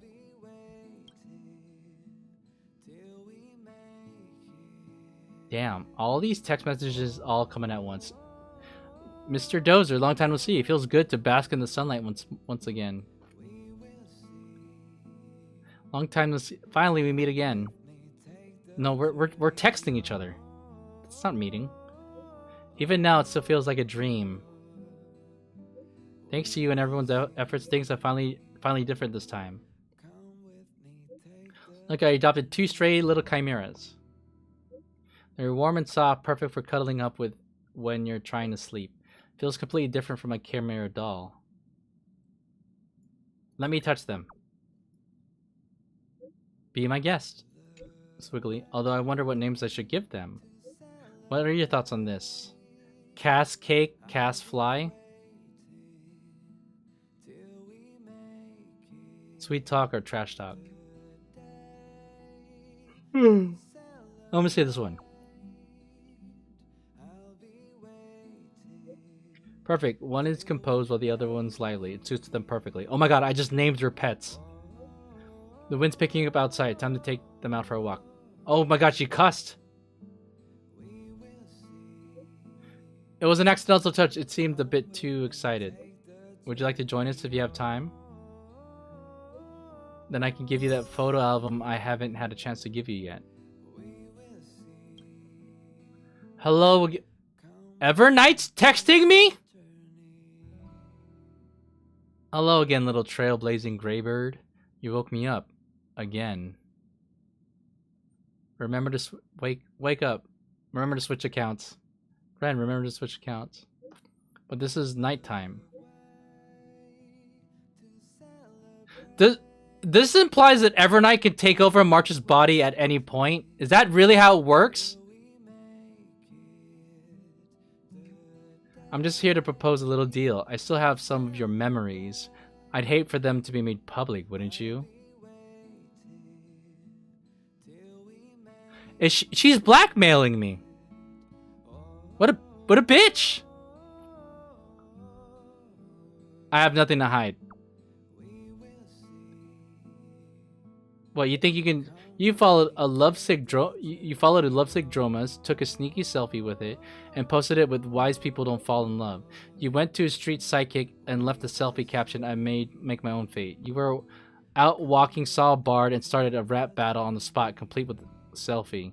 You left behind a selfie of your bedhead this morning. You thought you gained some weight lately, so you got a selfie. I did it all for March 7th. Just wanted to help out quietly, but I see I've been found out. I took all the selfies from March 7th. Just say it. What will it take for you to return those memories to me? She knows all about it now. If you'd rather these little selfies didn't go on her photo wall, it's easy, little graybird. Make sure she wakes up to a delicious, freshly made meal tomorrow at noon. Is she saying that because she can actually enjoy it? Is that how it works now? She just has another personality just living inside her body? Keep dreaming. Keep dreaming, March 7th. You can ask for anything in your dream. Whatever, I'm done playing with you. I'm getting hungry. Let me think about what to eat. So was that just March trying to pretend to be Evernight so that she can make me do something? Yeah, she kind of sneaky.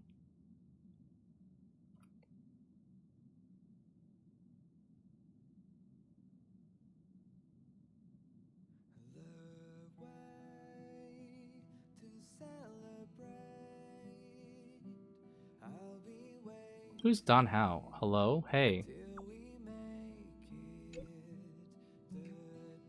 Reaching out this time to update you, Mr. Yang and Miss March.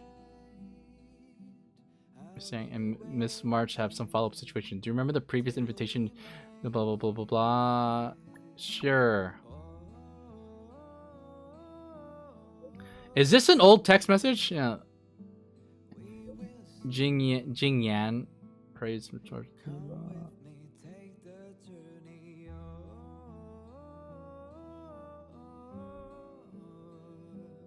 We do have talents aplenty.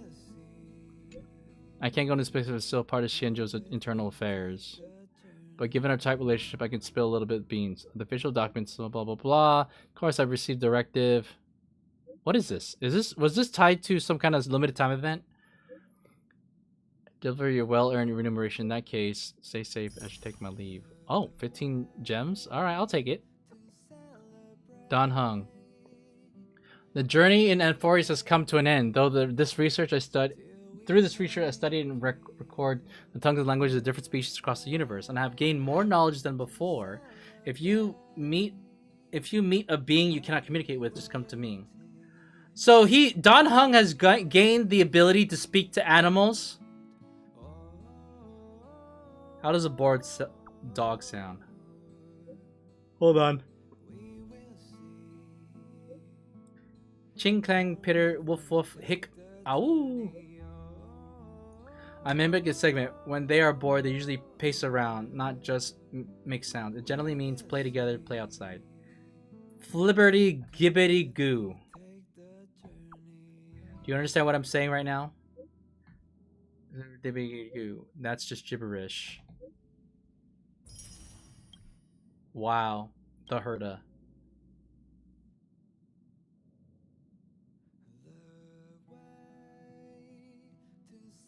Join location sharing. I'll join too. Wow! See that? That's my spot. Something interesting popped up. Might add it to the simulated universe. What do you want? What do you want me for? Will Madame Herda send someone to pick me up? See for yourself. Oh wait, that's just a replica. The real one's already been sold. Wait. What's going on? When you arrive, look for the sign that says "Buyer the Peerless Madame Herda." You bought a knockoff? I don't understand what's going on. Alright, I already bought the authentic one. Forget about that. You still have a replica on display here. Okay. No wonder there's such a crowd. Turns out they're all my fans. The real deal is here. The fans could never expect to come across the real deal. No one has recognized me. But they praised how similar I looked to the real deal and even gave me some Herda merch. Not bad. Let's take a photo together and send it to them. I'm so gorgeous. Is that really her?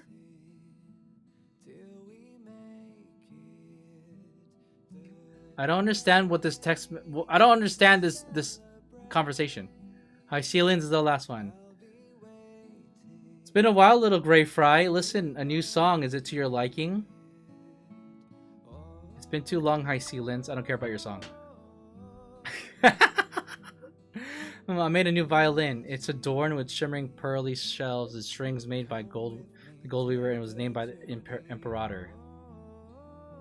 Stop scrolling. Let me. Its harmonics are like light on waves. Now it exists only to be played. I haven't played a proper song in ages, so my fingers might be a little stiff. Why does she have this cute little sticker?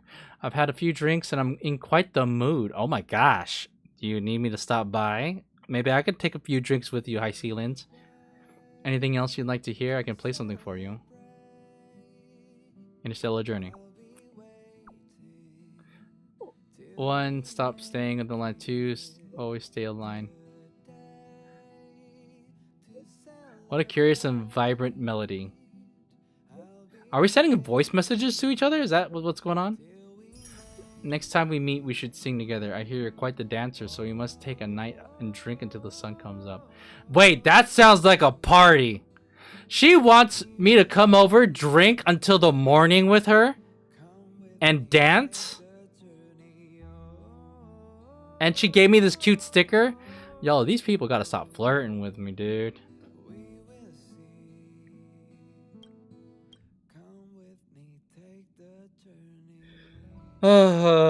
Chat. I just don't like where the story is right now. And it's only made worse by the fact that they are changing the next story. We don't even know when we go into 4.0, we won't even know what was altered, which is a huge bummer. I know it's not really well, I mean, what can they do? It's like but you know, I'd be kind of curious if they would be so bold as to just not change anything. I don't think Hoyo would have the guts, but like I also feel like they're pretty powerful and influential. Maybe they like did they really have to completely alter 4.0 just to appease their government? Which is, you know, I'm saying this as an American. Obviously, like what would I know about trying to, you know, create content under a totalitarian government, you know? Which could, like, they could easily come in and, like, arrest people. Or shut things down. But, you know what? Man, I think froze again.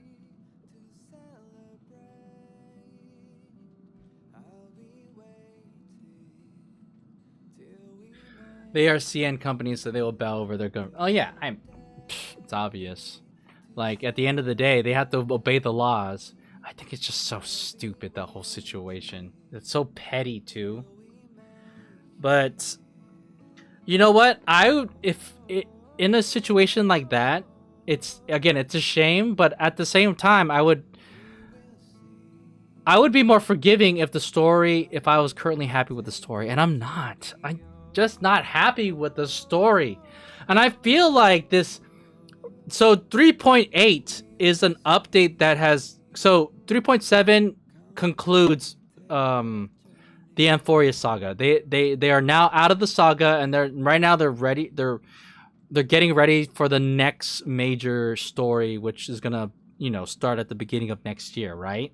Which is delayed again because they have to change the story because it has too much to do with Japan, and they don't like Japan right now, or the government doesn't like Japan right now.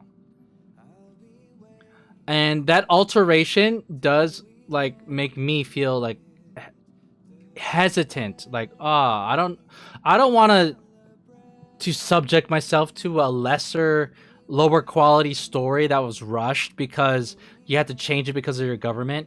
Like, sure, it's not their fault, but at the same time, as a player, I don't have to consume it.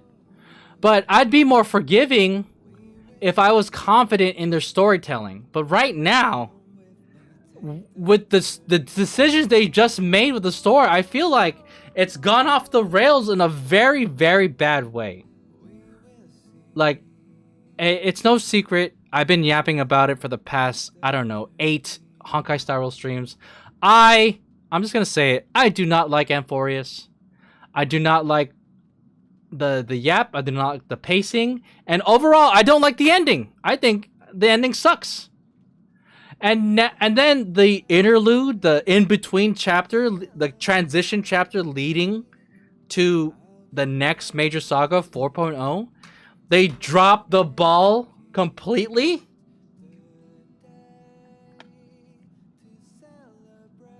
Like, that's crazy. I think Nikkei CN story was butchered due to the laws. That's fine. It's not my story. Give China whatever they want. But, like, as long as it doesn't impact... You know what? Actually, this is good. Because that means that they can tell the story to global without China ever influencing it. So I think Nikkei CN story is butchered due to the laws. I think that's good that they created a China-only Nikkei storyline, because they can continue to make the regular storyline without ever changing it. Oh shit, you're on. Oh my god. Midwest, you have just missed my yap. You know what? I joked around with my with the title of my stream, giving Honkai Star Rail one last chance. But after playing this dog shit update, I think it is. I am furious about this update. Oh my god. Something Nikkei CN. Yeah, it is what it is. To me, I mean, since I play in North America and I am not in China, the Chinese version of Nikkei does not exist to me, so I don't care about it. Like, if they have something that we don't have, I don't care. What matters to me is that the story that they're telling is not butchered or influenced by the Chinese government. And it never will be, because they have already established a separate Nikkei story specifically for China. So it is weird that there's two parallel stories, but to me, that just means that the story that they can tell is not shackled by a foreign power. I'd say I'm 90% the same in terms of relevance to me. Oh, okay. I mean, I heard they have like their own units, like 2 unique units, but I'm like, you know what? Oh, I'm not gonna complain about that. Who cares? They can have 2 unique units, and then the trade-off is that all their characters are less sexy, which is crazy because there's a lot of skin in other games. I feel like Nikkei Shift of I think overcorrected with like the alterations of the characters to make them less sexy. Like there's Chinese games that are a lot more gooner bait and are fine. I thought I was a lot further in the story than I didn't realize this stream was gonna be 4.5 hours long. I'm just walking around. Apparently the update of HSR altered the main story that was finished a year ago. Oh yeah. The catch 'em up. Yeah. Let me give you the quick TLDR of how I feel about Honkai Star Rail. I did not like Amphoreus, which was the entire story of 2025. They have a transition chapter. This is a chapter to transition to 4.0. And they spent it retconning 2.0 and making the ending so much worse. So, in essence, my argument is Honkai Star Rail 3.0 is so bad, it made 2.0 bad too. It's a version that is so bad, it ruined past stories.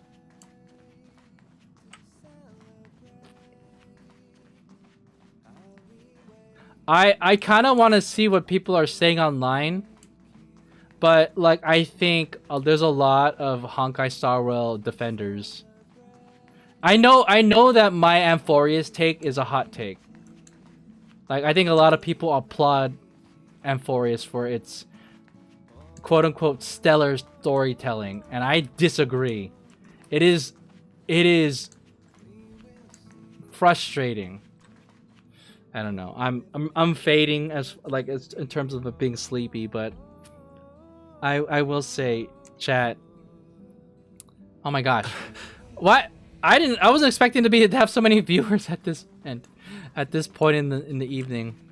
Units don't care. Story don't care. Features, interactions, I do care. Depending on like if it negatively or takes away from global. Global should always be #1. I think characters and story should stay completely separate from here on out. Nikkei, I can't say much about HSR because I haven't played a ton of it other than tuning in.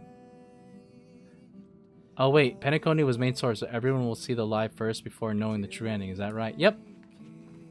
If you started Honkai Star Rail right now, you get to enjoy Penacony.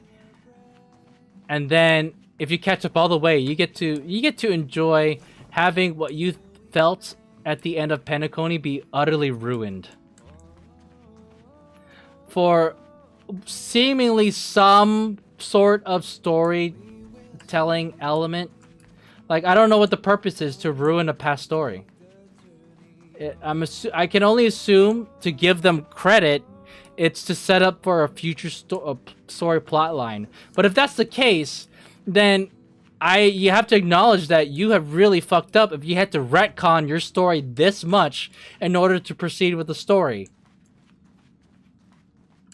Like, just leave 2.0 where it's at. It didn't have to be brought up again. Might be worth it just for the heartbreak then. No, it was not worth it. I did do a direct comparison. I said stories, especially good narratives, they have to make bold choices sometimes.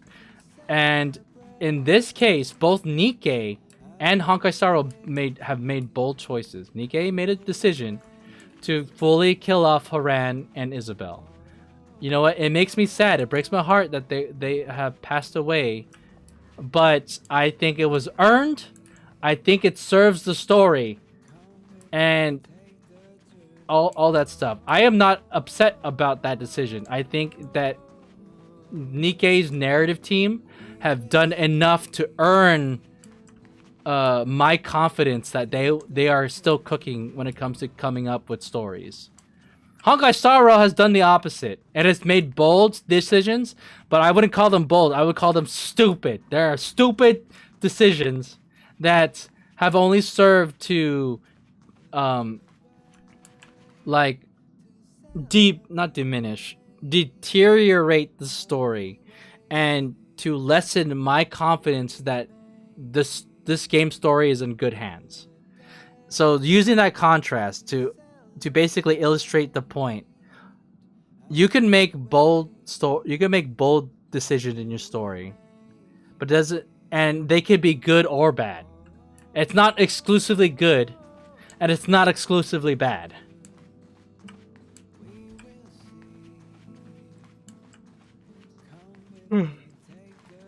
Nikke says they made the decision, but I'm still skeptical they'll keep to it. In my eyes, nobody's gone yet.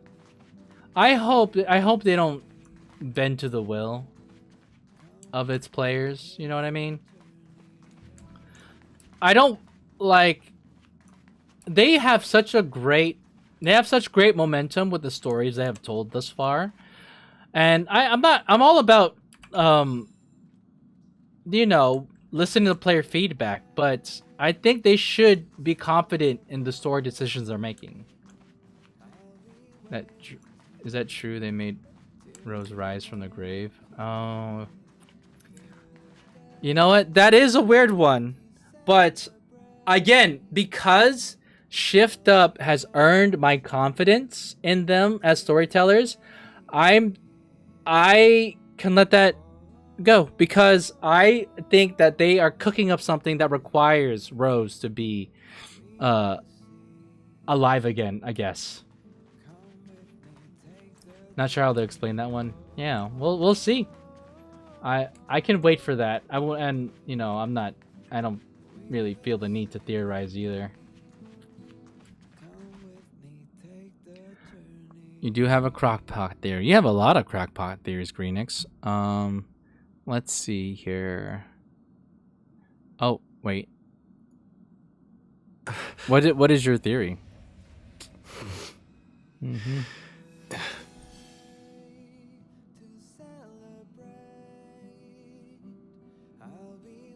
Oh man, I'm yawning.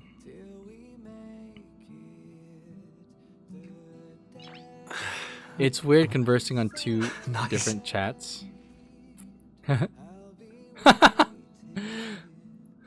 See, so the only way, it's funny, the only way you can see both chats is by watching the stream.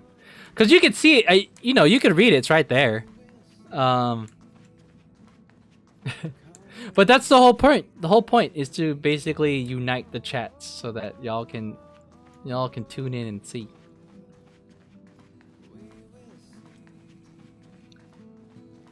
Alright. Remember that Scarlet was heavily damaged by Lilith Queen?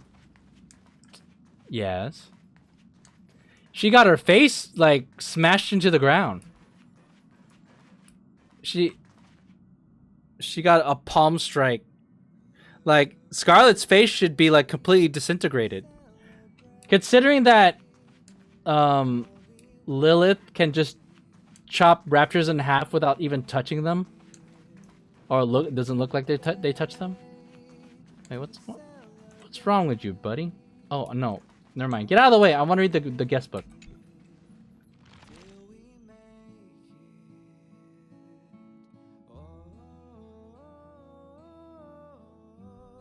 Hold on. So that means that Firefly will never be in this guest book.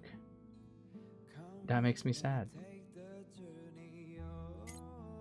Oh, we have Boot Hill? I was here. This was dadgum awesome. Love ya, Astral Express. Ah, I love you too, Boot Hill. In this life and the next, Lilith always... No diff, Scarlet. That's true. Sad for Scarlet. Scarlet could never win. Maybe Rose will swoop in when she sees Scarlet is battered and offer her parts, so basically fuse with Scarlet, and currently my theory is that Rose is operating with a Rapture Core. Interesting. Thank you, Gift.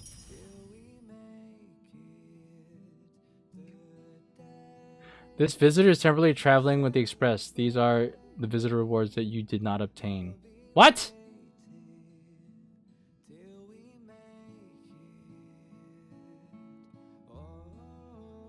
So I didn't get it? When you stand upon the earth, you are the countless manifestations of God. When you traverse the heavens, you are the God of the countless manifestations. Set off once again, Akavili, I will go with you. Wow, she really likes the path of the Trailblaze. Foog. An old friend or a new acquaintance. Either way, this remains a reunion. I will treat and treasure this unique coincidence between us as a source of courage as set out on a new journey. Oh yeah, Foog's right there. Let's go talk to Foog.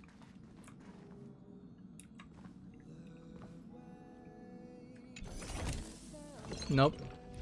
You know what I know, and you won't say what I won't say. When did you become the Riddler? I'm not just talking to myself. It's something a Riddler named Baden Bobby Ballo Balla once said. What do you think those words mean, Benefactor? Scarlet with dual cores like SR Rappy because Red Hood used to have a corrupted core. That's just a crackpot theory, though. Well, you know, we'll see. The answer is the riddle itself. Are you a Riddler too now, Benefactor? Yes. I'm kidding. I know you're only poking fun at me. I don't fully understand it, but the books do say that the Riddlers love to destroy the certainty of language. I imagine they would not answer with words. I've made a fool of myself, haven't I? However, I essentially reconstructed my own cognition from the words of others, which is why I entertained that thought. People's memories and pasts are complicated indeed. Well, we're glad to have you, Foog. What's Ratio doing here? What are you doing here, Bo? People who struggle with decisions are either overthinkers or lack thoughts altogether. Which are you? My head is empty. The fact that you can admit this already indicates you have more insight than most. What defines a fool is the inability to recognize their own shortcomings. Don't let that be you. All right. Good advice from Dr. Ratio. Baba Booey. What the fuck is that name? Foog? Or Dr. Ratio? Foog is a very interesting name because her name is Tingyun. Let's look at her. Let's gather all the stuff. Is there a claim all button? I don't want to click on all of these, but I guess I have to.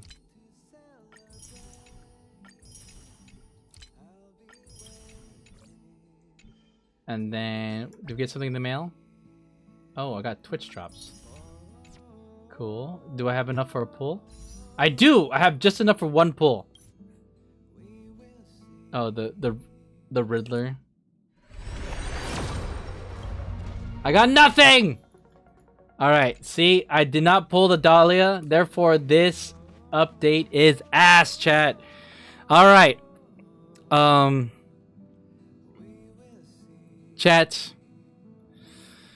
I don't know. I'm just gonna since Honkai Star Rail is taking a break, an extended break due to them changing 4.0 because of Japan. It gives me time to just sort of set Honkai Star Rail aside for now. You know what? Will I continue playing Honkai Star Rail? I probably will. Will I stream it? That's up in the air. Because I feel like every time I stream Honkai Star Rail, all I do is fucking hate on it. Which sucks because I was such a big fan just a year ago. And I feel like they have just dropped the ball. I am not a fan right now. I hope that it gets better. If Honkai Star Rail improves on the things that I'm hoping that it would improve on, then you know what? I'm all about coming back and, you know, rewarding, you know, positive changes, you know what I mean? But until then, you know, I could spend my time playing other games, which I think is worth my time, because Honkai Star Rail, to me, especially after retconning 2.0, makes me feel like I just wasted my fucking year playing this game. You know what I'm saying? Right, Dozoro? Who's Firefly? Firefly's ENVA. She has a sweet and soft voice. I forgot her name. But she does a great job. She did a really good job portraying Firefly, and it only adds to the reason why. That's okay. You can boil down my feelings of this in one sentence. Firefly Stan rages at what Honkai Star Rail did to Firefly. There, that's it. That's the whole sentence. I am mad at what they did to Firefly. Just like how I was really upset over what they did to hold on. You're not mad, you're just disappointed. Like what they did with Cyrene, I was like, "Oh my gosh, I can't believe y'all did this to me." Again, changes that some might say are bold, but to me, they're stupid. Stupid decisions to make a worse game. And on top of the fact that they removed Welt as a voice actor, or whoever voiced Welt, they removed him as a voice actor, so he was completely silent during this update. All right, chat. Enough pacing around the Astral Express. I'm gonna call it there. It's already pretty late for me, and I have some stuff that I need to take care of tomorrow. I do appreciate y'all tuning in. It's always, you know, if I could either scream into the void, or I could scream into a stream, and then, you know, every now and then y'all respond and join the conversation. But I do plan to stream this weekend. I just don't know when. I do have a lot I need to take care of. I am currently on vacation, but my vacations I do not spend relaxing. It's my time to catch up on all the side content creation stuff I want to do that's easier, or yeah, that's basically easier to do when I'm not like doing my normal job, which takes up all my time and energy. Yeah, we'll see. I do plan to play Clear Obscure Expedition 33 next week. Maybe I might start Monday. Yeah, vacation indeed. But I do want to catch up on stuff. Like, I don't know if I'm gonna play Wuthering Waves. I want to. But I don't know if I have time this upcoming, like, 7 days. Correct? I gotta grab that. You reminded me. Oh, that's good. But anyways, chat. Thank you guys for tuning in. Much appreciated. Sunday night, Monday morning, I will live stream my the Nikkei live stream. So if you guys want to tune in to that, yeah, let me know. Otherwise, that's usually something that I'll like stream and then upload to YouTube later. It's like my raw reaction to the upcoming announcements. Just want to let you know, Wuwa seems to have a small collab with Persona 5, 3, and Sonic. I saw, and I'm like, well, how does that work? But I guess I'll find out myself. I received motorcycle stickers of those IPs. Oh. Okay. Well, good to know. All right, chat. We'll call it there. Is that it for the collab? We just get stickers? Like, without spoiling anything, is that all we get, or are there more stuff regarding Persona and Sonic?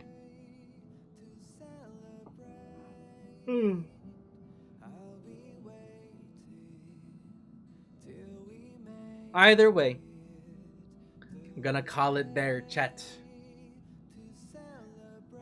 I appreciate y'all tuning in, and I hope to catch you Sunday. I'm gonna stream Sunday. I hope to catch you Sunday. At the moment, that not sure if we will get more. Okay, good to know. I thought there was gonna be like a whole storyline, but I don't think that's how they're. I think that would be pretty ambitious. Imagine Joker running around in the Jinjo. All right. Y'all take it easy. I hope you guys had a wonderful Christmas break. Next week is New Year's, so if I don't see you in a stream up until New Year's, I hope you have a wonderful New Year's, wonderful and safe New Year's, and I'm really excited about 2026.